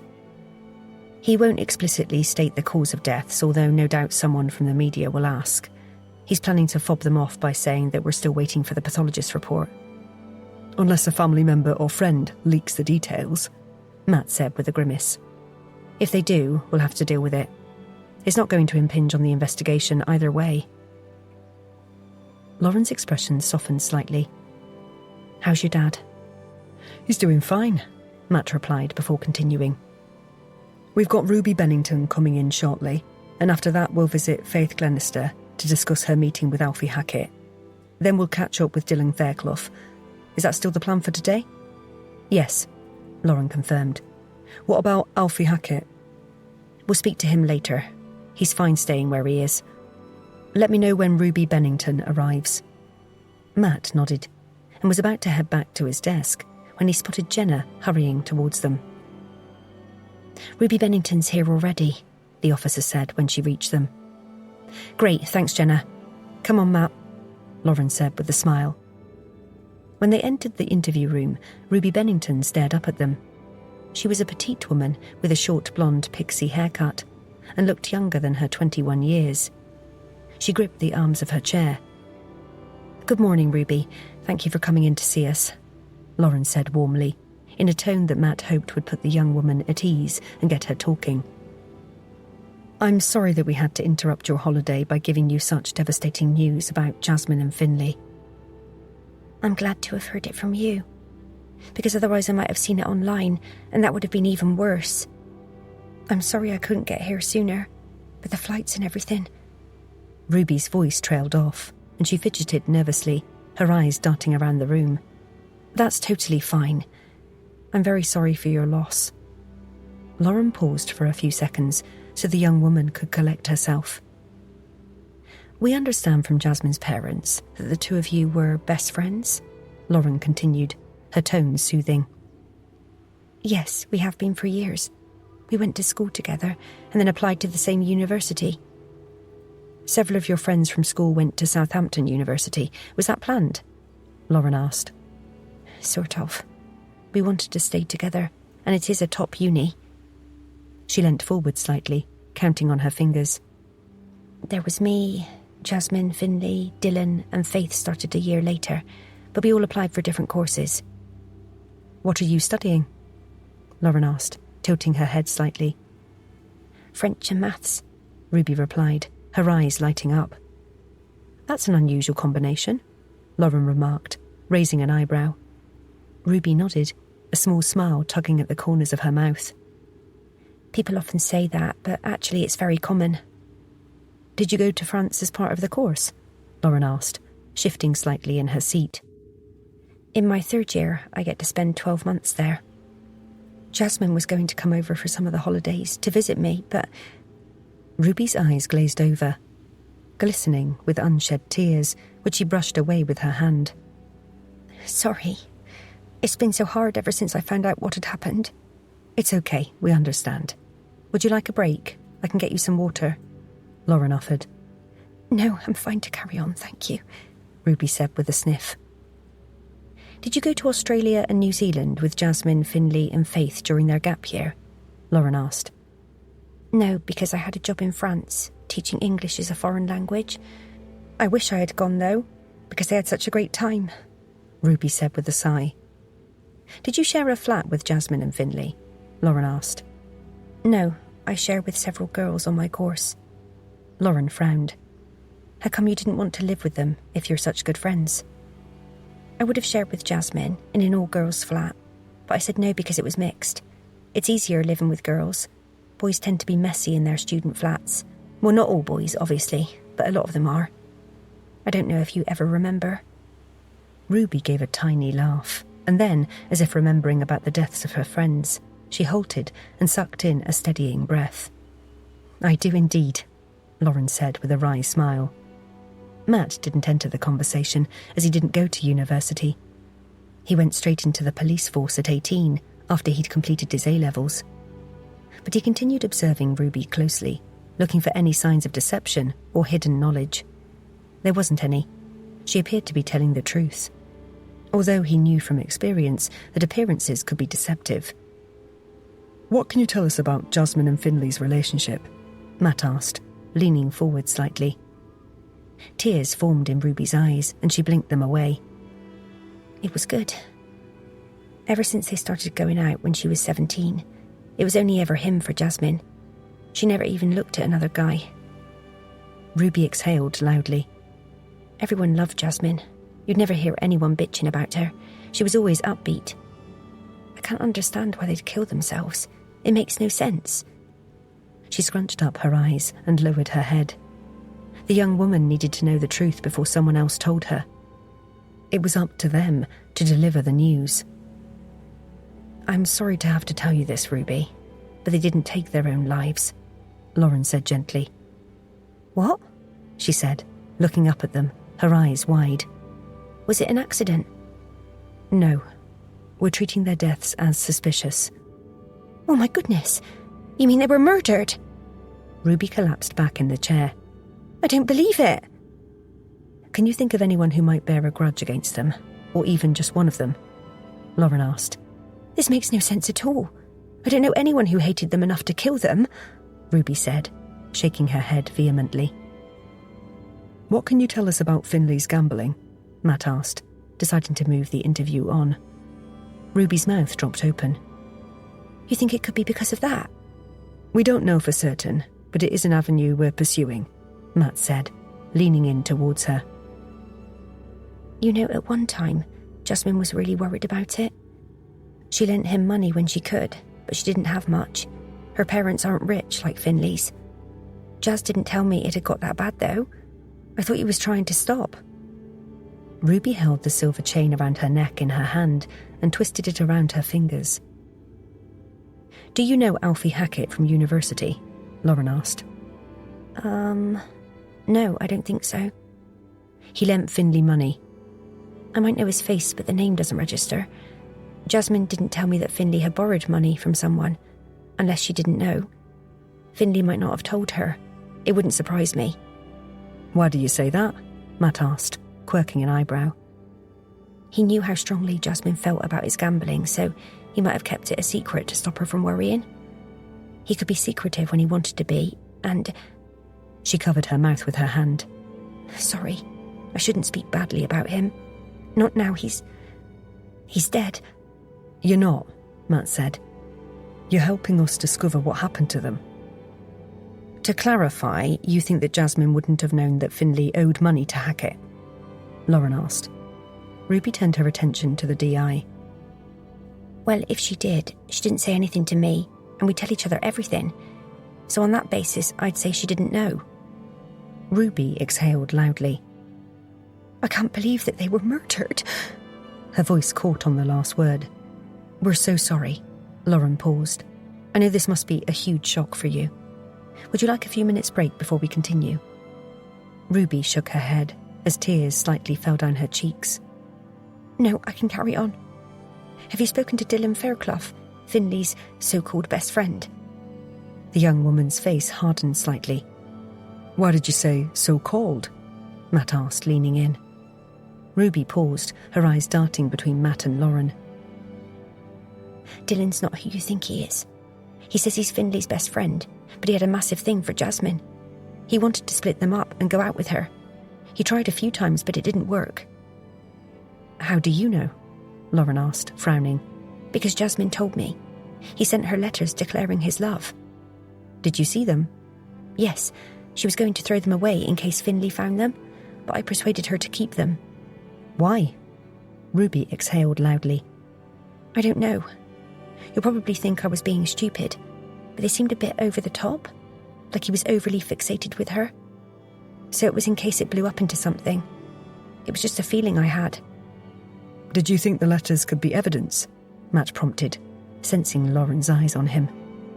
Was she annoyed that he'd spelt it in that way, rather than waiting for Ruby to say that? Maybe. I'm not sure. What did Jasmine think of Dylan? Matt asked, his voice carefully controlled. She liked him, but not in that way. And she made it clear that they could never be together because she was with Finley. Jasmine thought that he'd accepted her decision, but... Her voice faded away.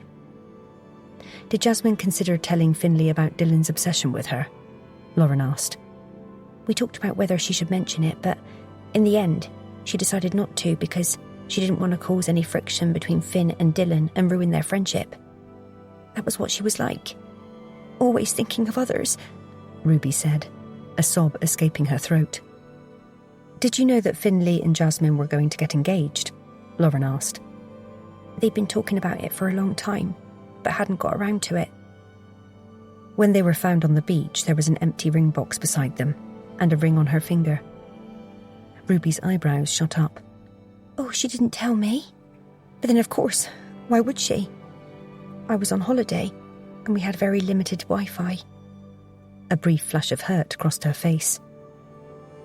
Finley bought the engagement ring last week, and Dylan went with him to choose it. Matt could almost see the wheels turning in Ruby's head as she processed this new information. Her eyes narrowed and she leant forward, her voice barely above a whisper. Do you think that was the last straw for Dylan? Was he responsible for their... She was a bright girl, seeming to piece things together in the same way they were. No, that's not what we're saying, Lauren said. Although now you've mentioned it, do you think that it's possible? No, surely not, Ruby muttered. Does Dylan have a temper? Matt asked pointedly. He can get wound up about things which maybe other people wouldn't, Ruby said. Was she trying to be tactful? And why? Can you give us an example? Matt asked. Well, one time another guy asked Jasmine out, and she told the gang, and Dylan went and sorted it out. He said he'd done it for Finley, but Finlay had just laughed it off. What do you mean by sorted it out? Matt asked. I didn't see it myself, but the guy did have a black eye and a broken nose. Matt shared a meaningful look with Lauren. The evidence was mounting against Dylan Fairclough. His obsession with Jasmine, his temper, and his possessiveness. The pieces were falling into place, but they needed hard evidence to make anything stick. Is there anything else you can think of that might help? Lauren asked. No. I hope. I'm so stunned that somebody killed them. I don't know how it could be anything to do with Jasmine, but I don't know. Ruby appeared totally drained. It was time to end the interview. Well, thank you very much for coming in, Lauren said. If you do think of anything, here's my card. Ruby took it and held it tightly in her hand. Matt and Lauren escorted Ruby to the station entrance and watched as she left the building. Her grief was evident in every step she took. Poor kid, he said as he turned back to Lauren. Learning your best friend was murdered. I felt bad about breaking it to her like that, but what else could I do? Lauren bowed her head slightly. It couldn't be avoided, Matt said, wanting to ease his boss's guilty feelings. When we speak to Faith about Hackett, we should mention Fairclough and get her take on him and his infatuation with Jasmine. If she knows about it, that is. Lauren nodded in agreement as they headed back to the station car park. The case was getting more twisted with each new piece of information. Everything was now pointing towards Fairclough. But experience had taught Matt that things were rarely as straightforward as they seemed. Chapter 20. Thursday, the 14th of September. Lauren pulled up outside the large house belonging to the Glennisters, the gravel crunching under the car's tyres. Despite the grandness of the house, today it seemed to carry an air of sadness, as if the building itself was mourning the loss of Finlay. With Matt at her side, she made her way to the front door, her footsteps echoing in the quiet morning air. She took a moment to straighten her jacket and collect her thoughts before ringing the bell, knowing that once again she'd be intruding on their grief. The chime echoed inside the house, followed by slow, heavy footsteps. Mr. Glenister answered. Grief was etched into every feature. Good morning, Detective Inspector, he said, his voice low and hardly audible. Hello, Mr. Glenister. We'd like to speak to you all, if we may, including Faith if she's here. Oh yes, she's home. We've been discussing going shopping for food. We haven't actually left the house since Sunday. Neighbours have been very good, coming round with meals. But I suppose we need to start getting back to normal life if we can. He gave a resigned sigh. Lauren nodded sympathetically. I understand. But these things take time, and it's best to go at your own pace. Please come through, Mr. Glenister said, barely acknowledging Lauren's comment. They walked into the house and followed him into the snug. I'll fetch my wife and daughter. Lauren took in the family photos on the walls. One in particular caught her attention. A candid shot of Finlay and Faith when they were very young. Their arms were wrapped around each other, faces frozen in mid-laughter. The camera had captured a moment of pure, unguarded joy between the siblings, a stark contrast to the sombre atmosphere now permeating the house. After a few minutes, the three of them walked in and sat opposite Lauren and Matt. Mrs. Glenister was like a zombie, acting like she was on autopilot. Lauren's heart went out to her. Losing a child was every parent's worst nightmare. Mr. Glenister's arm hovered protectively near his wife, as if afraid she might crumble at any moment. Is Sonia here? Lauren asked, referring to the family liaison officer who'd been allocated to them. She was, but had to go somewhere. She said she'd only be gone an hour. We didn't mind, Mr. Glenister said. She's been very good.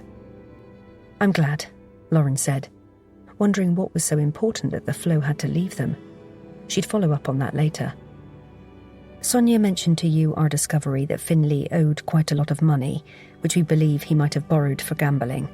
She reported back that you were unaware of this debt. Mr. Glenister flushed slightly, and his hands clenched into fists.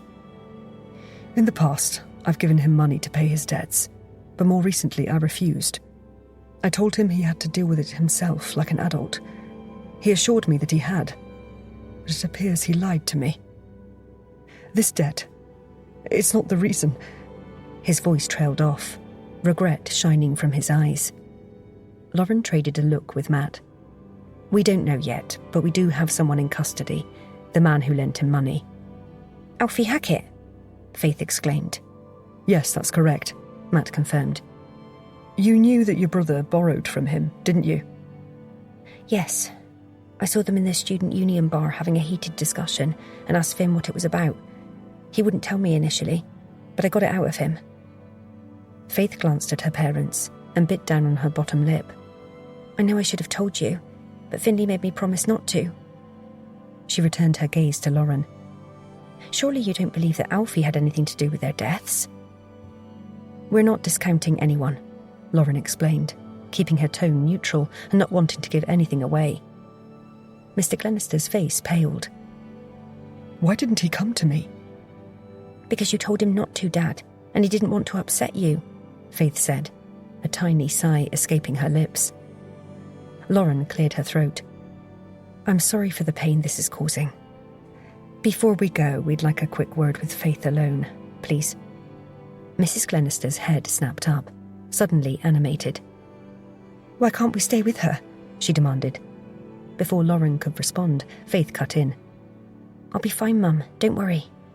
Yes, I know, her mother persisted, reaching out to touch her daughter's arm. But you might want someone with you. There's nothing to worry about, Mrs. Glenister.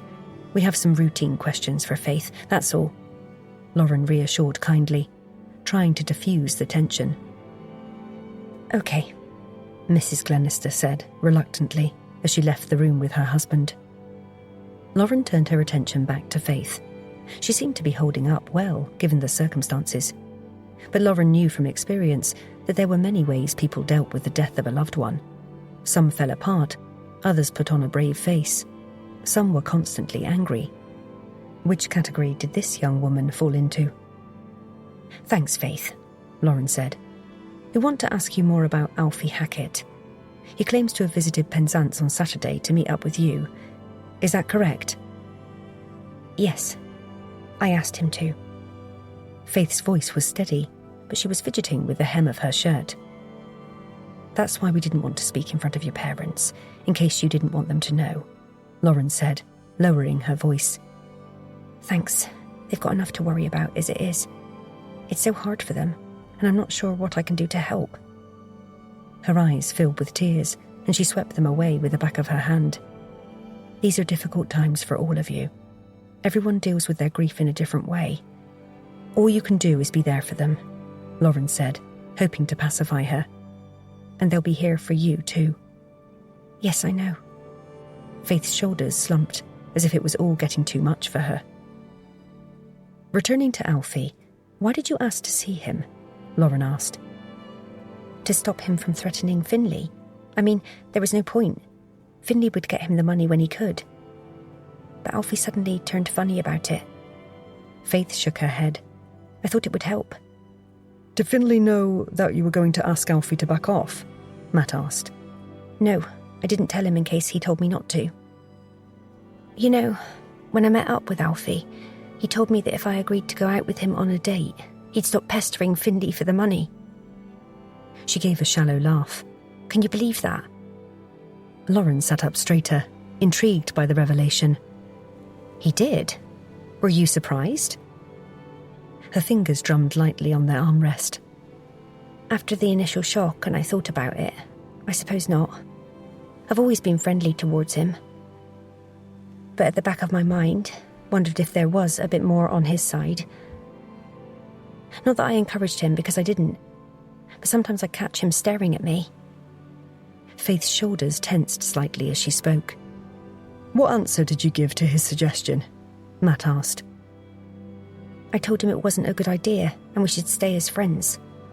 Faith's gaze flicked briefly to one side. Not even to stop him from going after Finley for the money? Matt asked, his eyebrow lifted. That would be deceitful and unfair to everyone.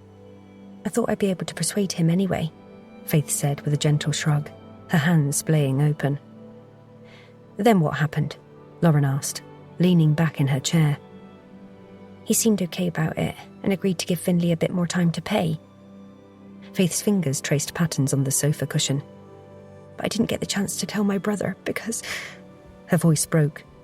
Sorry, she said, sniffing. Did you offer Finlay any money to pay off his debts? Matt asked. I didn't have any, so no. I pay my own way at university, and if there's any money left over, it goes on buying art supplies. I draw in my spare time. Faith brightened slightly at the mention of her hobby. Something totally different from quantum physics. I was never any good at science at school, Lauren said, tucking a stray hair behind her ear as she spoke. You didn't fancy doing art then? Faith appeared confused by the sudden shift in topic, and her lips pursed thoughtfully as she answered.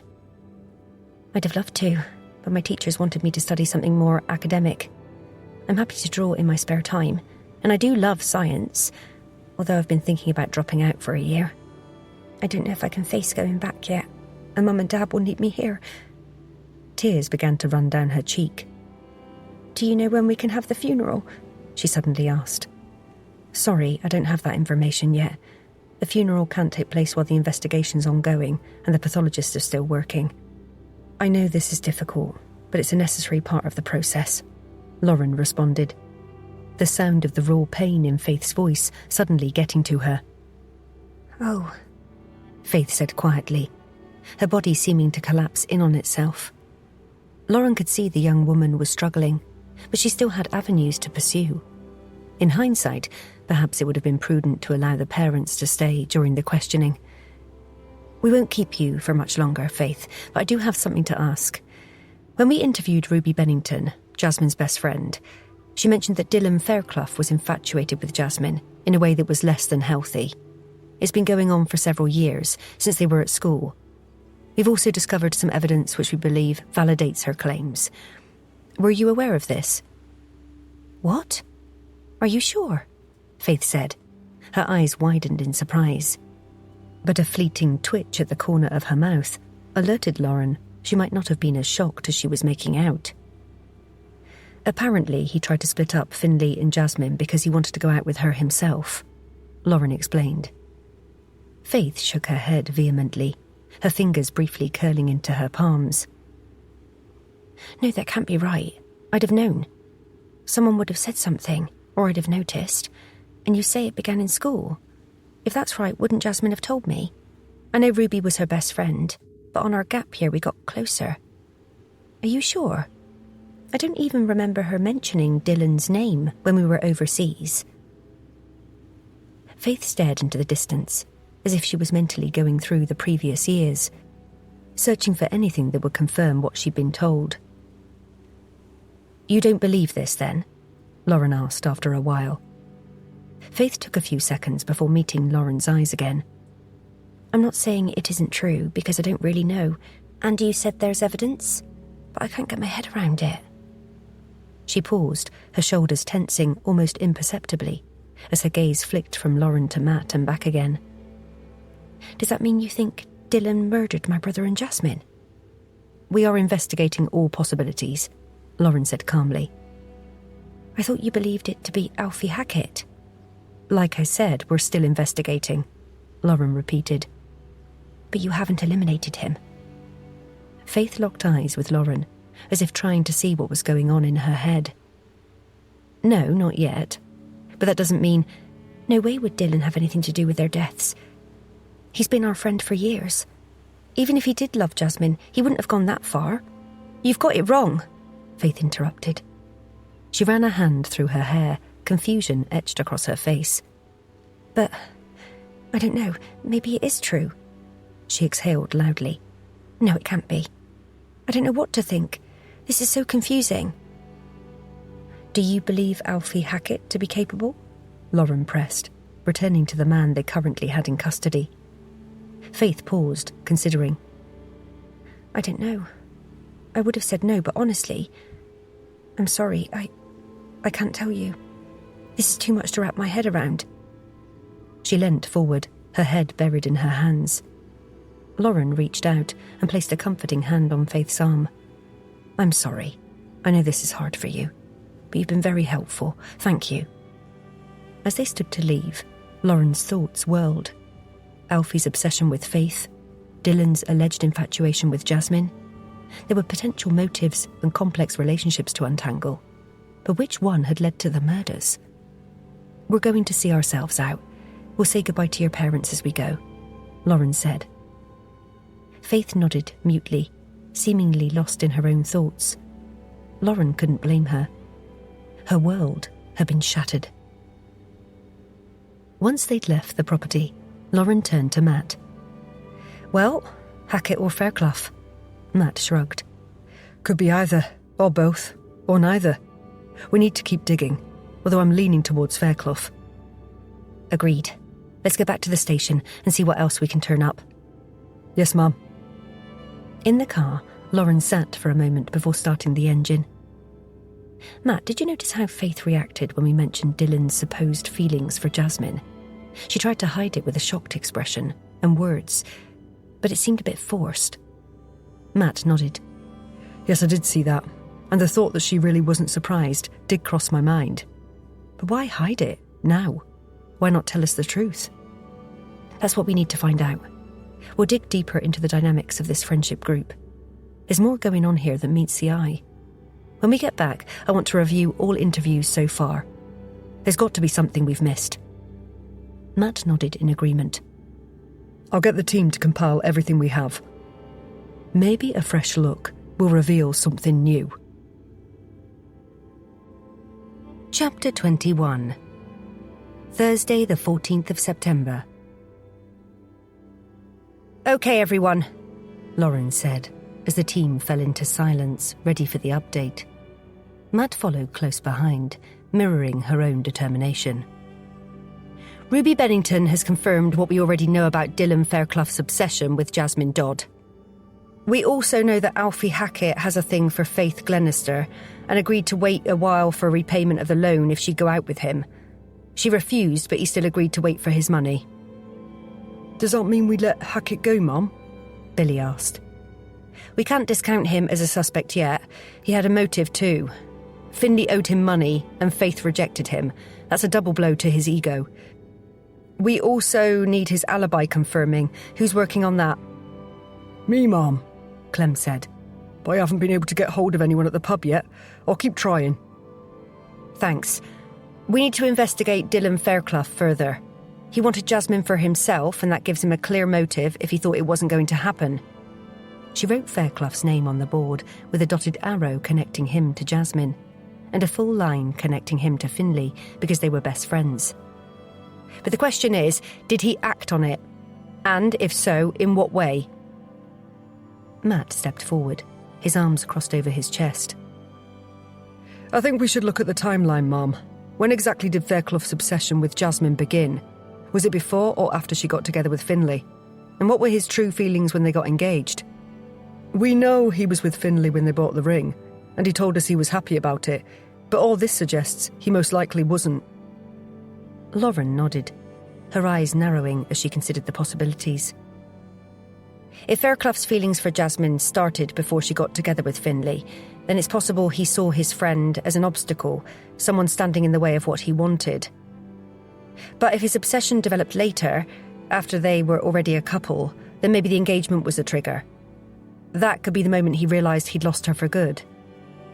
She began to sketch out a rough timeline on the board, the squeak of the marker punctuating her words. The familiar act of visualising the case helped her organise her thoughts. We also have to remember that he has a tendency towards obsessive behaviour, as confirmed by what happened when he was at school with his teacher.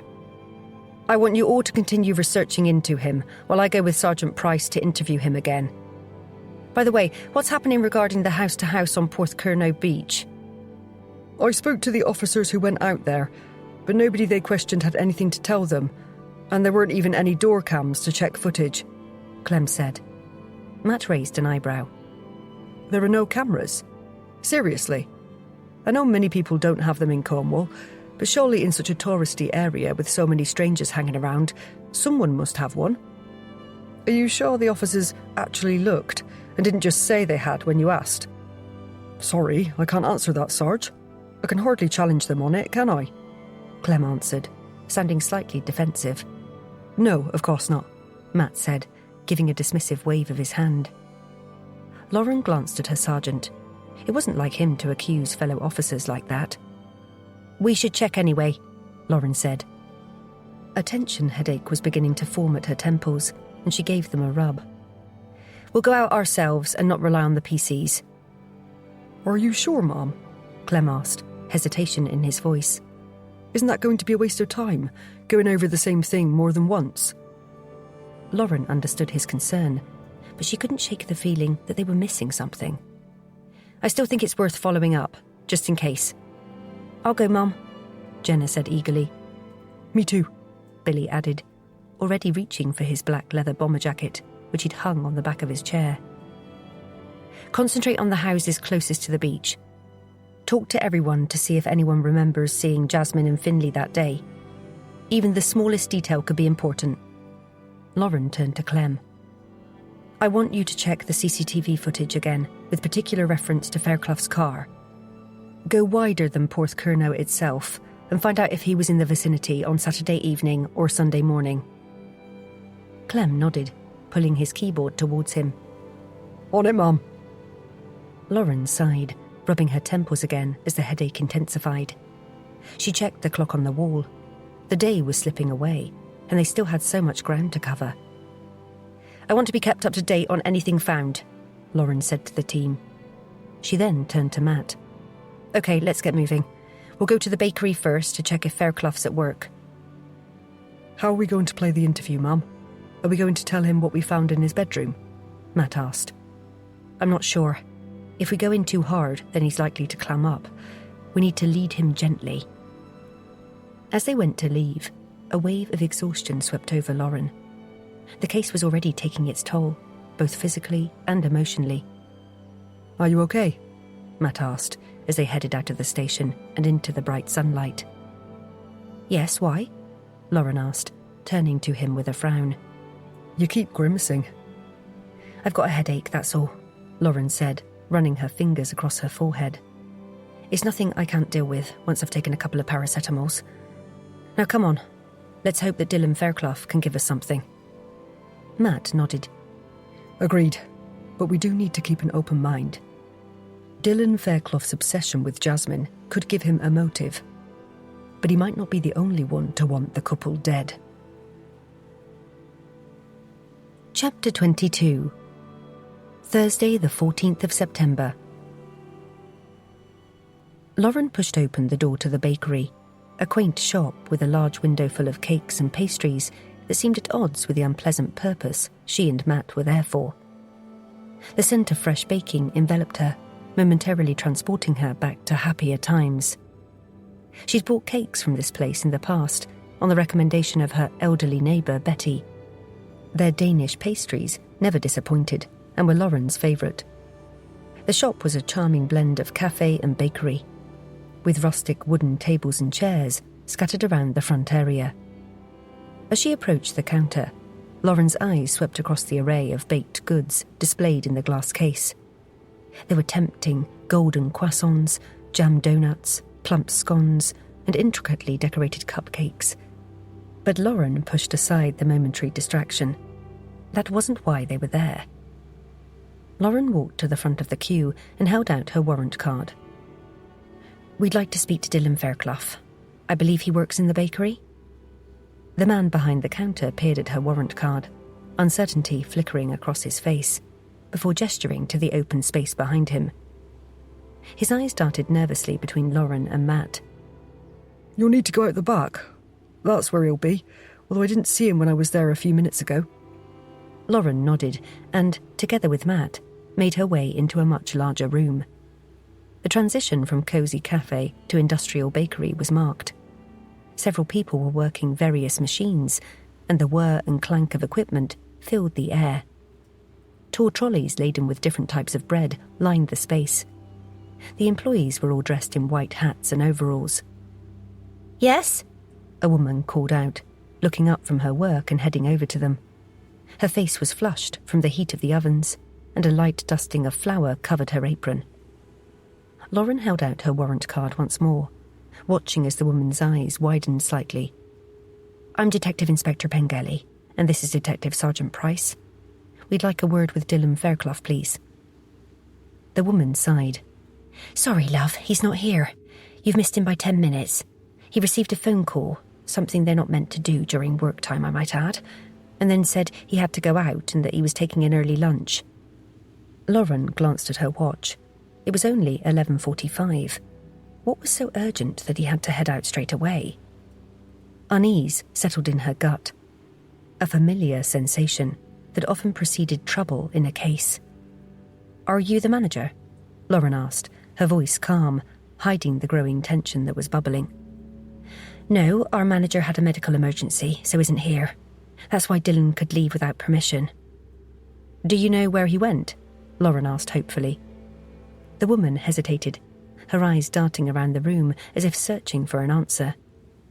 "I overheard him on the phone saying, 'I'll meet you in the gardens at the front of the museum.' I think he meant the Cable Museum." The one at Porthcurno? Matt asked, his eyebrows raising in surprise. Lauren sensed his excitement at this potential lead. "That's the only cable museum we have round here," the woman said with a hint of sarcasm, her flower-covered hands gesturing vaguely. "What made you think it was there?" Lauren asked.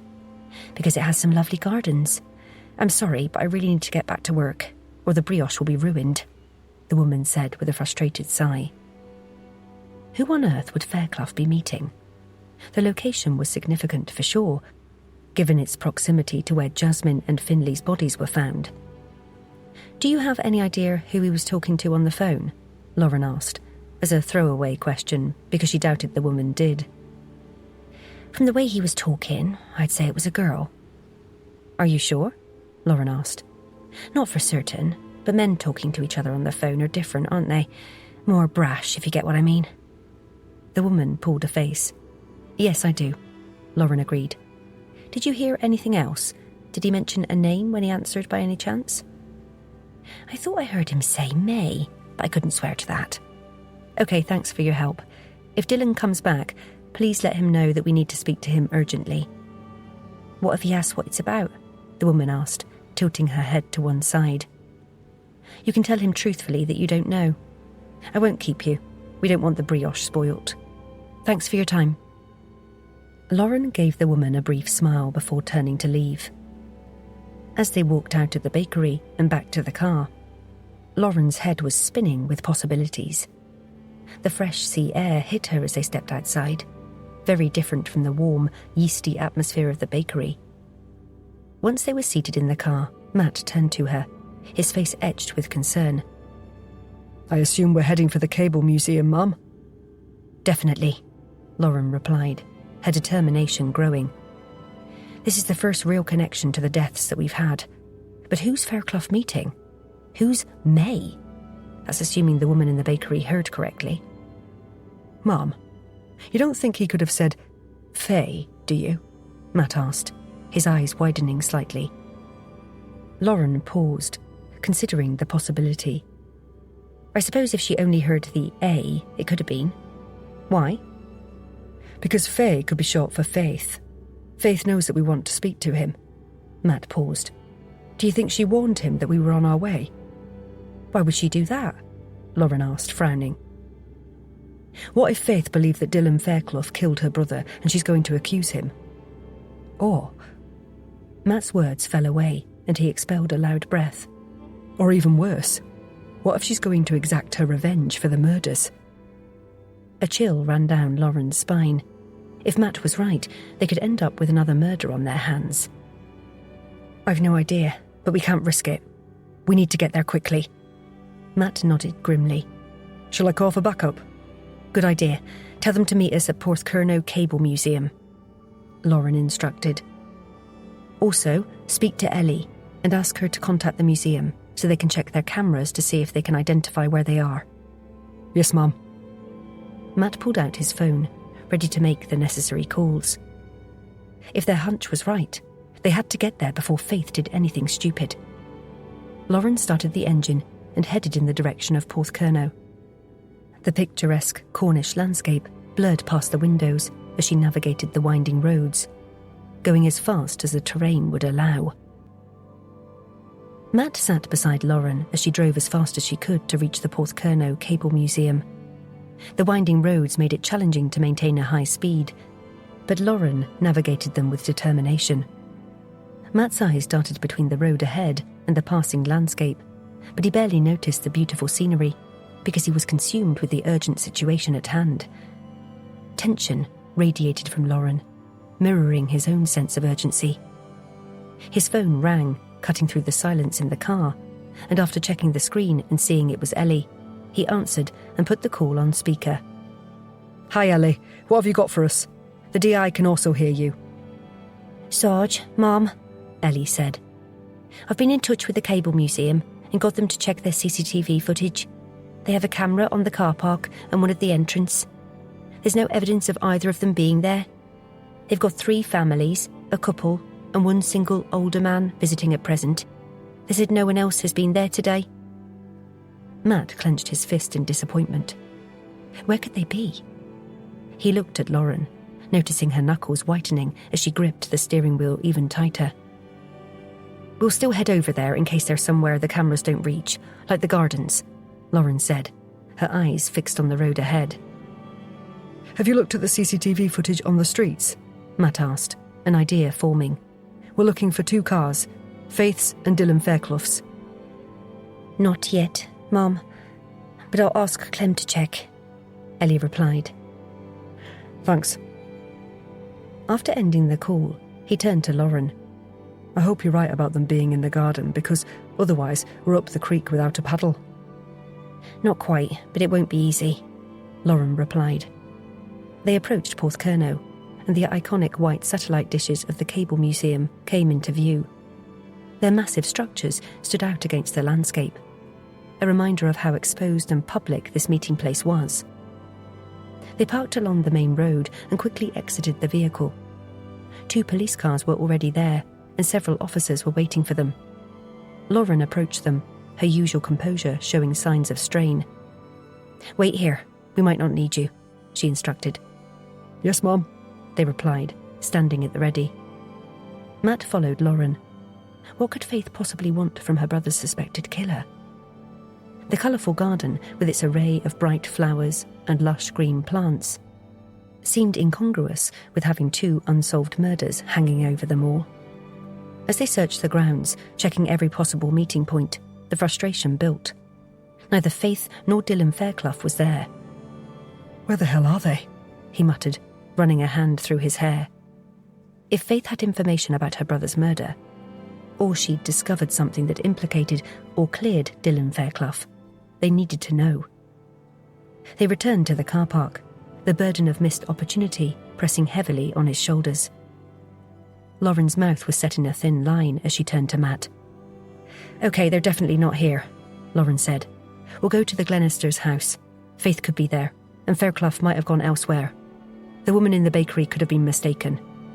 Agreed, Matt said, already mapping out their next steps in his head. But we should consider reaching out to local businesses around here, in case they went somewhere else after meeting up. Good idea. I'll ask the officers here to check. After instructing the backup officers to visit the shops and cafes, they returned to Lauren's car. Matt climbed into the passenger seat, pulled the seatbelt across his body, and clicked it into place, while Lauren started the engine and drove onto the road. Matt stared out of the window, watching the landscape roll by. The silence of the car was heavy with questions. Why had Faith arranged this meeting? What did she know? And most importantly, if she believed Fairclough was the killer, was he in danger? Chapter 23.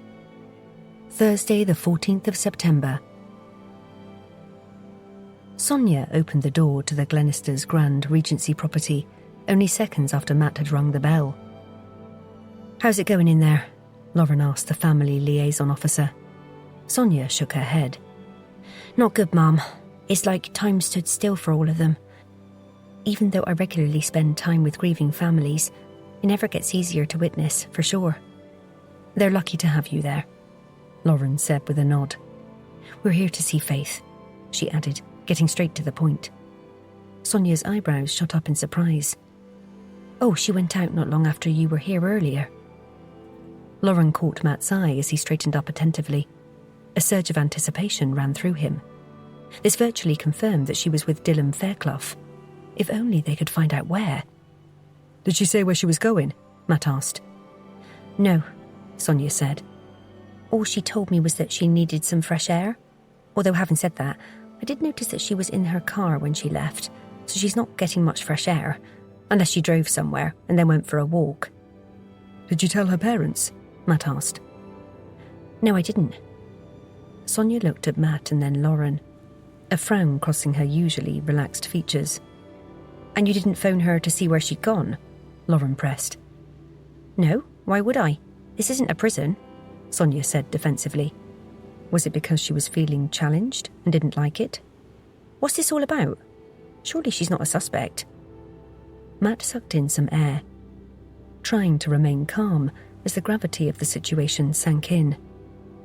We believe she might have arranged to meet up with Dylan Fairclough because she thinks he's the murderer. We thought they might have gone to Porthcurno's Cable Museum, but when we got there, they were nowhere to be seen. Do you think she's going to harm him? Sonia asked, worry shining from her eyes. We don't know, Lauren said, glancing up the stairs. Where's her bedroom? We'd like to take a look. Sonia hesitated a moment before replying. Third room on the left, I believe. Lauren nodded. Please let the parents know we're here and that we're having a quick look at Faith's room. We'll speak to them before we leave. They hurried up the stairs, Matt leading the way, his heart pounding in his chest. The plush carpet muffled their footsteps, but to Matt, the sound of his own breathing seemed deafening in the quiet house. He headed into Faith's large bedroom and quickly assessed it. It was fairly tidy, with theatre posters on the walls, books scattered on the desk, and a closed laptop on the bed. There were several framed photos on the windowsill, one of Faith standing on a stage with a group of people, and two of Faith in a judo uniform with medals around her neck. He hadn't known she was into martial arts. I'll start with the wardrobe and you do the dressing table, Lauren said. Matt headed over, but before opening the centre drawer, something behind the unit caught his eye. He leant over, pulled out a large sketch pad and flipped it open. Hey, Mum, look at this, he called out, his voice filled with anticipation. It looks like Faith's as talented as Alfie Hackett. Only her sketches are all of Jasmine Dodd. Lauren walked over as he began flipping through the pages, peering over his shoulder. She's very good, Lauren murmured. Unease twisted in Matt's gut. Something wasn't right. The sketches were beautiful, but there was an intensity to them that made him uncomfortable. I'll take this with us, he said, sliding the sketch pad into an evidence bag, sealing it, and placing it on the bed. He returned his attention to the drawers in the dressing table. Opening the first one, he rummaged through and found a small notebook, which he opened. Oh, was the only word that came out of his mouth as he stared at some more sketches.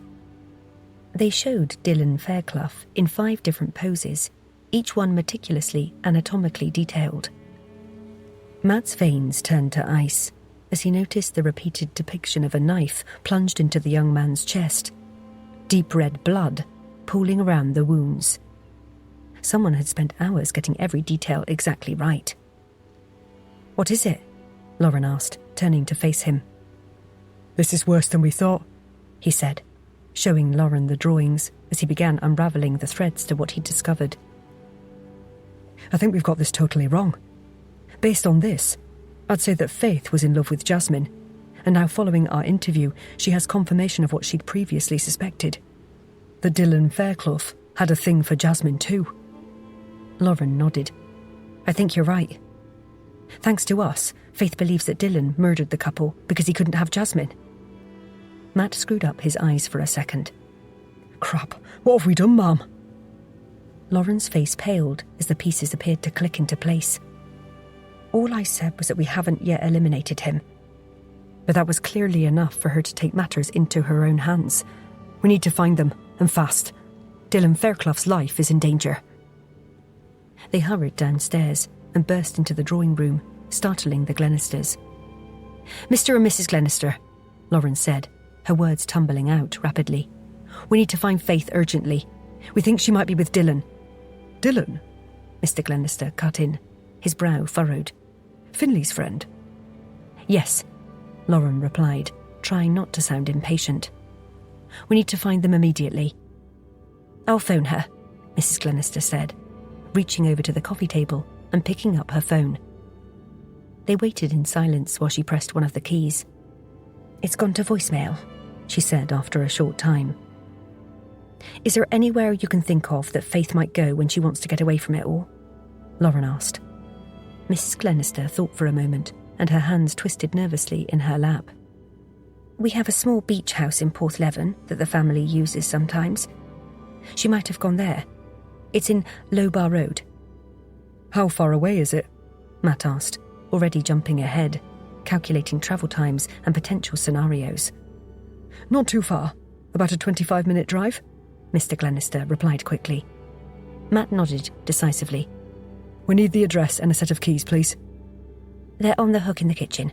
I'll fetch them for you, Mrs. Glenister said as she hurried out of the room. She returned a moment later, her face stricken. The keys aren't there. Faith must have taken them. Matt's heart sank further. This was looking more and more like a premeditated act. Do you have a spare set? Yes, I've got one to the front door, Mr. Glenister said, as he pulled out a fob with several keys attached from his pocket. He took off one of them and handed it to Matt. But I don't understand. Why is it so urgent you see Faith? And how can you be sure that she's with Dylan? Lauren shared a loaded glance with Matt before replying. We really need to speak with them. Please don't worry. Sonia's here, and we'll make sure to update her with any news when we have it. I want to go with you, Mr. Glenister said, standing. Sorry, but we need you to stay here in case Faith returns, Lauren said kindly. But I'll be here, Mrs. Glenister said, and so will Sonia. Please, Mr. and Mrs. Glenister, I understand your concerns, but you need to leave this to us. This is a police investigation, and it won't help if you get in the way, Lauren said, her tone leaving no room for any dissent. With that, they quickly took their leave.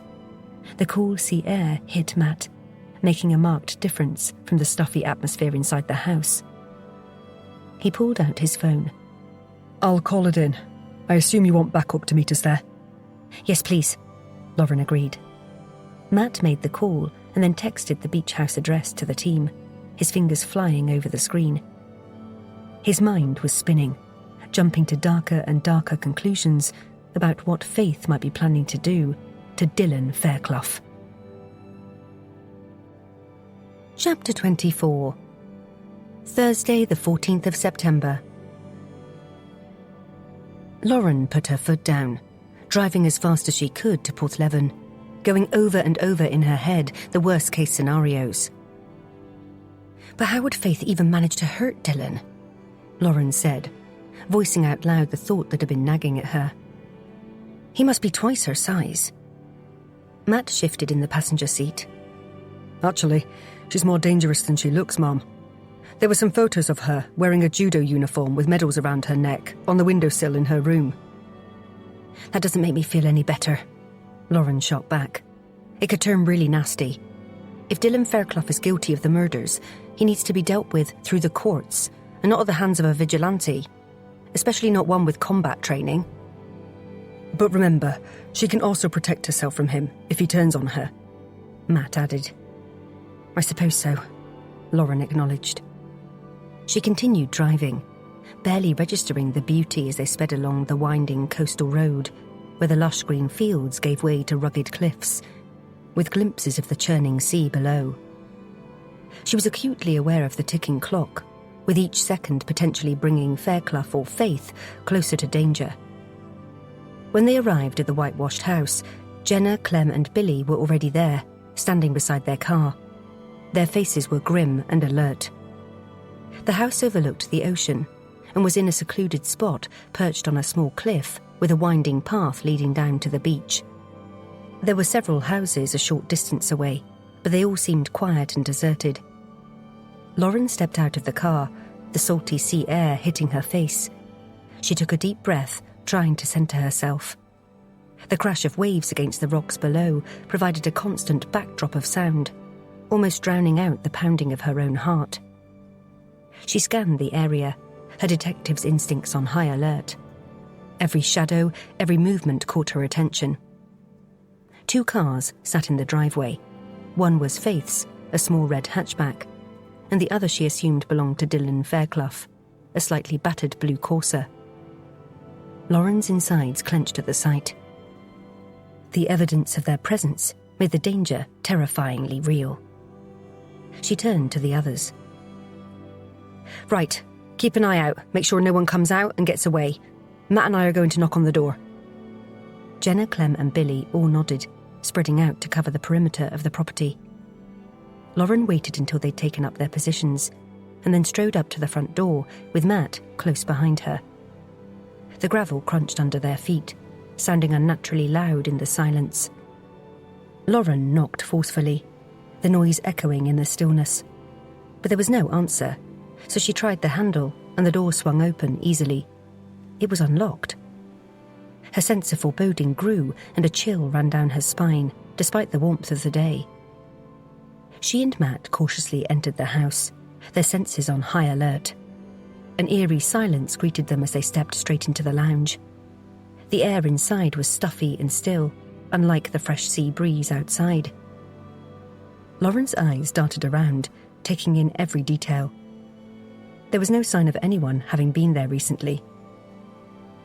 "There's no one here," Lauren murmured, trying to calm her racing thoughts. "Let's take a quick look around." They hurried through the rooms, checking the lounge, dining room, kitchen, all empty. Lauren's anxiety mounted with each vacant room. Where were they? What had Faith done? The questions swirled in her mind, each more unsettling than the last. "Upstairs," she said tersely, taking the steps 2 at a time. They burst into each bedroom, finding them equally deserted. Lauren wanted to scream in frustration. The neat untouched beds and tidy rooms seemed to mock their urgent search. Back downstairs, they returned to the kitchen, and Lauren was about to suggest they check outside when something caught her eye. The door to the utility room was slightly open, and she could see a glass of water sitting on the worktop, half finished. "Someone's been here," Lauren said, pointing to the glass. They stepped inside the room for a closer look, and Lauren spotted an open packet of biscuits. "What do you think happened?" Matt asked, his face serious. "Did Faith ask Fairclough to meet her here without telling him why, and now she's taken him somewhere?" "It certainly looks that way. Or he's taken her. We need to find them and—" "Mom! Sarge! Quick! Out here!" A shout from Billy propelled Lauren and Matt out of the house. The team was clustered at the edge of the property, their gazes fixed on the beach below. The sun was starting to dip towards the horizon, casting long shadows across the sand. Lauren squinted against the glare, following Billy's pointing finger. Her heart leapt into her throat as she spotted 2 distant figures walking along the shore. It was Faith and Dylan. "That's them, isn't it?" Matt asked, shading his eyes against the sun. Lauren nodded, possibilities whirling around her head. "Yes, we need to move, now." From their vantage point, it appeared that Faith and Dylan were having a casual walk. There weren't any signs of distress, but looks could be deceiving. "We need to follow them without alerting them to the fact that we're there. At the moment, it all looks fine, and neither of them seem to be in any immediate danger, but we don't know what Faith has planned for him." "I doubt she could do much to him, at her size," Billy said. "I'd be more worried about what he could do to her." "We believe she's a martial arts expert, so don't count on it," Matt said. "Because one thing's for certain, she's got something up her sleeve. Or why would she have brought him here?" The team nodded, their faces set with determination. They hurried down to the beach and split up, fanning out to tail the pair at a discreet distance. The sand shifted under Lauren's feet, making each step a challenge. She could taste salt on her lips and hear the cry of seagulls overhead. Every sense seemed heightened by the tension of the moment. Drawing closer to the pair, Lauren was able to make out the looks on their faces. Dylan appeared confused, and his brow furrowed as he listened to Faith. who had a wildness in her eyes. There was a manic energy in her movements that set Lauren's teeth on edge. Lauren gauged the distance and calculated the best time to make a move. She needed to be a bit closer. The sound of the waves seemed to fade away as she narrowed in on the two figures ahead of her. Suddenly, Faith whirled around to face Fairclough, something glinting in her hand. Lauren's blood ran cold as she recognised the unmistakable shape of a gun. Time seemed to slow down, each second stretching into eternity as Lauren's training kicked in. No! The shout tore from Lauren's throat as she broke into a sprint, sand spraying beneath her pounding feet. Police! Faith, drop the gun! Faith spun to face her, while at the same time grabbing Fairclough and yanking him in front of her like a human shield.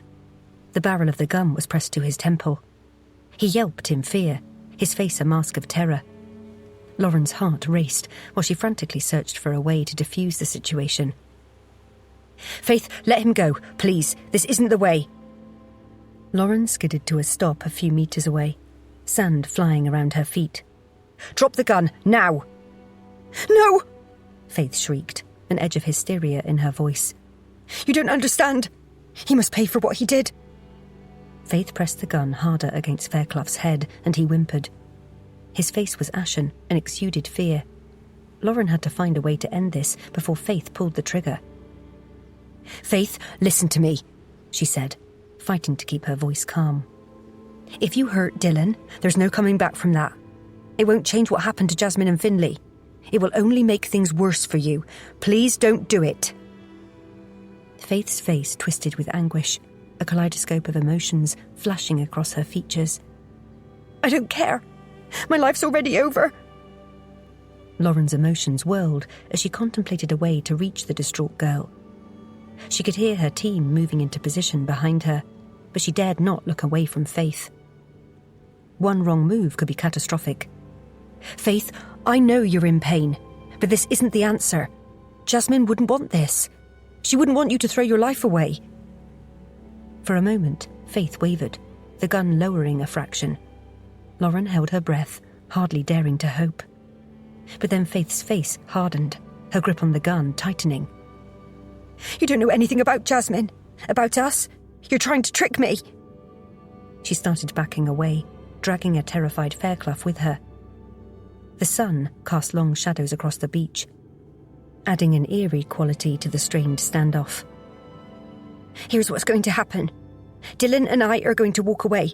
If any of you try to stop us, I'll kill him. I swear.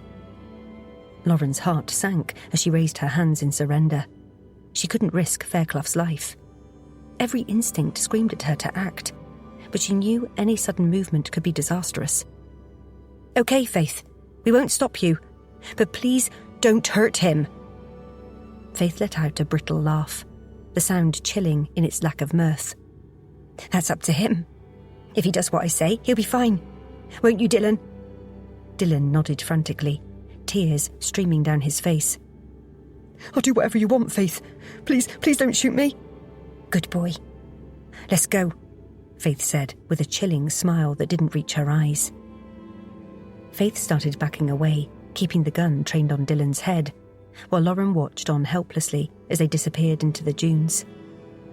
Every cell in Lauren's body screamed at her to do something, anything, but she couldn't act, not without risking Dylan's life. Frustration and despair warred within her as she turned to the others, seeing her own helplessness mirrored on their faces. We can't let her get away, Matt said urgently. Who knows what she'll do to him? Lauren nodded. We won't, but we must be clever about this. We'll follow them at a distance, staying out of sight, and wait for an opening. There's bound to be one.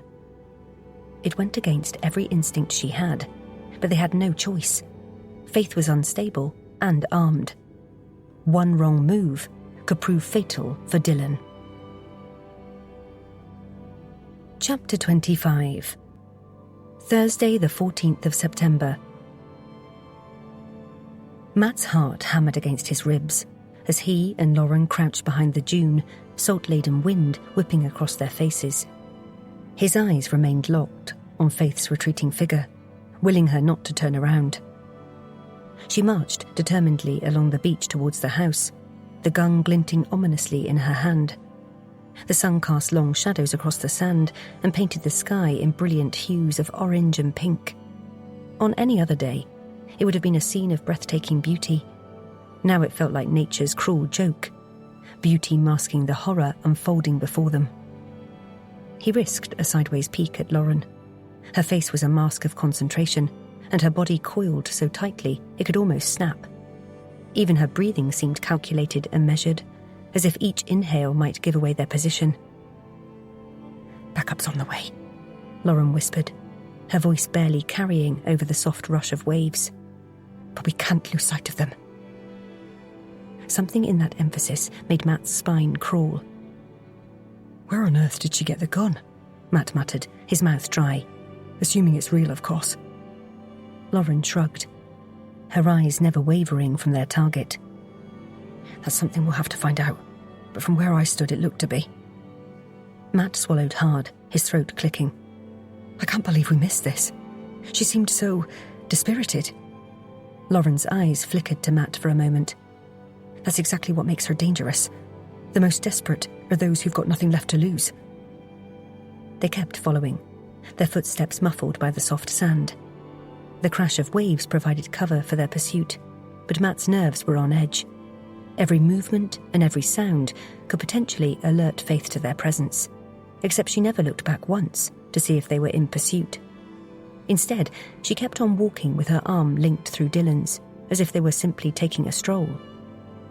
Maybe she didn't care because she knew they wouldn't do anything while she was armed.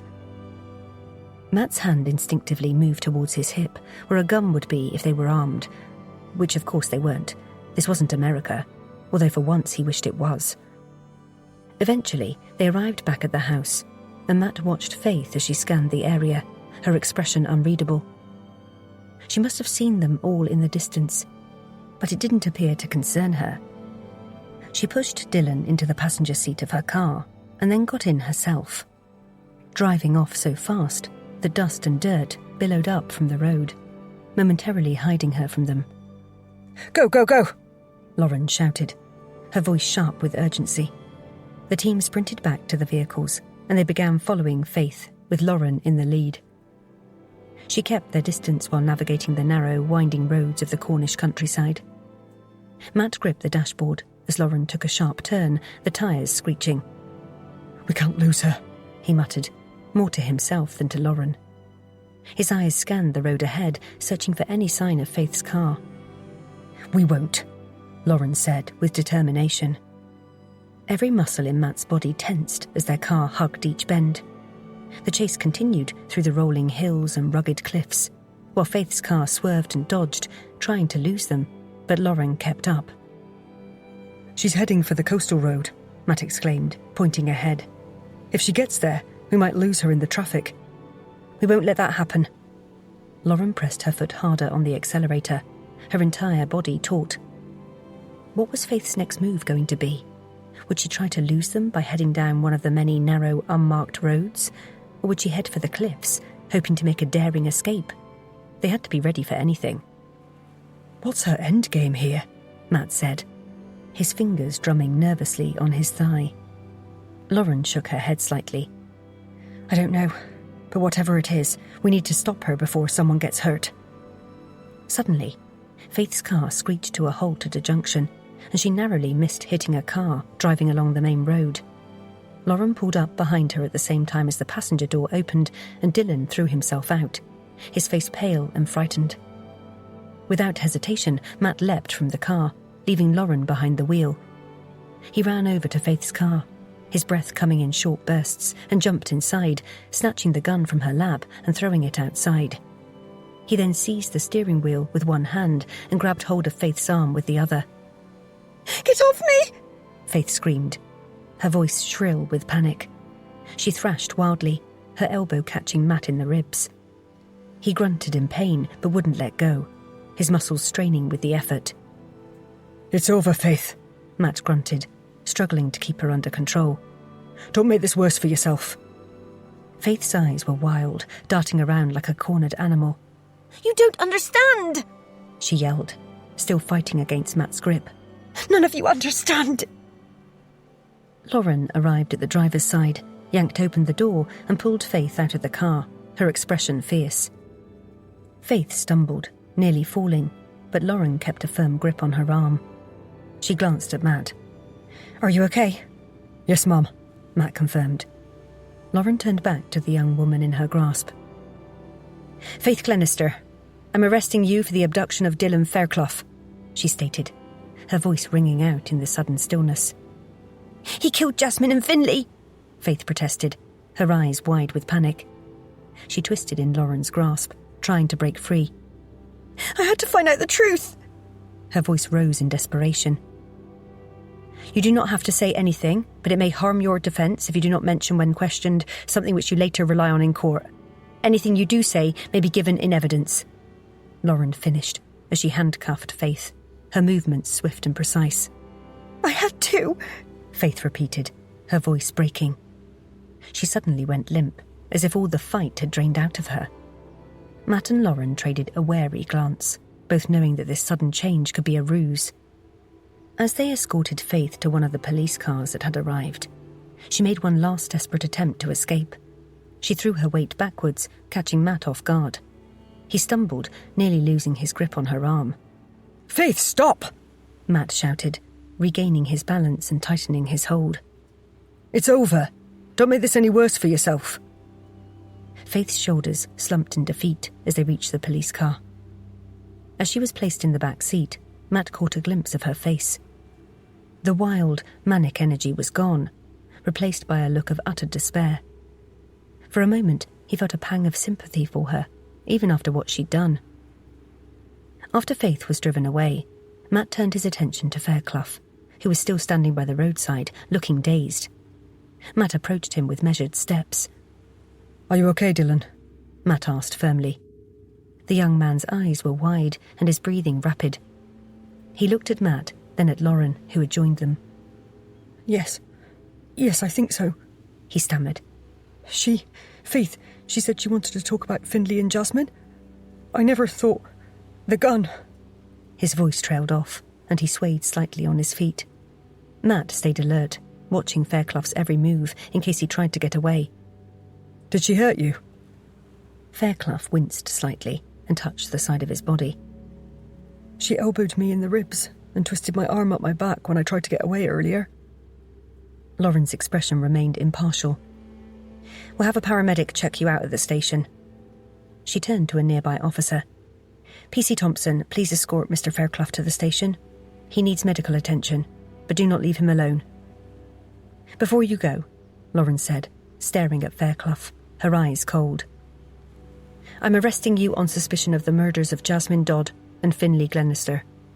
You do not have to say anything, but it may harm your defence if you do not mention when questioned something which you later rely on in court. Anything you do say may be given in evidence. Do you understand? Fairclough's face paled further. But I didn't. I'm not. Do you understand? Lauren repeated, each word sharp as broken glass. Yes, but... Fairclough's protest withered as Lauren's eyes locked onto his. A bead of sweat rolled down the side of his face. Take him away, Lauren instructed the officer standing beside her, her words carrying a finality that made Fairclough's shoulders slump. The officer nodded as he approached Fairclough. Come with me, sir. As Dylan Fairclough was escorted to the waiting police car, his feet stumbling on the pavement, a loaded look passed between Lauren and Matt. They both knew that this was far from over. Chapter 26. Thursday, the 14th of September. Here he comes, the man of the moment, Billy said when Lauren and Matt walked into the office, his excitement palpable. Can you believe that Sarge saved the day again? It's like your MO. Was he like that in Lenchester, Ellie? Ellie blushed, still clearly uncomfortable with the attention. The young officer's eyes darted around the room, looking anywhere but at Billy. Answer Billy's question, Ellie, or he won't stop going on about it. And by the way, just so you all know, the gun was a replica, so I wasn't in any danger, Matt said, stepping in, his tone light but firm. Lauren smiled to herself at the way her sergeant was able to diffuse the excitement without sounding patronising. But you didn't know that, did you? Billy persisted, his admiration for Matt evident. Well, Ellie, tell us everything. OK. All I can tell you is that Sarge wasn't one to bottle it when things got rough, if you get what I mean, Ellie said, finally relenting, a smile hovering on the edge of her mouth. I knew it, Billy said, smirking. And what about... OK, enough of Sergeant Price's adulation. However much it's warranted, Lauren said, holding up her hand to silence the young officer. She needed the team to focus on what was important, solving Jasmine and Finley's murders. Until it was all sorted, they couldn't afford to be sidetracked by office banter. We're interviewing Dylan Fairclough first, and then Faith Glenister.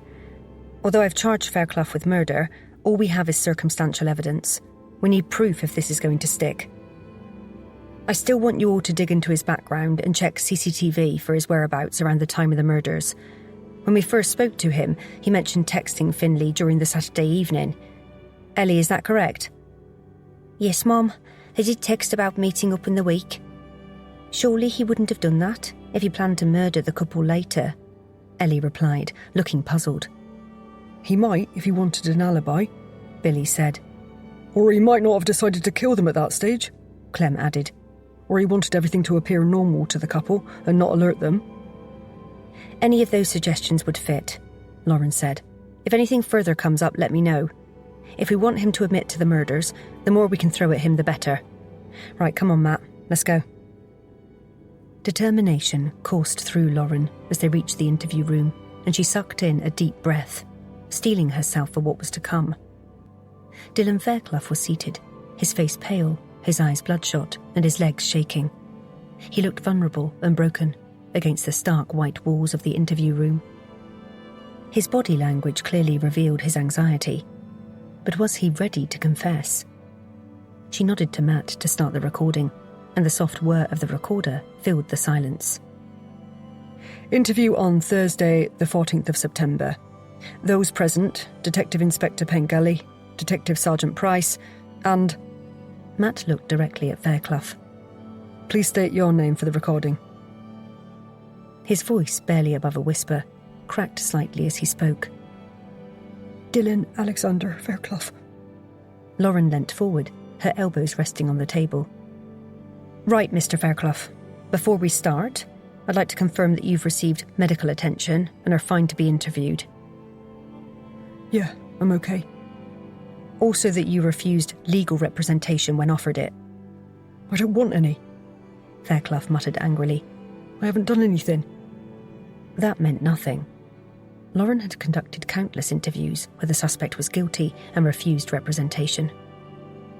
If that's the case, then why do you think that Faith Glenister came after you? How am I meant to know? He asked, shooting her a scathing look. You don't think it could be because she knew that you murdered her brother and Jasmine Dodd? Lauren asked, raising an eyebrow. But I didn't. A bead of sweat formed on Fairclough's brow. Did she accuse you of the murders? Dylan ran a hand through his hair, his eyes darting around the room like a trapped animal. Not exactly. She was out of it and not being... I don't know what she was doing. She seemed very upset, kept muttering about Jasmine and Finley, about how unfair it all was. But she didn't outright accuse me. She implied it, though, Matt suggested. I don't know. Maybe. I'm not sure. Lauren decided to change tack. Do you think it was because Faith discovered you were infatuated with Jasmine and had tried to persuade her to leave Finley for you? Fairclough's eyes widened, and he jerked back in his chair as if he'd been slapped. How do you know that? We found the box of trinkets in your bedroom. Photos of Jasmine, items which we assume belonged to her. How did you get all these things? Fairclough shrugged. I took some of the photos. The other items, I've been collecting them for a long time. Did Jasmine know you had them? I don't know. But so what? It doesn't mean anything. They're just things.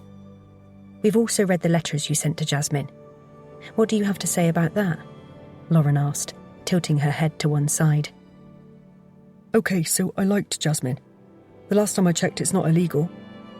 Unlike stalking your teacher, Eva Millington, Lauren countered. But... Fairclough spluttered, his face crimson. But nothing, Lauren retorted. You have a history of obsessive behaviour. What I'd like to know is whether you became obsessed with your teacher because of the striking resemblance to Jasmine, or whether it was the other way around. Whether you diverted your affections onto Eva Millington because you couldn't have Jasmine. I've loved Jasmine since we first met, when we were 13. So Eva Millington was instead of Jasmine, although you didn't home in on her until Jasmine started seeing Finlay. Is that correct? Fairclough closed his eyes for a few seconds. Yeah, I suppose so. What I don't understand is why didn't you admit your feelings to Jasmine until you were much older, Lauren said. Once she'd started going out with Finlay, I couldn't keep it a secret. I see. It's our opinion, Dylan, that you were so angry at the thought of them getting engaged that you decided to end it for them both. If you couldn't have Jasmine, then no one could. You're wrong, Fairclough replied, sounding desperate. His hands gripped the edge of the table. He was getting more worked up. Finlay was my best friend. So you claim, Lauren said, her voice level but her gaze intense. Yet you pursued his girlfriend. How do you reconcile those two things? What do you think would have happened to your friendship if you'd succeeded in taking Jasmine from him? You don't understand. Jasmine should have been mine. I loved her way before Finlay even knew she existed. Fairclough's voice rose angrily. And you thought that gave you permission to still go after her? Matt interjected, his tone sharp. Fairclough's shoulders slumped, as if all the fight had drained out of him. I'm devastated that they're both dead, but I had nothing to do with it. You have to believe me. Have you ever been prescribed sleeping pills? Lauren asked. No, Fairclough responded. What about any member of your family? I don't know. Why? Fairclough frowned. Jasmine and Finlay had been drugged. Fairclough's eyes widened. Well, it wasn't me, I promise. OK. Where were you on Saturday night between 8:30 and midnight? Lauren asked, looking directly at the man. Fairclough blinked furiously. Come on, Dylan. It was only a few days ago, Lauren cajoled. She noticed Matt watching the discussion intently, his brow furrowed. I... His voice cracked. You what? Lauren said sharply. Where were you? I'll tell you, but it's not what you think, Fairclough muttered, while he looked anywhere but directly at Lauren, his shoulders hunched and his hands fidgeting with a loose thread on his sleeve. I'm waiting, Lauren said, her voice cold. I was parked opposite Jasmine's house and watched Finlay pick her up and then followed them to Porthcurno Beach. I wanted to watch him propose without them knowing I was there. Fairclough's words tumbled out in a rush. His leg bounced nervously under the table, causing it to shake. But when it came to it, I couldn't face it, so I went home. Lauren's phone pinged. It was a text from Jenna. Fairclough's mum's car in the vicinity of the murders on Saturday. Lauren hurriedly replied. Thanks, check with neighbours if anyone saw the car arrive back. Were you in your mum's car? Lauren asked, looking up from her phone and studying the young man's face. Fairclough started and his hand jerked, knocking over an empty plastic cup on the table. Yes? How do you know? You were seen on CCTV. Why use her car? I didn't want Finn and Jasmine to spot me. Fairclough's eyes darted around the room, never settling on one spot for long. What time did Finlay and Jasmine leave her house? Lauren asked, wanting to establish the timeline. They left at about 8:30 and arrived at the beach 25 minutes later. And once you got there, did you then go to the beach and drink some Prosecco with them to celebrate? Lauren pushed. No. I've already told you I didn't stay. I couldn't face it and left a few minutes after 9 and went home. He swiped away the bead of sweat that had formed on his temple. If he was telling the truth, then he wasn't there during the time of death Henry had indicated. But Lauren wasn't convinced. Let me get this straight, Dylan. You followed Jasmine and Finlay to Porthcurno Beach, parked your car, and watched them head down the steps onto the sand. And then you chickened out and went home without them ever knowing you were there. Fairclough nodded. Yeah. If you were in my position, would you think that was true, Dylan? Because I'm having a hard time believing it, especially considering you have a motive for seeing the pair of them dead. Fairclough banged his hands on the table. Look, I'm telling you the truth. I don't care what you think. What time did you arrive home? Lauren asked, deliberately ignoring the outburst. Around 9:30, I think. Can anyone vouch for you? Your parents, perhaps? Lauren asked. No, they were at a wedding. Neighbours? Fairclough shrugged, his shoulders rising and falling in an exaggerated motion. I don't know. You understand how this looks, don't you? I don't know. Fairclough's voice was barely above a whisper, and his Adam's apple bobbed as he swallowed hard, the fight having left him. Well, let me tell you again. You drove out to the place where a woman you were obsessed with was getting engaged to someone, which meant your chance of being with her had totally disappeared. If you couldn't have her, then nobody could. Lauren inched forward, her fingers laced together and resting on the table. No, that's not it at all. The evidence we've gathered points strongly in your direction, Lauren said, keeping her tone impersonal. You tell us that you were home by around 9:30, yet no one can vouch for you. Why don't you admit you murdered Jasmine and Finlay? Honesty at this stage of the investigation will go in your favour. I'm not going to admit to something I didn't do. Why don't you ask Faith about it? Just because she came after me with a gun doesn't make her innocent. The gun wasn't real. It was a replica, Lauren explained. Are you now saying that Faith murdered her brother and Jasmine? Because we have no evidence to suggest that she was involved. Fairclough hesitated, his fingers drumming nervously on the table. The sound echoed in the small room. Faith was in love with Jasmine too, you know. Yes, we're aware of that. Were you surprised by that admission? Lauren asked, watching his face closely. Well, yes and no, I suppose. He stumbled, his face colouring. I know Faith's had boyfriends in the past, but nothing serious. And she always talked a lot about Jasmine. Almost too much. I assumed it was because she liked her a lot as a friend. But now I know it was more than that. Did Faith tell you how she felt about Jasmine getting engaged to Finlay? Lauren asked, as what she would have previously thought to be unthinkable came to the forefront of her mind. She said she couldn't bear the thought of it. She was crying, saying it should have been her. She told me that her life was over. Lauren glanced at Matt, who was also watching Fairclough intently, his expression mirroring her own. Had they got this wrong? Chapter 27. Thursday the 14th of September. Lauren marched into the main office, with Matt close behind. They stood next to the whiteboard, and she scanned the room. "Attention, everyone," she demanded. "We have a development." With the exception of Clem, who was speaking on the phone, all eyes were on her. "What is it?" Billy asked, leaning forward on his desk. "First of all, any joy on the alibis for Dylan Fairclough and Archie Hackett?" she asked, hoping to at least eliminate one of them from their inquiries. "One of the neighbours thought they saw Fairclough's mother's car parked in the drive around 10:15 on Saturday night, but they're not 100%. We need to investigate further," Jenna said. Lauren exhaled loudly. "Thanks. And Hackett?"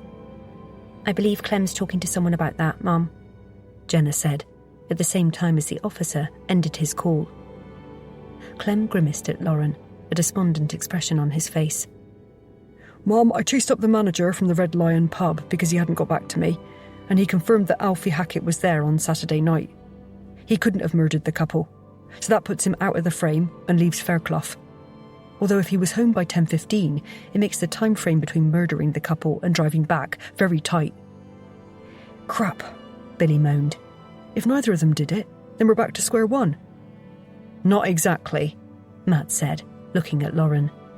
She nodded as confirmation that he could deliver the news to the team. "We have a new suspect. Faith Glenister." "What?" Jenna exclaimed, her eyes wide. "You're kidding, right? I mean, no way would she murder her brother. Aren't they close? She tried to get Hackett to stop hounding him for money, remember?" "No, Jenna, we're not kidding," Lauren said. Faith's love for Jasmine matched that of Fairclough's, but at the moment it's all circumstantial, and we certainly haven't eliminated Fairclough as a potential suspect. We're going to question Faith Glenister, and while we're away, I want a deep dive into her. All hands on deck. Her mobile's in the custody suite, so Ellie, please will you start on that? Also relook at the couple's texts, paying attention to any interactions they had with Faith. In particular, disagreements between her and her brother that we'd maybe overlooked before. Lauren left the office with Matt and headed down to the interview room, where Faith Glenister had been placed after being processed. "Hello, Faith," Lauren said as they entered. The fluorescent lights cast harsh shadows across the small, utilitarian space, and the young woman was seated, slumped over the table, with her head resting on her arms. The sight of her, so defeated and small, made Lauren's heart twinge with unexpected sympathy. But that wasn't going to stop her from carrying out a thorough investigation, especially as she was now a suspect. Faith glanced up at Lauren and Matt, and then sat upright, but didn't reply to Lauren's greeting. Her eyes were red-rimmed and her cheeks blotchy. She flattened her dishevelled hair with a swipe of her hand and let out a long, ragged breath. Once they were seated opposite Faith, Lauren nodded to Matt to start the recording. Interview on the 14th of September. Those present, Detective Inspector Pengelly, Detective Sergeant Price, and... Please state your name for the recording, Matt said. The young woman appeared determined to avoid eye contact with either of them, and fixed her gaze on a spot on the table. She muttered something unintelligible, her shoulders hunched as if trying to make herself smaller. "Faith, please state your name for the recording," Lauren prompted, keeping her tone neutral. She moved forward slightly, trying to catch Faith's eye. Faith again muttered something which couldn't be heard, her fingers tracing invisible patterns on the table's surface. "Please speak up," Lauren said, barely able to keep the frustration from her voice. "Faith Colleen Glenister," she finally said, raising her head slightly. Her voice wasn't very loud, but in the quiet room it could be heard. "Thank you," Lauren replied. "We have a few questions for you regarding today. Why did you arrange to meet with Dylan Fairclough?" Lauren shifted her position, and the chair creaked. "Because you said he was involved in Jasmine's and Finley's deaths, and I wanted to ask him about it."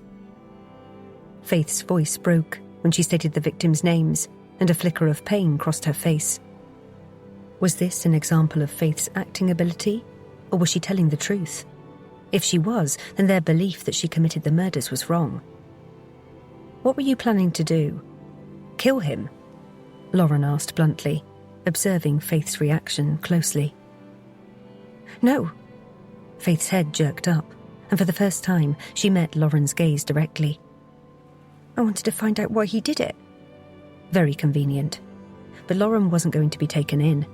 She'd seen too many suspects try to talk their way out of trouble. "If that was the case, then why do it in that way? Why run off when we arrived?" Lauren pressed, her voice hardening. "I'm sure you realise how it looks from our perspective." The fluorescent light flickered momentarily, and Faith blinked several times. "I wanted to speak to Dylan on my own. I knew that once you had him, I'd never get to know the truth, which was all I wanted." Faith kept her eyes lowered, no longer making eye contact. "It was my brother and my friend who were murdered. I had to know why he did it." Her voice trembled slightly, anger and grief colouring her words. The tension radiated off the young woman. There was definitely more to the story. Lauren could almost feel the heaviness of the unsaid words hanging in the air between them. "And the gun? Why did you have that with you?" Lauren asked, her tone sharp. Faith shrugged, a gesture that made Lauren want to shake her. "It seemed a good idea at the time, but I suppose it was a stupid thing to do." "You're right, it was," Lauren agreed. "It caused a lot of trouble." "But it wasn't real," Faith said, a defensive tone creeping into her voice. We know now that it was a replica, but we didn't at the time and had to act accordingly, Matt interjected, his calm voice a counterpoint to Lauren's growing frustration. "Yeah, I suppose you didn't," Faith admitted. You still haven't answered my question regarding why you brought it with you, Lauren said. Were you going to threaten Dylan? Force him to tell you the truth? Faith hesitated, then nodded. I thought it would persuade him to tell me what he'd done. I would have thought your martial arts proficiency would have sufficed if you wanted Dylan to do as you asked, Matt said. Faith frowned. Possibly, I suppose, but a gun's more threatening and immediate. Where did you get it? Lauren pressed. It was a prop I used in a play at school. I didn't return it, and no one asked for it. Lauren raised an eyebrow. How long have you had it? I don't know. Maybe 4 or 5 years, Faith said with a shrug. Like I said, it wasn't real. But it was very realistic, Matt pointed out. Faith shrugged again. Well, yeah, that's why it was a prop. Lauren studied the young woman.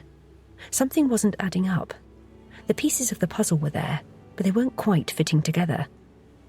So, to confirm, you were planning to speak to Dylan to get him to admit to murdering Jasmine and Finlay by threatening him with a gun?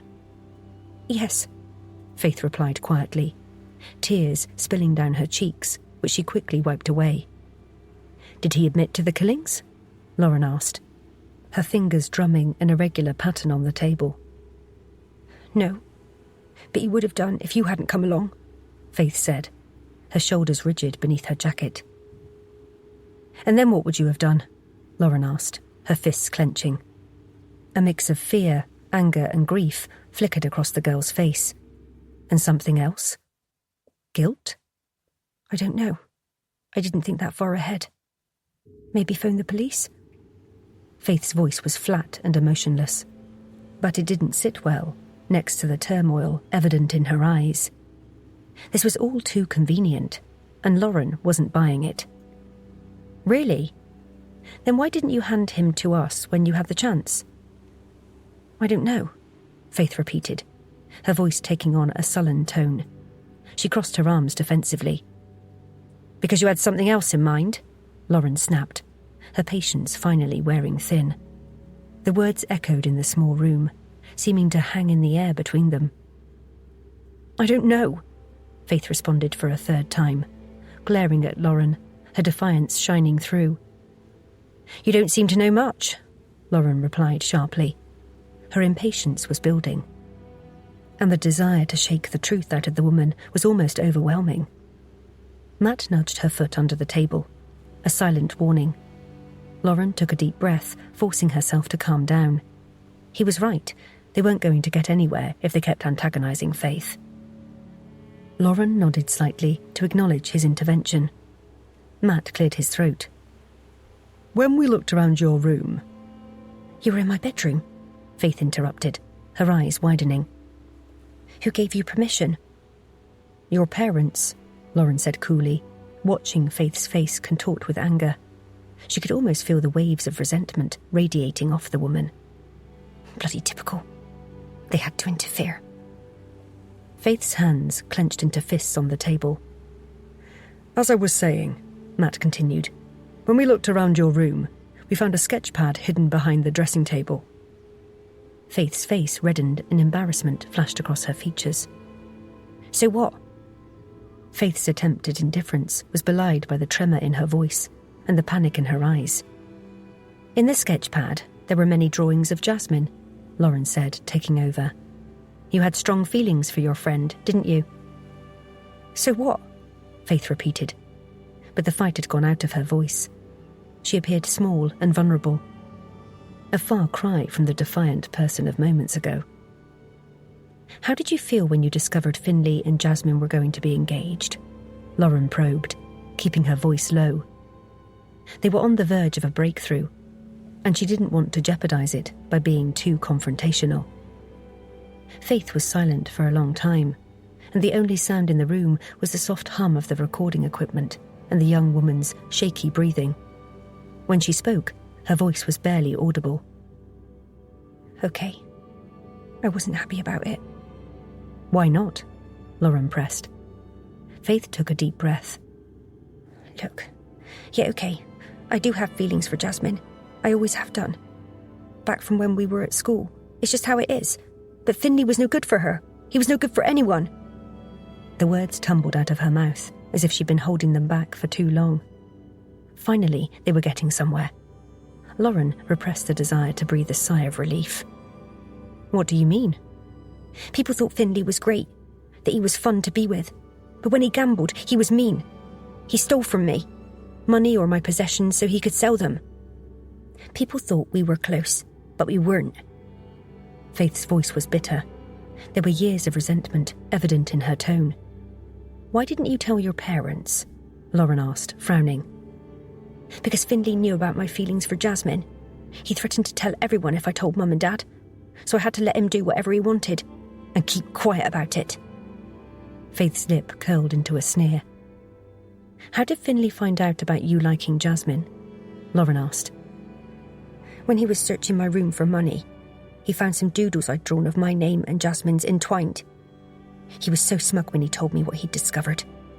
There was nothing I could do. But you went overseas with him and Jasmine to New Zealand and Australia, Matt pointed out, frowning in confusion. Faith nodded, a sad smile playing on her lips. To be with Jasmine, to protect her from him. Surely she must have known what he was like. They lived together for their gap year, and then more recently at university, Matt said, sounding sceptical. Yeah, well, I think he kept it hidden. But I knew that the moment they were married, she would have been unhappy because his real nature would come out. All he ever wanted to do was gamble. Whatever the cost. Faith's voice rose, the more passionate she became. We were under the impression that he'd got over his gambling. Although he owed money, it was from the past and that now had stopped. Lauren interjected, trying to reconcile this new information with what they already knew. Of course he hadn't.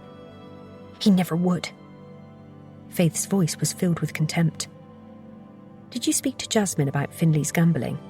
Lauren asked, keeping her voice neutral. Yes, but she wouldn't listen. I tried to explain what he was really like, but she said she could handle him. Faith's voice was filled with frustration and pain. She couldn't. I knew that for sure. I wanted someone better for Jasmine, who would treat her well and not like Finlay would have ended up doing. Faith paused, her eyes glazing over, as if she was seeing something far away. Like you? Lauren asked sensitively. Did Jasmine know about your feelings for her? Faith nodded, a tear slipping down her cheek. Yes. One time when we were out drinking, I let it slip. But she swore not to tell anyone. I didn't want Ruby finding out because she can't keep a secret. I knew it would get out, like it did with how Dylan felt towards Jasmine. Would Dylan have made a good partner for Jasmine? Matt asked. Faith's head jerked up. No, never. We saw your sketches of him in another notebook. They were dark, to say the least, Lauren said. You must really hate him. Faith looked over the top of their heads, as if staring at a spot on the wall behind them. Answer the DI's question, Matt said after a few seconds. He's a creep. I'd see him staring at Jasmine when she wasn't looking. He didn't deserve her either. No one did. Is that when you decided that if you couldn't have her, then no one could? Lauren asked, taking an educated guess about what had happened. She looked over at Matt, seeing her own suspicions reflected in his eyes. The air in the room seemed to thicken, and the tension was palpable. What are you saying? That I killed them? It wasn't me. Dylan did it. He told me. Her words hung ominously in the air for a few seconds, as the three of them took in their implication. You told us earlier that he didn't admit to the murder. So why now are you saying he did? Lauren finally asked. Faith rested her arms on the table and buried her head. I don't know, she said, her voice muffled. She looked up. I was confused. You kept going on about Finlay and Jasmine, and I'd forgotten that's what he said. Now I've remembered. I'm telling the truth. He did it. Dylan killed them. Lauren's phone pinged with a text. Dylan Fairclough's alibi checks out. Chapter 28. Thursday, the 14th of September. Lauren slid her phone over to Matt so he could see the text, and then paused to carefully consider her next move. Should they go along with Faith's assertion that Dylan Fairclough was the killer, or confront her straight away? Lauren could sense they were close to the truth, but one wrong step could shut Faith down completely. "What did you say to Dylan when he admitted to the murders?" Lauren asked, deciding to go along with it for a little while. "I said he should turn himself in," Faith replied, sitting up in her chair. "Did he agree to?" Lauren sat back in her chair, observing the young woman. There had been a subtle change in her facial expression and the way she held herself. It was as if she was acting a part. "Yes," Faith nodded. "Did he agree because he thought you were holding a real gun?" I don't know. Maybe. Look, I know what I did to Dylan was wrong, but surely you must understand why I did it. I want to go home now. I'm exhausted. Please, may I?" In an exaggerated movement, Faith slumped in the chair. "Sorry, Faith, you won't be going anywhere. Probably for a long time." Faith blinked furiously. "Why?" "I have to commend you for your acting ability. You're certainly very talented. There's only one thing wrong with your story," Lauren said, staring directly at her. "Dylan can't have murdered Jasmine and Finlay because he was at home at the time, and there are witnesses to this." "No, that's wrong," Faith shouted, both palms on the table and sitting upright. "I saw him at the beach. He was watching them. He was there, I know it." "Yes, we know he was, but he left. And now you've admitted to being there too. I suggest you tell us the truth. Were you with Jasmine and Finlay on the beach the night they got engaged?" Faith dropped back in her chair, all the fight seeming to drain out of her. "Yes." "Did you drug their Prosecco and then murder them?" Lauren asked, struggling to keep her voice steady. She hadn't expected to get a confession so quickly. "Yes." Faith's voice was low, but in the quiet room it seemed to echo. "Why don't you talk us through what you did?" Lauren said, her voice calm despite the anticipation surging through her veins. She leant forward, not wanting to miss a single word. "Finlay showed me the ring he'd bought for Jasmine. He waved it under my nose with a smirk on his face. He knew it would upset me. It was then I decided, if Jasmine couldn't be mine, then no one could have her." Faith stared upwards, as if seeing the scene play out before her. "But Jasmine hadn't done anything," Matt exclaimed, his professional demeanour slipping for a moment. "Did you think of harming your brother and not both of them?" "No. They both had to go. Jasmine would have known it was me." Lauren shivered at the casual way Faith spoke of ending two lives. "How did you know when and where Finlay was going to propose?" Lauren asked. "Jasmine told me that he wanted to take her somewhere special. So I followed them to the beach and pretended that I was there for a walk, and it was a coincidence we had bumped into each other." Faith's voice was monotone, as if she was reciting a script rather than describing a double murder. Lauren struggled to keep her voice steady. "How did you manage to drug them? We didn't find any drugs in your bedroom." "The bottle of Prosecco and 2 glasses were in Finley's bedroom on Saturday, so I thought he'd be proposing that evening. I took some old sleeping pills from a bottle in the medicine cabinet. They were my mum's.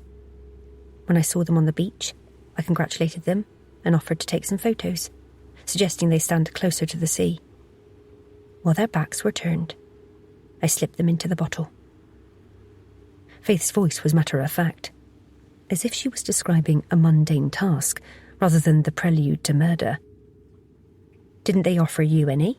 Lauren asked, wanting to fill in the gaps. "Yes. Jasmine offered some in her glass, but I refused because I was driving." A flicker of something, regret maybe, or fear, crossed Faith's face before it settled back into its blank mask. "But the bottle was empty even though they hadn't drunk all of it between them," Lauren pressed, watching Faith's reaction carefully. "I tipped the rest of it away behind the rocks."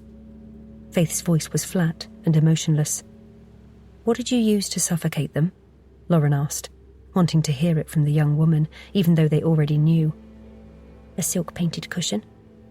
"Where did you get it from?" Lauren asked. making sure she sounded unemotional, even though there was horror bubbling inside of her at Faith's calm recitation of events.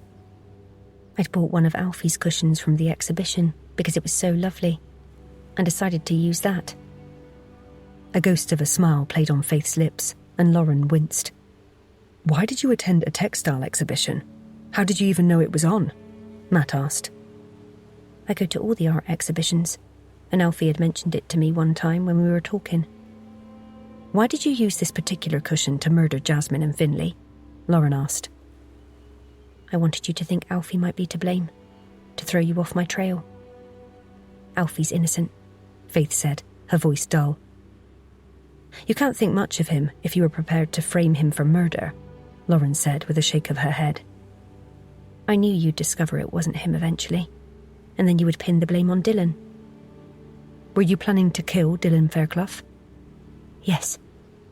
I wanted you to think he killed Jasmine and Finlay, and then killed himself because of the guilt. In that case, why did you leave what appeared to be a suicide note? To create a muddle before you eventually worked out that it was Dylan who'd done it. But nothing worked out as planned, did it? Matt said, shaking his head. No. Where's the cushion now? Lauren asked. I burnt it, Faith replied flatly, her shoulders tensing as she wrapped her arms around herself. I see. Faith Glenister, I'm arresting you on suspicion of the murders of Jasmine Dodd and Finlay Glenister, and the abduction with intent to murder of Dylan Fairclough.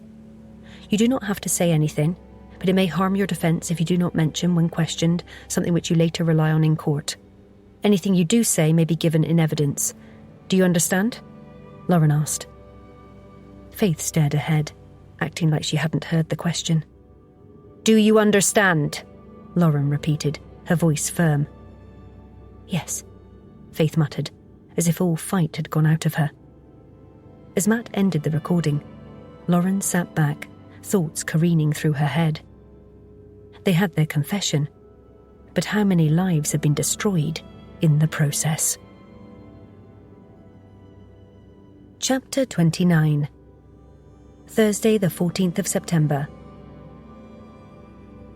Matt headed back into the office, leaving Lauren to inform DCI Mystery of the outcome of the interviews with Faith Glenister and Dylan Fairclough. Though the case was closed, it didn't sit well with him. The senseless loss of 2 young lives and the devastation left in its wake haunted him. He couldn't shake the image of the shattered families, their worlds forever altered by an act of misguided passion and jealousy.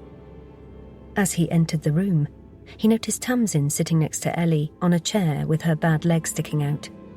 The team didn't yet know the outcome of the interviews, or that the investigation had come to an end. Well, how did it go, Sarge? Clem asked, his eyes eager for information. The rest of them paused their work and stared directly at him. Faith Glenister has admitted to the murder of Jasmine and Finlay.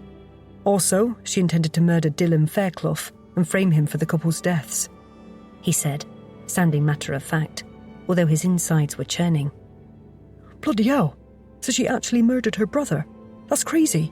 Billy exclaimed, shaking his head in disbelief. His pen clattered to the desk, forgotten in the shock of the news.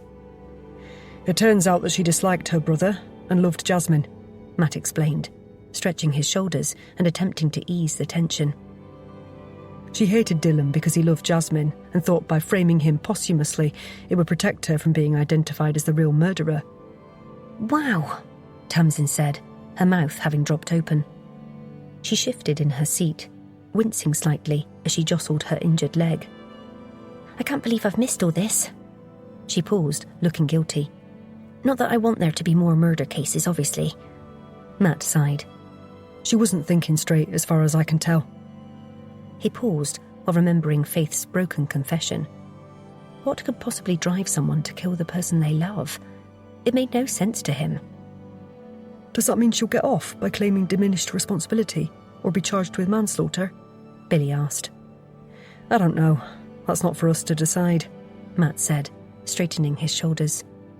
Although it was premeditated, so I'm not sure what the Crown Prosecution Service will do. The main thing is that we've done our job. So, case closed? Billy asked.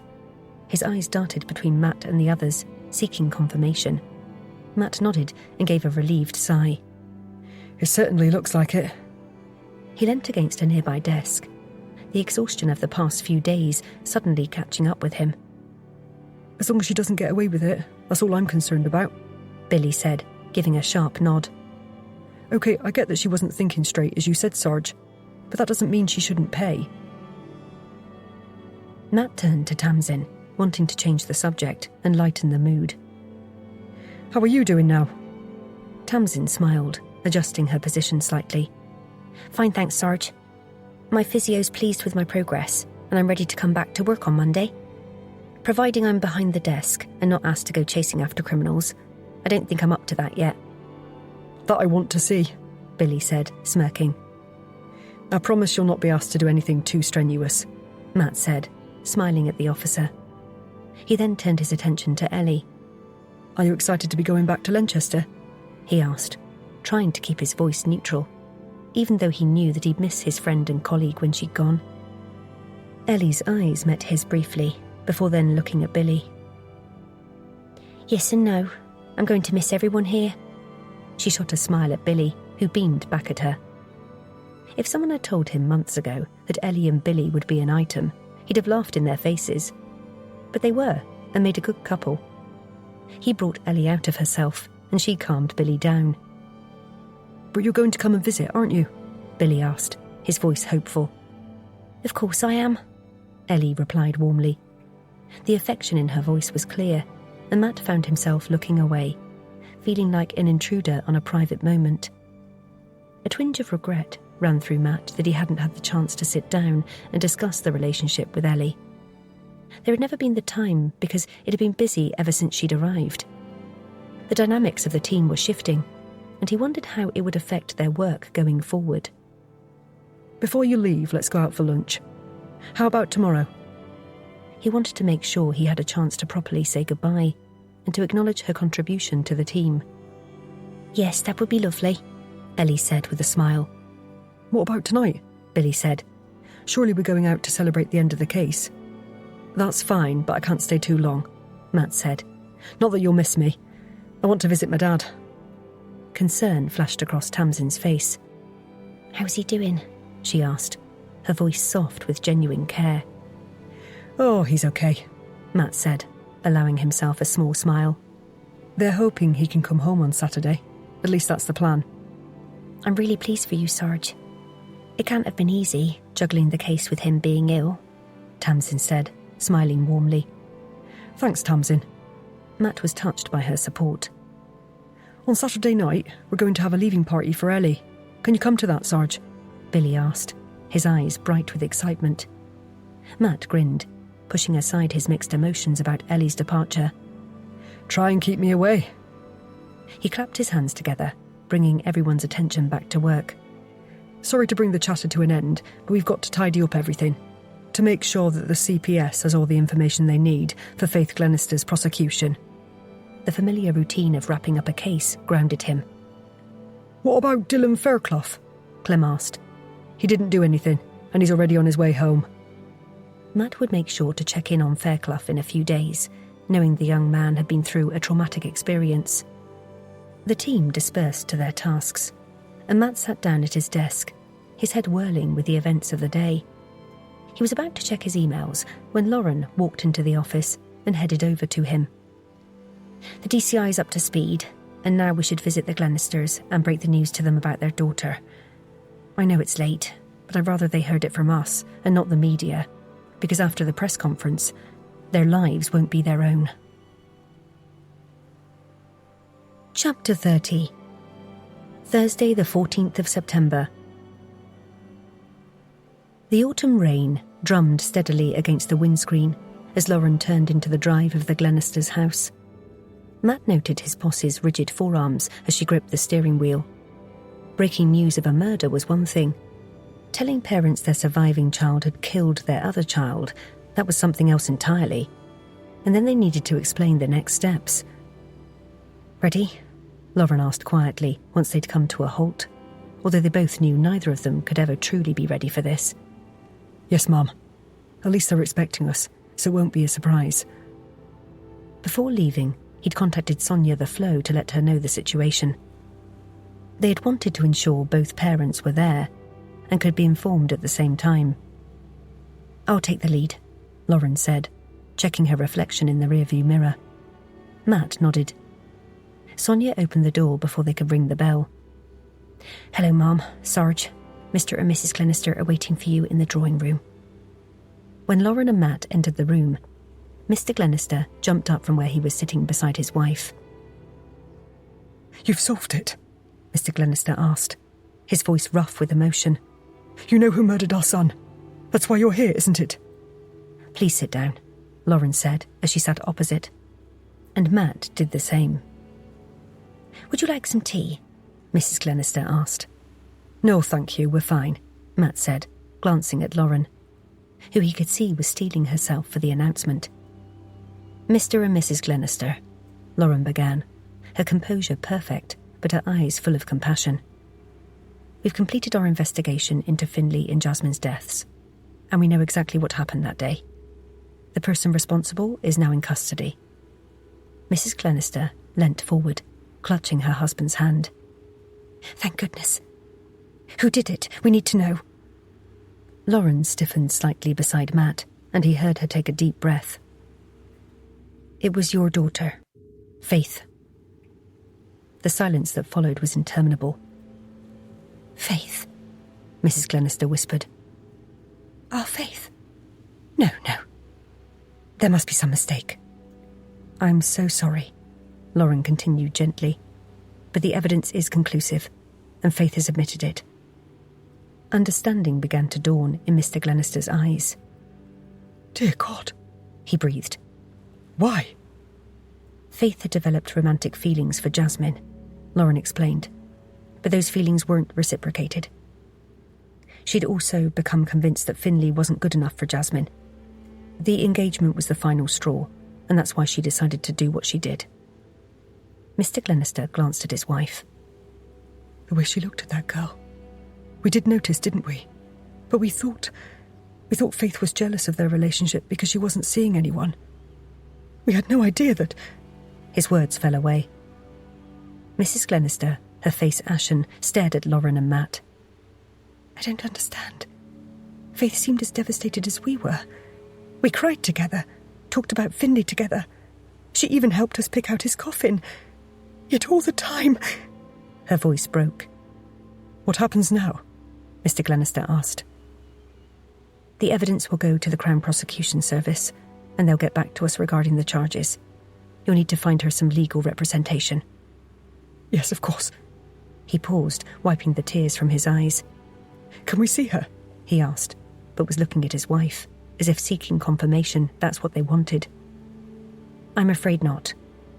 But we will need both of you to come to the station to make a statement over the next day or so." Mr. Glenister nodded and then sank into the sofa. "Both of them," he murmured. "We've lost both our children. One to death, and one to..." He couldn't finish. Lauren leant forward slightly, her hands clutched together.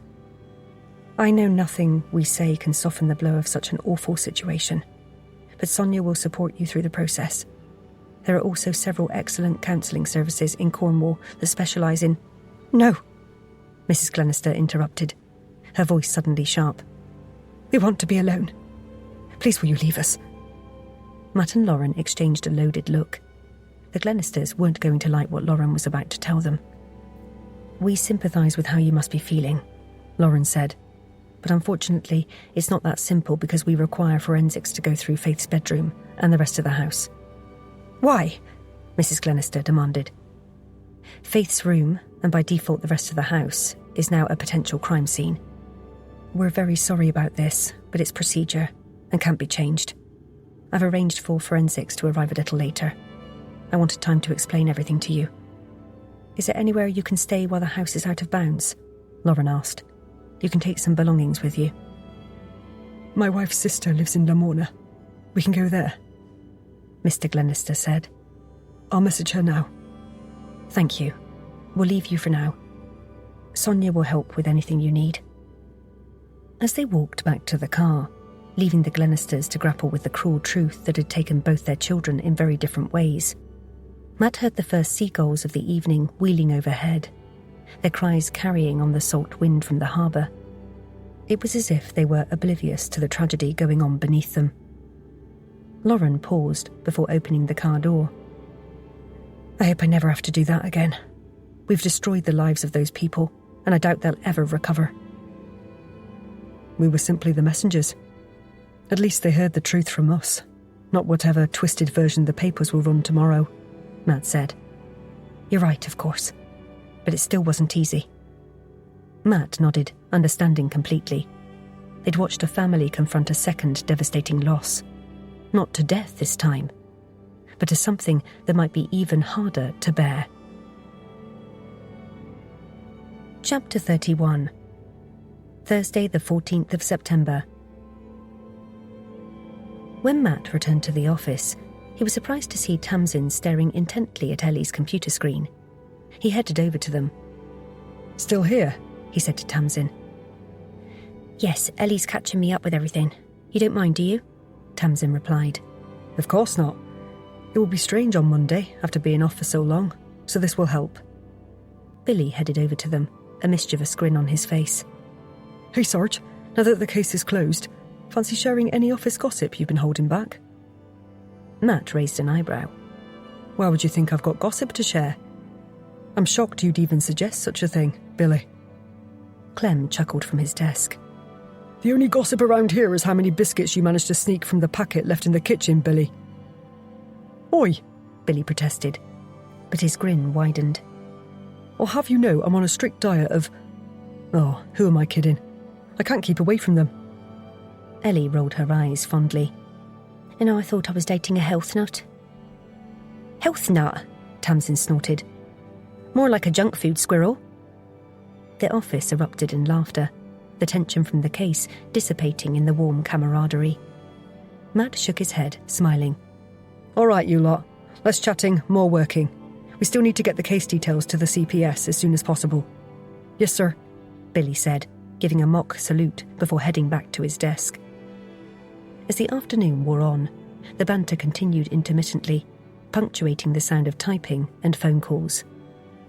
Hey, Ellie, Clem called out during a lull. What's the first thing you're going to do when you get back to Lanchester? Ellie thought for a moment. Go for a curry at the Royal Bengal restaurant. I've missed their tikka masala. Oh, curry? Billy perked up. Do you think they deliver to Penzance? In your dreams, mate, Tamsin laughed. Though I wouldn't say no to a good curry myself. Maybe we should make that our leaving do for Ellie. Matt nodded, warming to the idea. Not a bad call, Tamsin. What do you think, Ellie? A curry for your send-off? Sounds perfect, Ellie agreed, her smile tinged with a hint of sadness. Right then, curry it is, Billy said. We'll meet at the pub first and make a night of it. We can celebrate solving cases and clogged arteries. Billy, Ellie admonished, but she was laughing along with everyone else. After 30 minutes, Matt stood up and stretched his tired muscles. I'm done for the day. Let's go for a quick drink to celebrate solving the case. I'll go and let the DI know. Once he returned from Lauren's office, the team started packing up, the office filled with the sounds of drawers closing and computers shutting down. First round's on me, Clem offered. In that case, I'm ordering the most expensive thing on the menu, Billy quipped. It's a pub, Billy, not a Michelin star restaurant, Tamsin retorted. We're having a drink. As they filed out, Matt hung back, catching Ellie's eye. He motioned her over, feeling the need to have a few words. Listen, Ellie, he said quietly. I know things have been hectic, but I wanted to say I'm really happy for you and Billy, and I'm going to miss having you on the team. Ellie smiled, a hint of sadness in her eyes. Thanks, Matt. I'm going to miss being here too. But you know, Lanchester isn't that far. I'll be back to visit. Matt nodded, forcing a smile. I know you will. And hey, maybe I'll even make it up there sometime. I hope so. Does that mean lunch tomorrow is off? Ellie asked with a slight frown. No, but we'll be off-site then, and I didn't want to talk work. Ellie walked away to join Billy, and Matt took a deep breath, the drama of the day suddenly catching up with him. He'd have a quick drink and then head to visit his father. Hopefully, they'd get the confirmation they were all hoping for, that he could come home. Chapter 32. Saturday the 16th of September. Matt stood by the window in the lounge of his parents' house, his eyes scanning the quiet street outside. The constant rain had finally given way to some weak sunshine, and the anticipation of his dad's return was building, although he'd be lying if he didn't admit to being worried about his future. Are they here yet? Danny asked impatiently, standing next to him on her tiptoes. Her small hands were pressed against the glass, leaving smudges that Matt would normally rush to clean. Today, he couldn't bring himself to care. Matt smiled at his daughter's enthusiasm, a surge of love for her coursing through him. I can see the car coming down the street, he said, placing a hand on Danny's shoulder. He could feel her vibrating with excitement under his touch. but I don't want you jumping all over Grandpa when he comes inside. He hasn't been well, remember? Danny nodded solemnly, clutching a piece of paper in her hands. The edges were slightly crumpled from her grip. I know that. I want to give him my get well card that I made with Grandma. I'm sure he's going to love it. Matt ran a hand over his daughter's hair, smoothing down the flyaway strands. The sound of the car pulling up outside and reversing into a parking space made them both turn. Matt's heart rate picked up as he heard car doors slamming shut. The door opened, and Danny burst out, unable to contain her excitement. Grandpa! Grandpa! She called, her voice ringing out in the quiet street. Hello, little one, Matt's dad replied, his voice warm but tired. Where's Grandma? Danny asked. She's bringing my things inside. Matt held open the door as his mum, loaded with a small suitcase and a pillow that she'd taken to the hospital, rushed up to the front door. He turned to his dad, who was bending down slightly to greet Danny. His movements were stiff. Let's go into the lounge, Matt suggested, while studying his dad carefully. He looked okay, just very tired. The hospital stay had left its mark. There were dark circles under his eyes, and his clothes seemed to hang a bit looser on his frame, despite him being in there less than a week. That's a good idea, Matt's mum said. You all go into the lounge, and I'll make us a cup of tea. I'll come with you, Mum, Matt added, sensing his mother might need a moment to talk. He caught her eye, noting the weariness and worry etched on her face. I'll look after Grandpa, Danny said, holding up the colourful card she'd made. I've made you a special card. Thank you, Princess, Matt's father said, his face softening as he and Danny sat down on the sofa. Matt watched his father wincing slightly as he lowered himself onto the cushions, all the time trying to hide his discomfort from his granddaughter. Matt walked into the kitchen with his mum, his head full of questions and concerns. The familiar space felt different somehow, as if the worry of the past few days had seeped into the walls. Once they were alone, he turned to her. He's looking okay. What did the doctors say? I didn't want to ask in front of him. His mother sighed and leant back against the worktop. The overhead light cast shadows on her face, emphasising the lines of worry. They've said that we're to take this as a warning. He's got to take it easy for the next little while. He's got some pills to take on a regular basis to keep his blood pressure down. That's it, really. I'm not sure I understood everything they said, all those long words, but we've got to see our doctor, and I'll ask him to explain it to me. Matt nodded, processing the information. He began mechanically preparing the tea, the familiar routine helping to calm his nerves. Did they say how long it will be until Dad is back to normal? We'll have a new normal, his mother replied, her voice heavy with resignation. We're going to be eating well, and he's going to take plenty of exercise. There's to be no stress and strain from now on. Matt took a deep breath. It was time to bring up the idea he'd been contemplating. I've been thinking, Mum, and I don't want you to say no because I think it's a good idea. He paused, gathering his thoughts. The kettle boiled furiously, filling the silence. I'm going to look into buying a property around here. I think Dad needs the peace and quiet, and Danny needs more space so she can charge around. But his mum started to protest, stopping when Matt held up a hand. He could see the conflict in her eyes. She was torn between wanting to keep the family close and recognising the need for change. But nothing, Mum. I think it's for the best. You know there's a house down the road that's up for sale? If I buy it, we'll be very close, and we can still do everything together. You can have Danny like you do now, and take her to nursery. I was thinking that now she's a bit older, it would be good for her to go more often. The kitchen suddenly felt too small, with the weight of the decision pressing down on them. And I'll still be around to help you with Dad. Yes, I know that, love, his mother said, her voice soft. She busied herself with arranging biscuits on a plate, although her hands were shaking. But still, I think you'll enjoy having a bit of peace and quiet.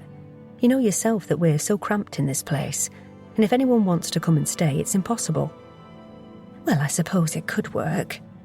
Matt nodded, a sense of relief washing over him, because his mum was actually considering the idea. I think it will be good for you and Dad to have more time to yourselves. But you know we'll look after Danny at any time. Yes, of course I know that, Matt replied, especially when I'm working late. And you might like some privacy too. You know, if you ever want to bring someone home, his mum said with a wink. Maybe, he said, dismissing her with a wave of his hand. No way was he ready for anything like that. Not yet. He couldn't do that to Lee's memory. His mother was quiet for a moment, then nodded slowly. You know what? Your idea is a good one. But don't tell your dad yet, because he'll think it's all due to him being sick, and we don't want that weighing on his mind. Agreed. I'm going to have a look at the house, and you can come with me if you like. If we both think it's right for me and Danny, I'll put in an offer. Perfect. Now what time are you heading out? His mum asked, changing the subject. You've got Ellie's farewell party, haven't you? A twinge of sadness hit him at the thought of Ellie leaving. The kitchen suddenly felt too warm, too confining. I'm leaving around 7. His mother gave him a knowing look. You're going to miss her, aren't you? Yes, and I'm not the only one, he said with a smile. What do you mean? His mother asked. She struck up a relationship with Billy. What Billy? The one that you've often talked about? The one that's a bit... His mother trailed off, raising an eyebrow. Matt chuckled. Oh, Billy's fine now, especially since being with Ellie. It's an odd combination, but I think she's good for him. She certainly calmed him down a bit. He paused. We're all going to miss Ellie. She's been a fantastic addition to the team. But you've got the other officer coming back, haven't you? Tamsin. We're all looking forward to her return to work. She's also a good member of the team. While finishing preparing the tea, Matt allowed his mind to wander. He thought about the potential new house, imagining Danny running around a larger garden and his parents relaxing in a quieter space. He also thought about his father's health and the adjustments they'd need to make, the new routines they'd have to establish. And then he thought about Ellie leaving for Lenchester and how Billy was going to cope. Life kept moving forward whether they were ready or not. Carrying the tray of tea into the lounge, Matt smiled at the scene in front of him. His father was listening intently to Danny, who was explaining her card in great detail, and she'd snuggled up to him, her small hand patting his arm gently, while at the same time his mother fussed with cushions and blankets, making sure everyone was comfortable. It warmed Matt's heart, reminding him of what was truly important. Settling into a chair and balancing his teacup, Matt made a silent promise to himself. He'd make these changes work for his parents, for Danny, and for himself. He owed it to Lee, who he often sensed was close by, looking down on them. Whatever changes lay ahead, whatever challenges they might face, they'd face them together. And that, he realised, was all that really mattered. Chapter 33. Saturday the 16th of September. Lauren pushed open the heavy wooden door of the Crown, the familiar scent of beer and pub food hitting her nostrils. The noise of laughter and chatter swept over her as she stepped inside, a stark contrast to the quiet evening outside. She paused for a moment, letting her eyes adjust to the dimly lit interior. The pub was bustling with Saturday night energy. Every table seemed to be occupied, and the bar was 3 deep with people jostling to be served. Lauren cast an eye over the room, looking for her team. She'd been debating how long to stay at Ellie's leaving celebration because she didn't want to get in the way. Maybe she'd stay for a drink, but not go for the curry. The team probably wouldn't want her hanging around anyway. Finally, she spotted them at a large round table in the corner. Matt, Billy, Ellie, Tamsin, Clem and Jenna. All of them were laughing, probably at something Billy had said, knowing him. His hands were gesticulating wildly, and his face was animated as he regaled the group with some tale. Lauren took a deep breath, smoothed down her shirt, and headed over with a smile. As she approached, she caught the tail end of the story. And then the suspect says, "Well, officer, if I knew it was illegal, I wouldn't have done it in front of the police station." Billy finished with a flourish. The group erupted into laughter, and Clem nearly choked on his pint. Matt was shaking his head, a grin plastered on his face. "Who wants a drink?" Lauren said, trying to inject some enthusiasm into her voice. She felt slightly out of place, and that she was intruding on their fun. A chorus of orders came her way, accompanied by grateful smiles. She took a mental note of each request, nodding as she did so. "I'll help you, Mum," Billy said, jumping up eagerly. His chair scraped loudly against the floor, drawing a few looks from nearby tables. They made their way to the bar, weaving through the crowd until they were behind several other people waiting to be served. "You'll miss Ellie, won't you?" Lauren said, glancing sideways at Billy as they waited. She'd already noticed how his eyes kept darting back to the table where Ellie sat. "Yes, Mum, I will," Billy replied, his usual animated face softening. There was a vulnerability in his expression that Lauren rarely saw. Lauren hesitated, then decided to press on. "Is it serious between the two of you?" She immediately backtracked. "Oh, sorry, I shouldn't really ask. "No, it's fine. You can ask, Mum," Billy interrupted, smiling. "Ellie's very different from any other girl I've dated. We're going to see if we can make it work. I can go to Lanchester to see her, and she can come down here sometimes." Lauren nodded, surprised by Billy's openness. "Have you ever visited Lanchester before?" "No, but I'm looking forward to going there. To see the real murder capital of the country," Billy said with a grin. "Although having said that, we're fast catching up." Lauren frowned, her professional instincts kicking in. "Don't say that, Billy," she said firmly. "We don't want to be compared with them. We're too small a team to have to deal with murder after murder." Billy's grin faded slightly. "I think it's a bit late for that, Mum. Now we've got Sarge working here, he seems to have brought the murder vibe with him. Not that I'm complaining, because it beats sorting out graffiti." The man behind the bar came over, and Lauren gave their drinks order, her mind churning over Billy's words. Was he right? Had Matt really brought all the murders with him? No, that was ridiculous. It didn't work that way. She pushed the thought aside. "It would be nice for you to visit the big city," she said, forcing a lighter tone. "And maybe Ellie will show you around the station, so you can see what it's like to work in such an environment." "Yes, but I'm happy here. You know that," Billy said, his voice serious. "At one time I thought I'd like to leave for a more exciting force, but not now. This is my home, and I like it here." He chuckled. "I must have been hanging around with Clem for too long. I'm sounding old before my time." After paying for the drinks, they headed back to the table. It was strange that Billy had confided in her, especially as in the past they'd had a rocky relationship, mainly because she'd wanted him to conform more. But now she was more relaxed about his behaviour and appreciated him for who he was. Ellie had certainly been a good influence on him. Hopefully it would continue when the two were living so far apart. Once the drinks had been distributed and Lauren and Billy had sat down, Tamsin raised her glass. "I'd like to make a toast to me starting work on Monday, and Ellie, thank you for everything.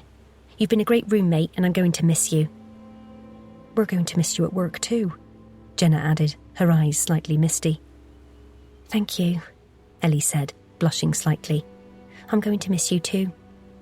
"Especially me," Billy said, waving his arms and nearly knocking over his drink in the process. "Especially you, Billy," Ellie said with a smile, her eyes soft as she looked at him. "And Matt, Sarge," Billy added hastily, realising his slip. Yes, and Matt, Ellie said. Lauren was about to add to Tamsin's words when her phone rang. Seeing the number, she frowned. The cheerful atmosphere of the pub had suddenly become distant and unreal. Sorry, I've got to get this, she said, hurriedly leaving the table. She answered the phone while moving to a quiet corner of the pub. The sounds of laughter and clinking glasses faded into the background as she pressed the phone to her ear. Lauren speaking. Sorry to bother you, Lauren, her Aunt Julia said, her voice shaky. Something's happened, and you were the only person I could think of to call. Shock surged through Lauren's body as she listened to her aunt explain what had happened, and the pub's warm atmosphere turned stifling. This wasn't something Lauren could ignore. She had to act straight away. At the end of the call, she returned to the table and caught Matt's eye. She nodded for him to follow her over to a table close by. The others were too busy laughing at another of Billy's jokes and didn't notice the pair of them leave. What's the matter, Mum? Matt asked as they sat down, his face etched with concern. Lauren dragged in a deep breath while still reeling from the news.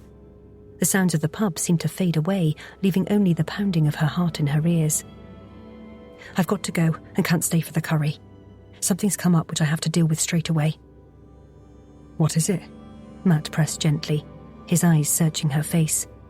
Lauren paused, the weight of the words she was about to say pressing down on her. My Aunt Julia has been arrested for the murder of my Uncle Roy. Matt's eyebrows shot up, his face paling. Did she do it? He asked, his voice thick with shock. I don't know. The enormity of the situation began to sink in, and a cold dread settled over her. She used her only phone call to contact me. I've got to arrange for a solicitor, but first I want to see her. She's at Bodmin Station. Would you like me to come with you?